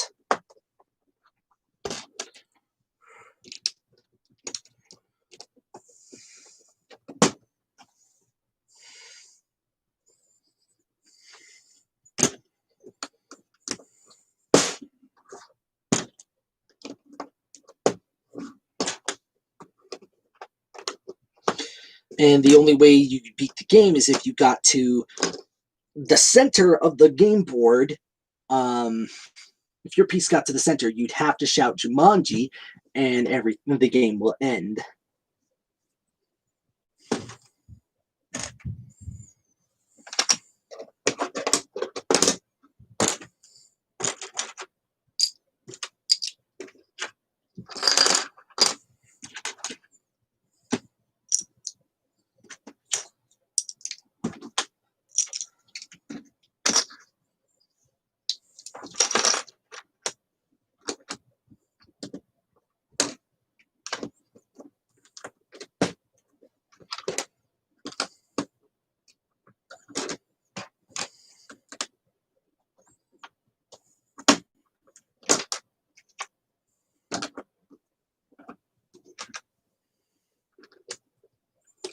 Mason! Hey there! How you doing, Mason?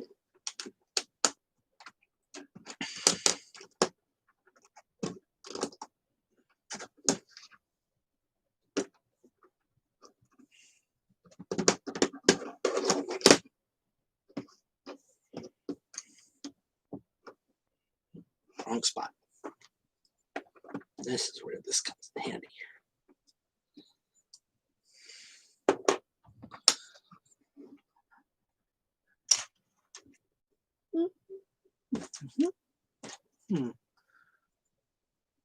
I did quite a bit of impressions earlier, Mason. If you were here, I did quite a number of them. I did let's see, I did Sir Topham Hat. I did Cookie Monster, Animal, Beaker, Dr. Bunsen Honeydew, Floyd Pepper. It's quite a number of them.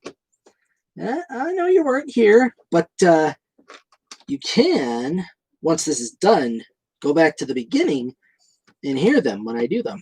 So right now my voice is getting kind of a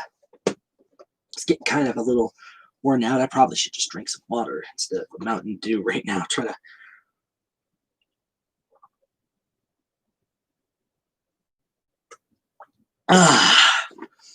rehydrate. I mostly drink the Mountain Dew just to wake me up, that sort of thing. Also, I've been talking a lot too, trying to keep conversation interesting and all that. Anywho, what you're seeing here is me coming to the tail end of building a Lego set that I got for Christmas, which was this. It is the Lego Crocodile Locomotive. This came out last summer, and it was a hot ticket item. Very hot ticket item, because shortly after it came out, it sold out. And here's what I've got built so far, if I can try getting it. It's the base plate and the center part. That's what I've got written and made so far. And what I'm making is the ends. So here's what I've got. I've got the wheelbases all figured out and built. I'm right now building the shell part.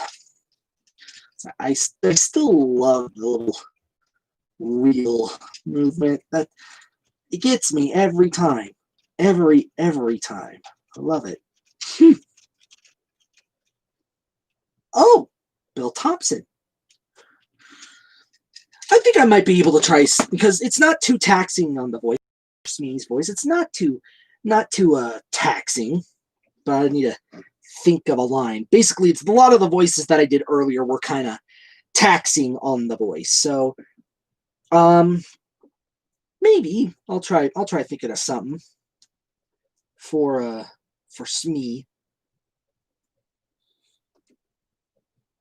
I think I'll try something for Smee. I just got to think of some lines.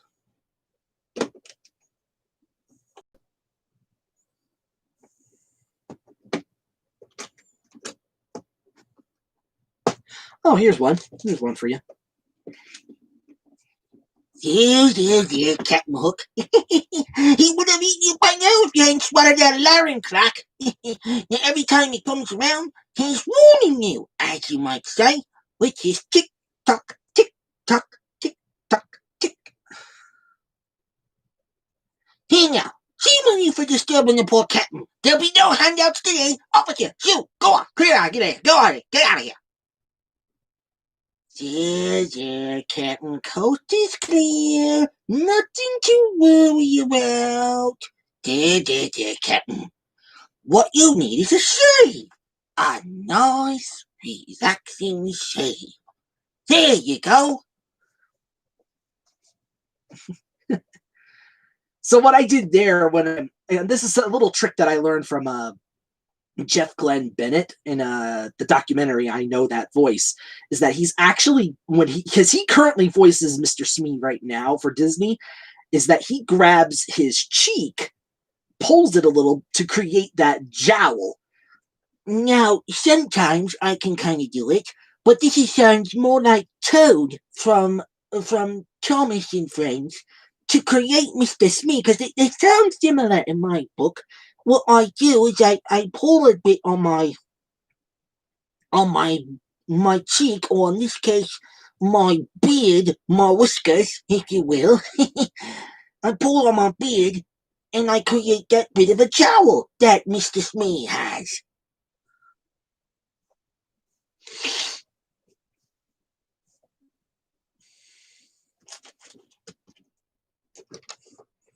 And really, Bill Thompson back in that day, he was kind of everywhere too. He was actually kind of a Disney regular. I need to do this. I need to try submitting this to like Watch Mojo or something, like top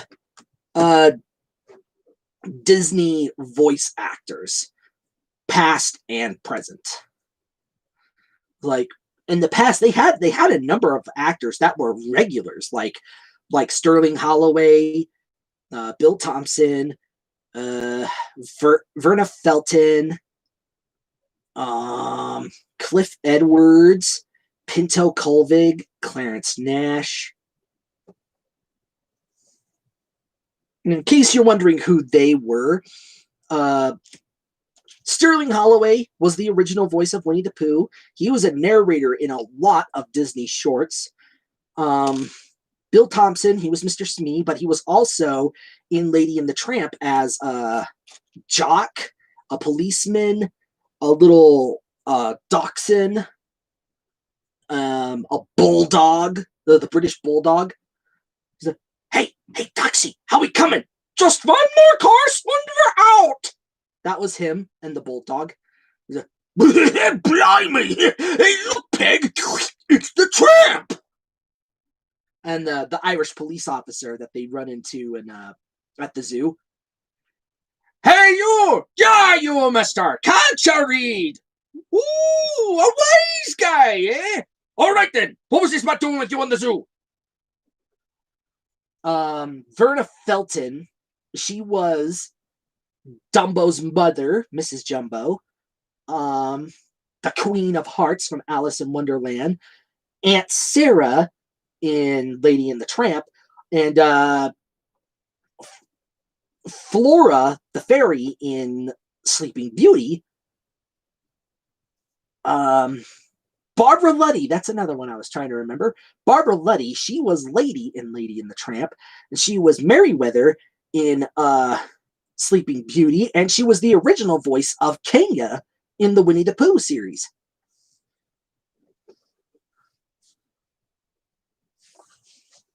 I'm just getting readjusted myself here.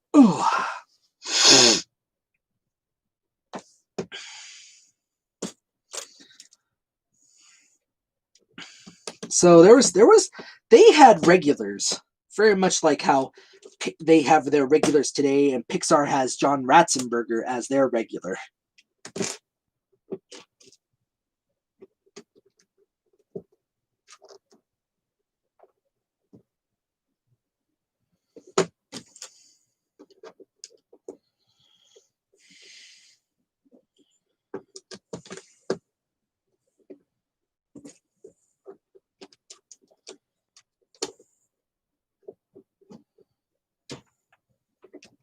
And Pinto Colvig, he was the original voice of Goofy and Pluto for Disney.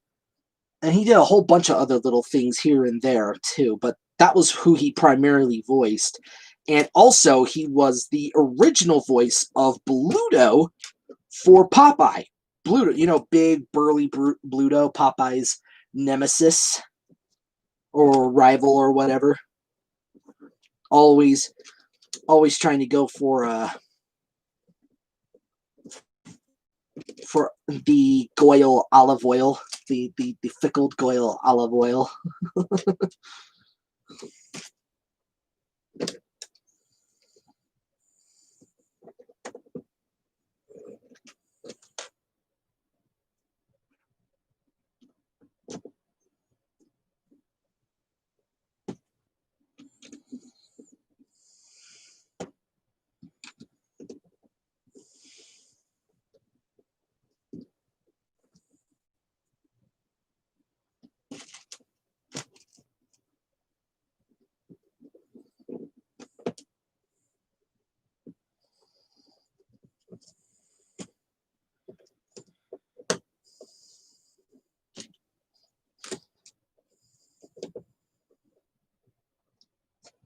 See. Oh, also, interesting note. I just found this out. Was that Bill Thompson was also the original voice for Scrooge McDuck. I did not know this. Before Alan Young took the role, he did it for a short called Scrooge McDuck and Money. And it was an educational short film about the advantages of investing and the history of money as well. It was an interesting little short.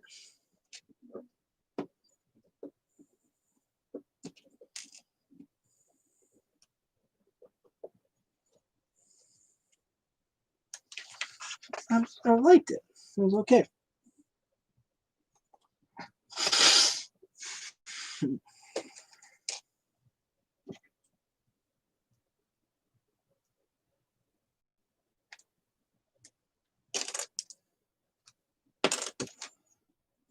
And this is the part that I heard. This part is where they create the slope for these front pieces, or for these end pieces.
Now I got a question. Here's another question I want to pose to you guys. What are you looking forward to in 2021 aside from a possible cure or the hope of COVID-19 going away?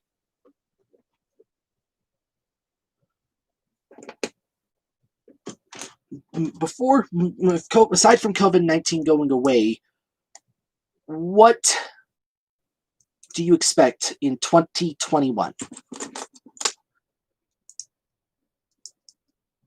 Corey Burton voiced me too?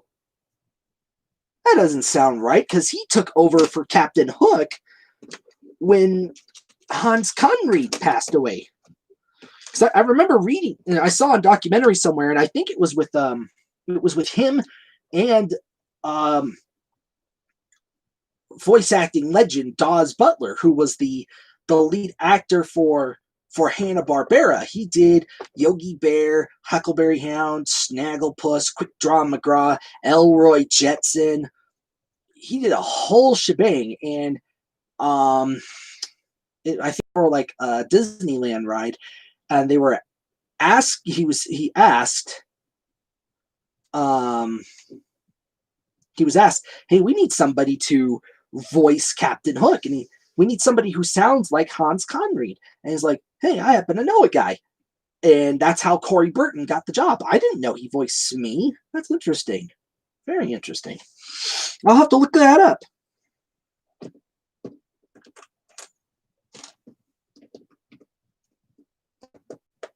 These are 2x2 flats. Excuse me.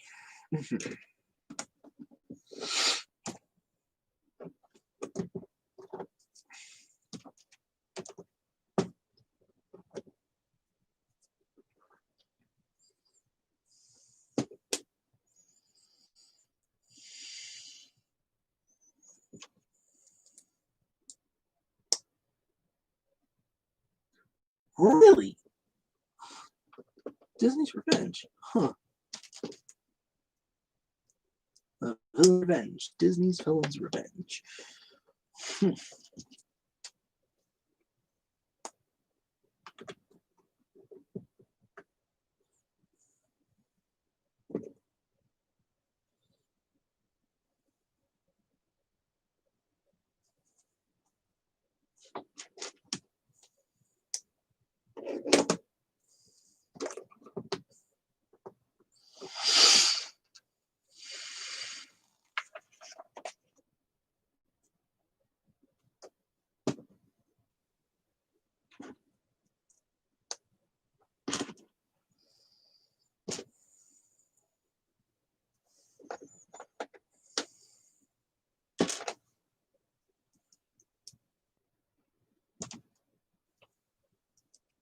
By the way, I'm curious, Mason. Have you actually, since we talked last or whatever, have you gotten representation yet or gotten further voice training? I'm curious. Or are you still trying, are you not pursuing voice acting anymore?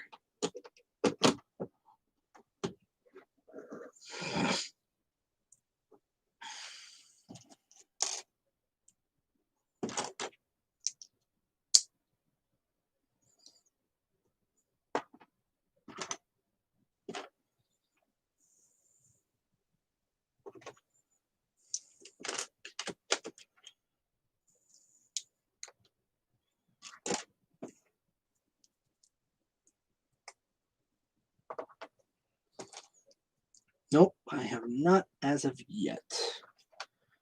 As in, no representation? Or have you done any further training? Have you gotten any further coaching? That's the word.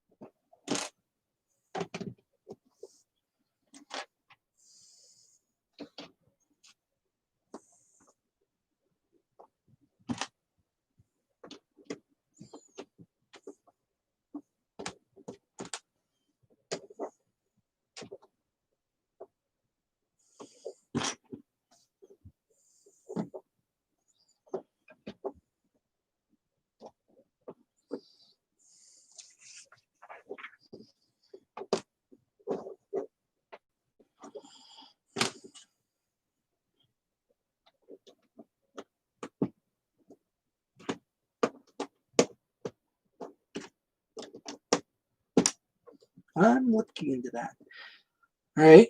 I would recommend looking and as far as coaching, one of the people I would recommend is the Lalapetus Company. I think I've told you that before, haven't I? Lalapetus Company. Because that's who I've gotten a lot of my coaching and training from recently.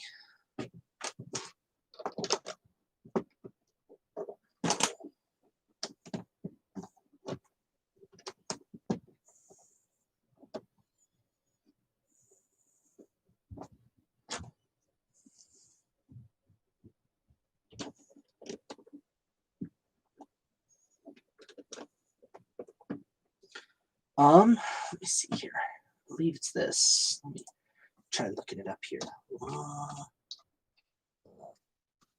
Fetus.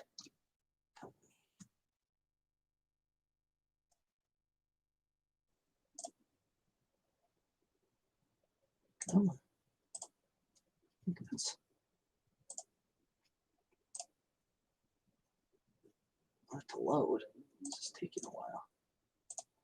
Anywho, this is the link. Yeah, they have a website.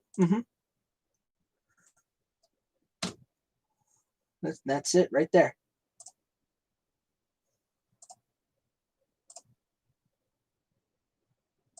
Just taking a look at this here. Yeah, I'm looking at myself right now. All right.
So yeah, in case some of you don't know, Lalapetus was a lady I met in 2018 when I last went to IMTA LA, January, and she actually sought me out after hearing about me from a couple of her talent members, and after because I competed alongside them, and to make sure I'm putting this on right.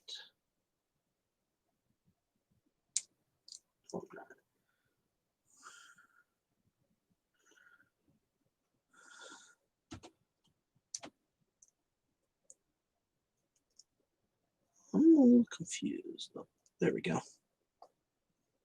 Because they've got this. Okay, there we go. I just had to look at these instructions a little bit because it was not making quite enough sense. Anyway, and they run a company out of Wellesley, Massachusetts, and they coach people in acting, speech, improv, and this not only in the acting sense, but also when you're giving a presentation.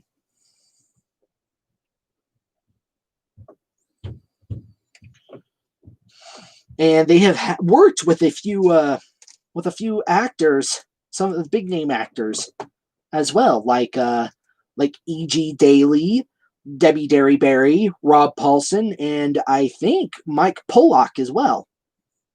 In case of some of you who don't know, I already mentioned who Rob Paulson was. He's from Animaniacs.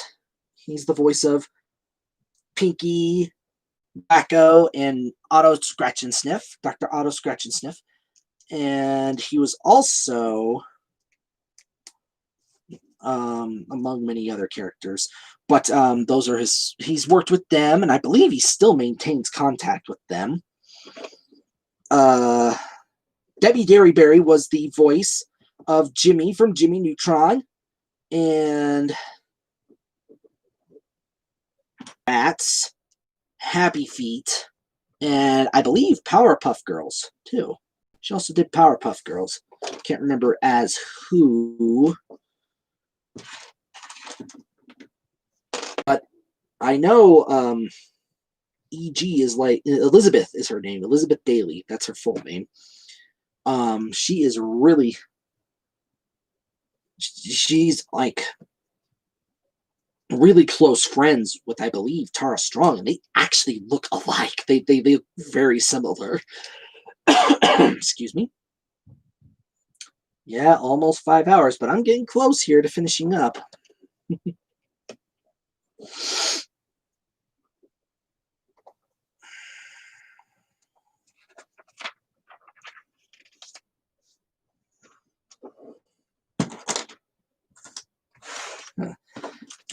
All right.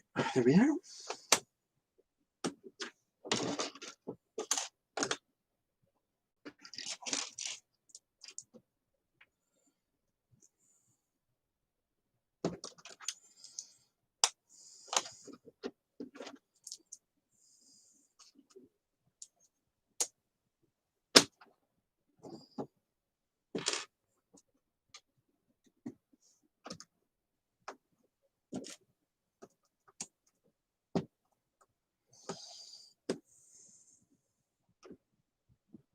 I've seen some people actually go a lot longer than 5 hours. I've seen people stream for longer than that, to be honest.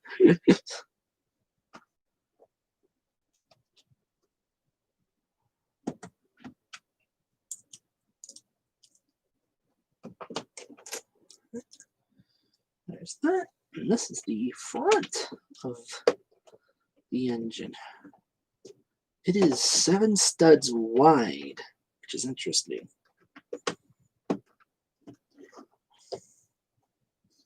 It's headlamps.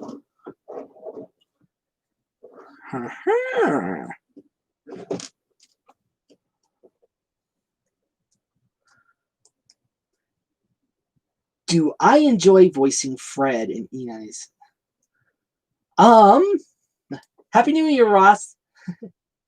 I love doing Fred. I haven't done anything for E93 for a while now. I haven't done anything with Enterprising Engine 93 for a while. We still talk every now and then, but we really haven't done very much.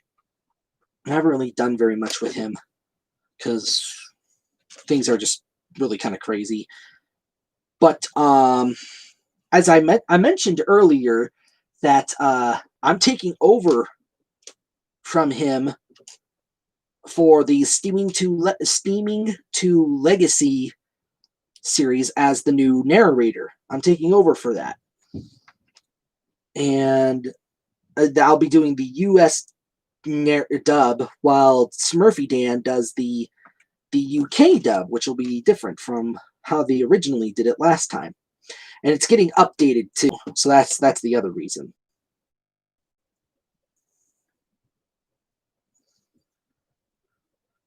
And as for Doc, I really haven't done anything for him. I don't think he's gonna be reappearing in the series at all. That's weird.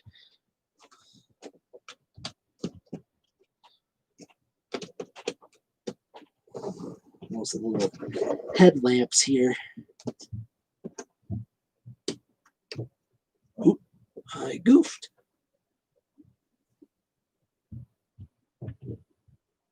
Gotta change this out a bit.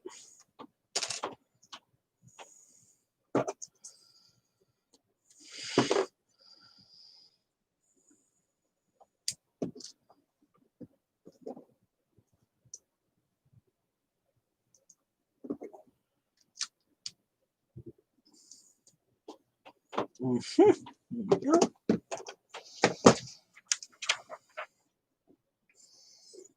Now another headlamp.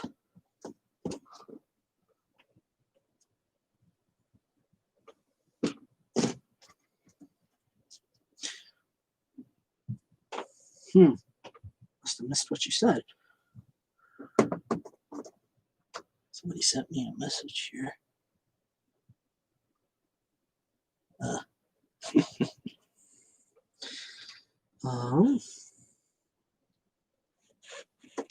Oop, I goofed. I goofed again. Sheesh. Too many faux pas can spoil the bill.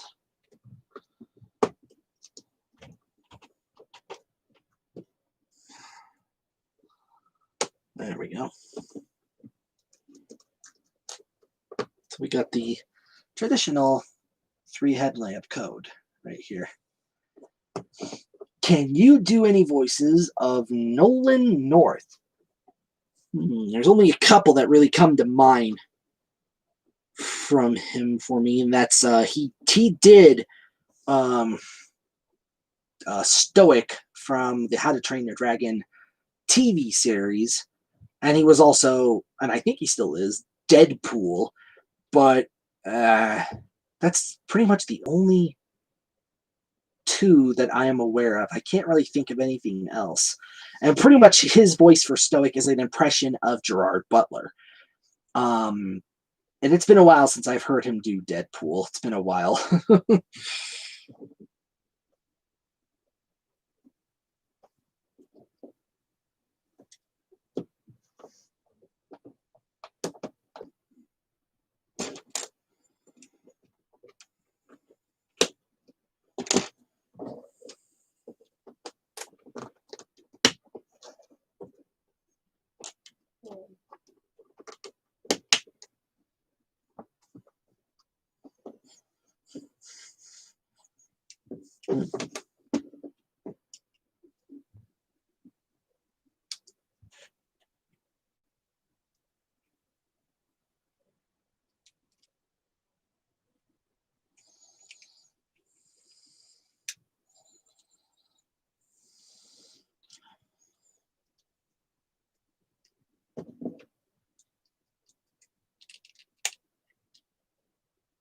Why is this one wanting to come out looking a little funky?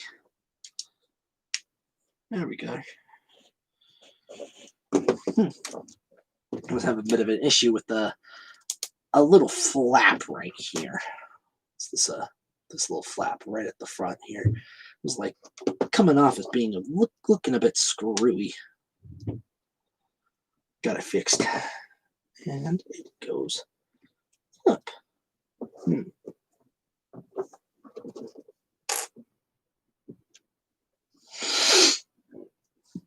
Excuse me.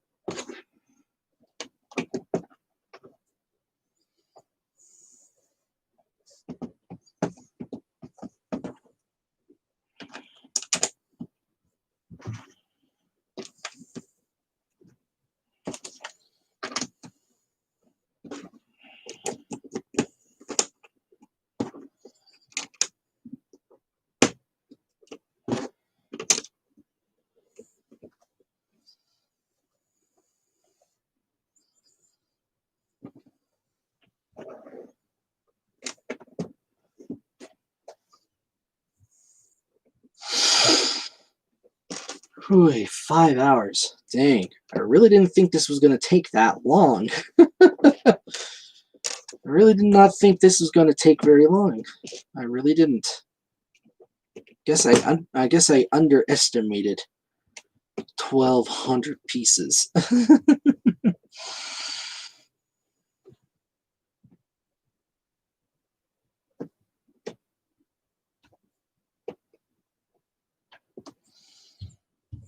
What type of piece is that?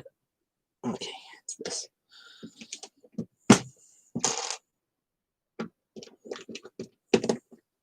Just Slowly getting there.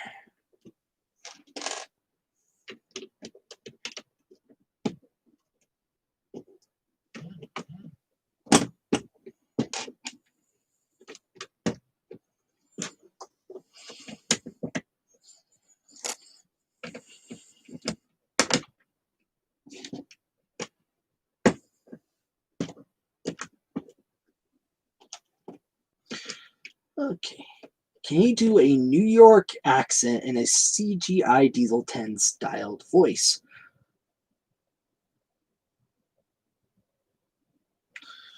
So kind of how he pretty much sounds in Thomas and the Magic Railroad? Is that right?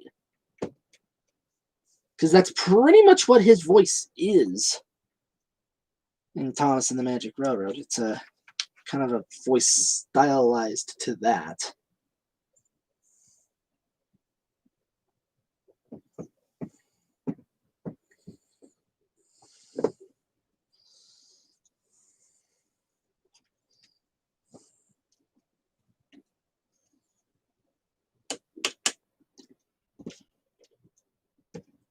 Okay. Give me a second here.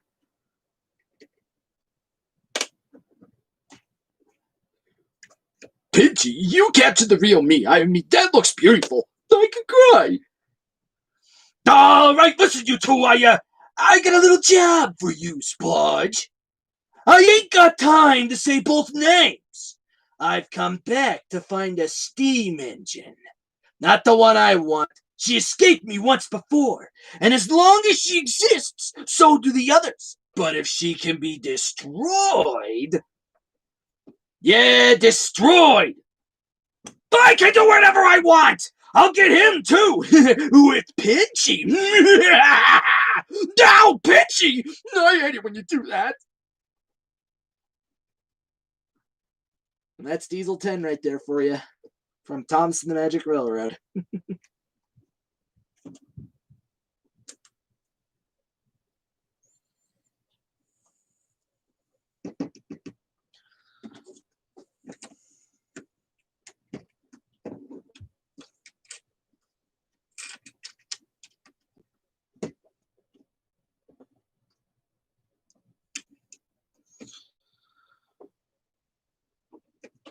Oh, I goofed.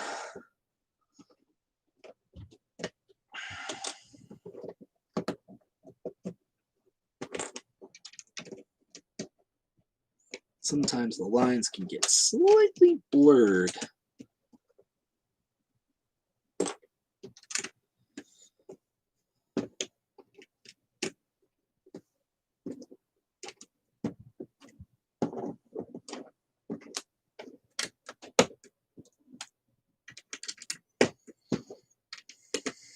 Almost there, folks. Almost done.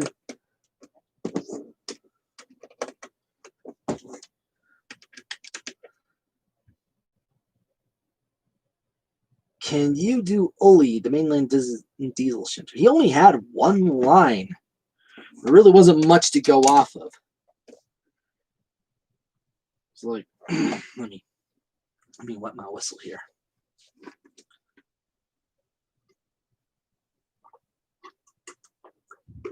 Let me just do the little scene from Journey Beyond Sodor. We got a lot of engines coming through here, mate. Friend. You can't expect me to remember every blue tank engine. His name's Thomas, from the island of Sodor. Holy! Have you seen a cheeky blue tank engine, numbered 1? Nope. Like I said, friend, there are a lot of engines come through here. Bridlington is a very busy yard.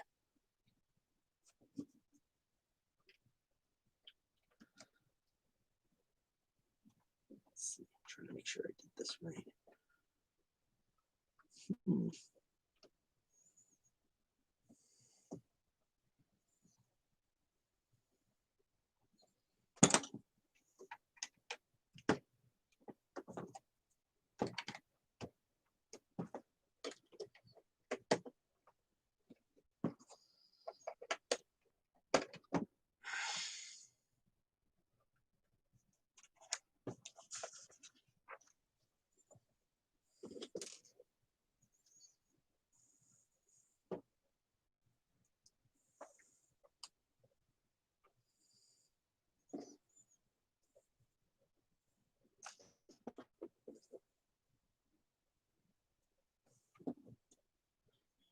Getting close.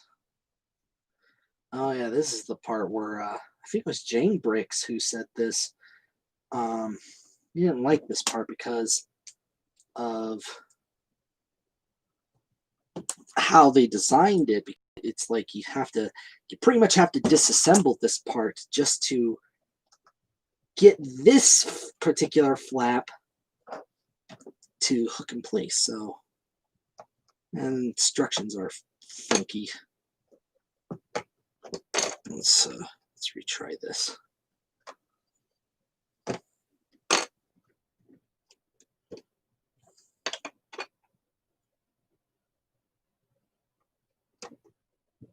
There we go. Oh.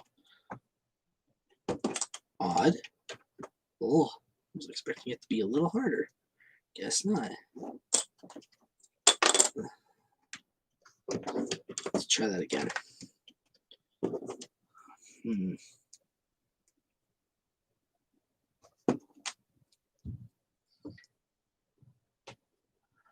I don't even know what Big City Engine would sound like, Mason. I really don't know how he would sound. But are you talking like my voice for like the one I did for D261 for the TCC, or what? And maybe even the voice I did for him for the CS, for the Classic Series creators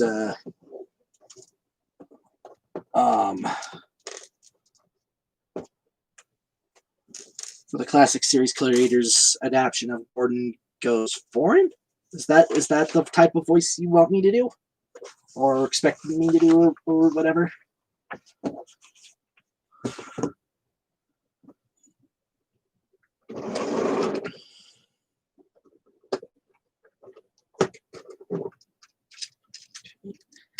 All right, there's that. Getting close, folks. Oh, look at that. Look at these. I swear, if you could just they look like just engines on their own. Look at that. Just add a cab on the end and you got yourself a little engine right here.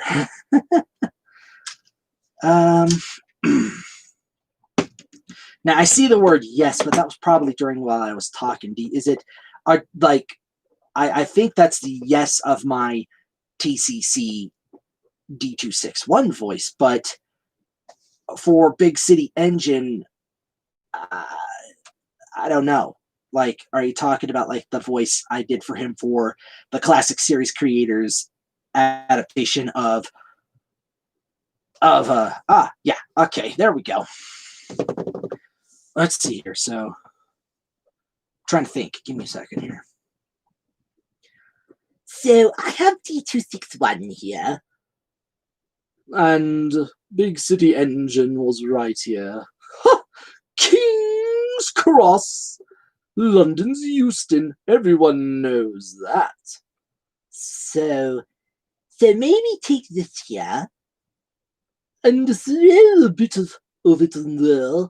Or maybe something like this. London, let's do this and then throw a bit of a lisp in there. Maybe we've got a little something like this. This is kind of something you would expect to hear. King's Cross, London's Euston. Everyone knows that. Alrighty. Now, the moment of truth. I'm going to connect these last parts together.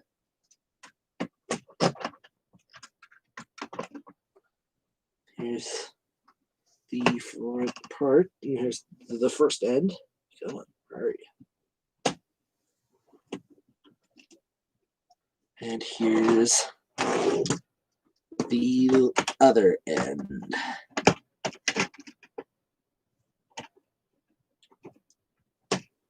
Look at that. There it is, folks. The Lego crocodile locomotive. Took me about 5 hours to put together. Maybe just a little less because I did about like what a half-hour intro, I think. For those of you who were here earlier, I'm going to take this off its stand now. There we go, just to see how it looks. Look at that. Look at that. That's so neat. Now, I can kind of already see offhand why some are worried, is because look at the little, that's the only connection right here. That is the only point. It does feel a bit flimsy considering the weight of this. It is 5 hours though. Dang. I did not expect this to take 5 hours. I did not. I did not at all, Ross. This is still really cool. This is still cool. Let's see how it handles on the track here. I'm gonna remove these little pieces here.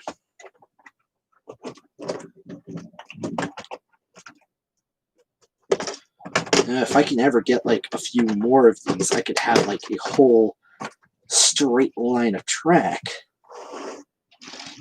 I know it's really short, but dang, this is so cool. Look at that. Whoop, got a bit of a derail.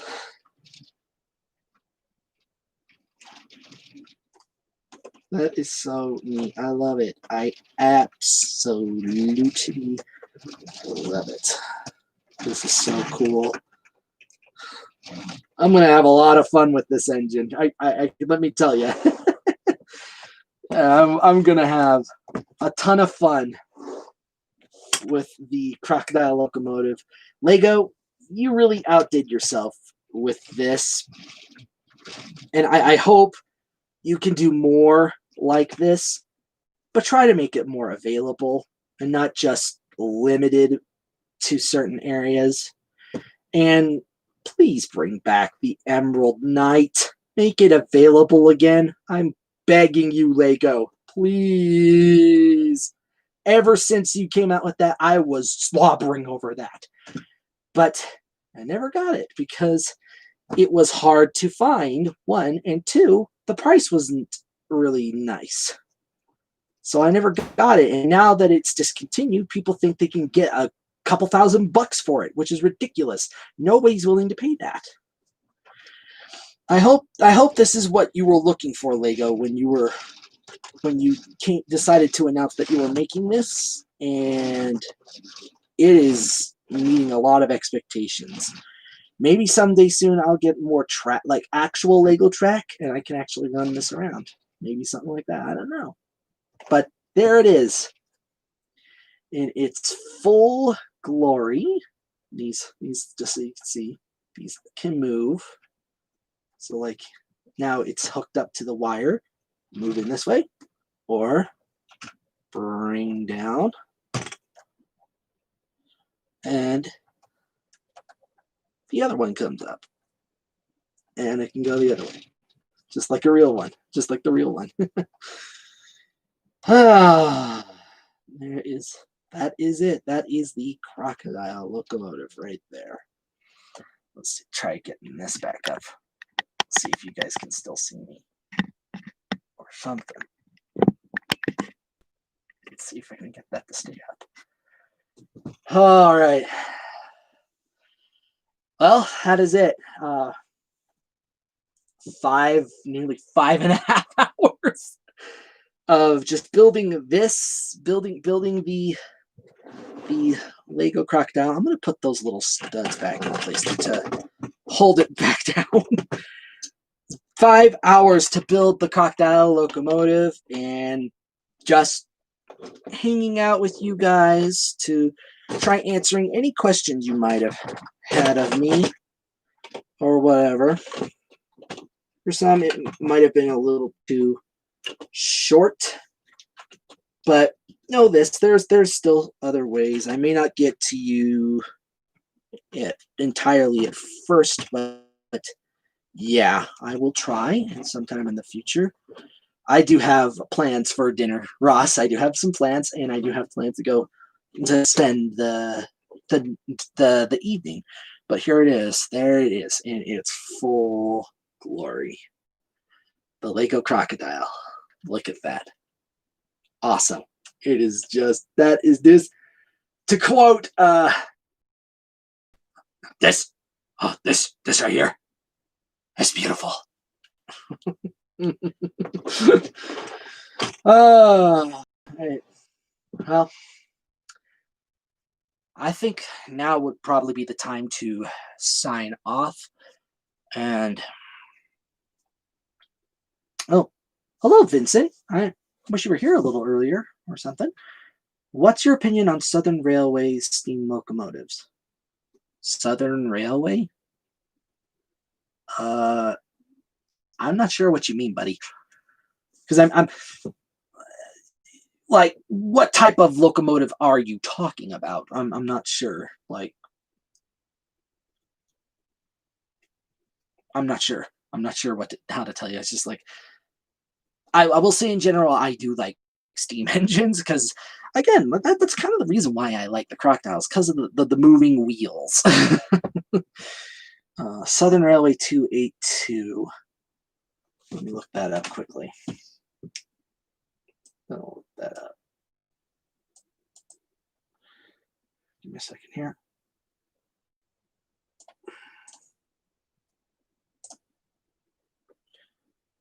Oh, this type of locomotive. Uh-huh. Funny you should actually mention this. Now that I'm looking at it, I think that type of locomotive was my first HO scale steam engine, and I did not take care of it very well when I was little. Brandon? Who's Brandon, Katie? I don't know. Yeah, especially with the green and red colors. And like I said, I think that was the first HO scale locomotive that I owned. Um, but I generally like steam engines. I really do. I really do like steam. Um, but yeah, I've pretty much I've only got like what 6 hours now until the new year comes in. But yeah, I wish you were here earlier, Vincent. Yeah, I'm sorry, man. But but hey, you can always go back and watch this if you want. Um, oh, before I do want to tell you guys that I do have some videos planned to come out soon. Um, Optimus Prime 2471. I don't think I've met him or heard of him, Katie. I don't know. My mind is kind of a bit blurry right now, trying to remember everybody, if you know what I mean. But yeah, I do have some videos planned to come out soon. I'm currently making one right now, which is something that a lot of fans have still been pestering me about for the last couple of years. And even though I kept pointing them to certain ways, it's just getting redundant. So I'm like, okay, I'm going to make one final video about this. Oh, Brandon Ansario. Oh, it's been a while since I've talked with him. Yeah, it really has. Anyway, yeah, expect to see this particular video to come out soon. I'm not gonna reveal what, but you'll know it when you see it. You'll know it when you see it. And I do have another video gonna be coming out soon as an announcement is made. I have to wait on this particular video for a little bit, and I do have while I do have some other plans. I'm actually really considering now doing like a kind of a weekend vlog sort of video of me doing some of my activities, like building with Legos, mock doing some MOCs, drawing, writing, even some of my voice acting, if I can do it, because I know some people are kind of a little picky about letting some of their material get out. So I'm gonna try talking with them, like see, hey, what can I do here? Because I've seen a bunch of actors do that, like James Arnold Taylor and uh Rob Paulson, Kevin Michael Richardson. I've seen them do this, but that was like after that piece of work came out, or if it was past a deadline or something. I don't know, but I might try something like that. I might try doing something like that because my brother posed to me, he's like, why don't you just start doing like a vlog of you doing your things? Because I've lately I have been doing a lot of drawing and a lot of writing, and maybe just to give you guys a little insight into what I do from time to time. I'll have a little time here to answer your questions here, Vincent. Um, Favorite cartoons. I could go on a long time about that. But I will narrow it down to some of these. Like I obviously I like Thomas and Friends. I like the classic Looney Tunes, classic Sesame Street, Rocky and Bullwinkle, the old one, classic Rocky and Bullwinkle. I probably should have mentioned that. Classic Muppet Show. Um, Avatar, The Last Airbender, the Avatar series, and Voltron, Legendary Defender. Let's see. I've got a lot, but that's a lot of my go-tos right there. I kind of want to try watching Hilda, as I've only seen one episode when my step niece and nephew, my step niece and my step nephew, um, watched an episode while I was taking care of my niece, and it was interesting. It was interesting. I really need to get into that among many other shows, obviously. And can you find me on Facebook? Yes, you can. Just look up Joel Hunter, and that's my regular Facebook page. You'll know it when you see it. And I have another Facebook page, which is Joel Hunter voice actor. You can find me there, and you can also find me on Twitter. And my handle is at GEEB Machine, at Geeb Machine, GEEB Machine. You can find me there. So yeah, that's pretty much it right there. So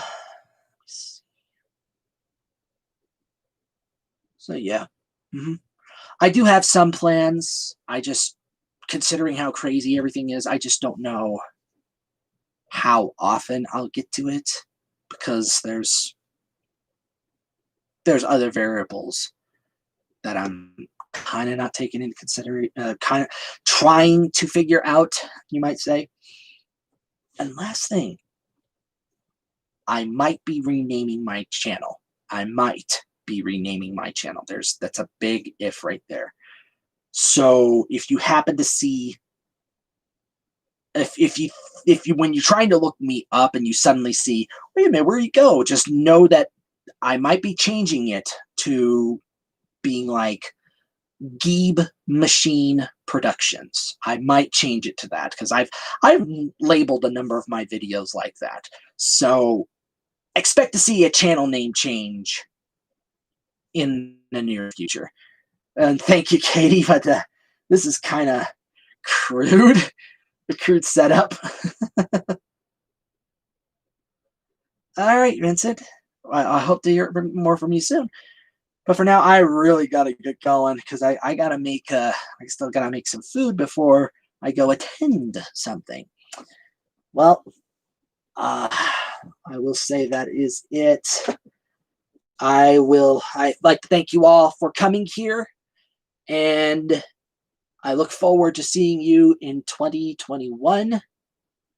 And I wish all of you the best for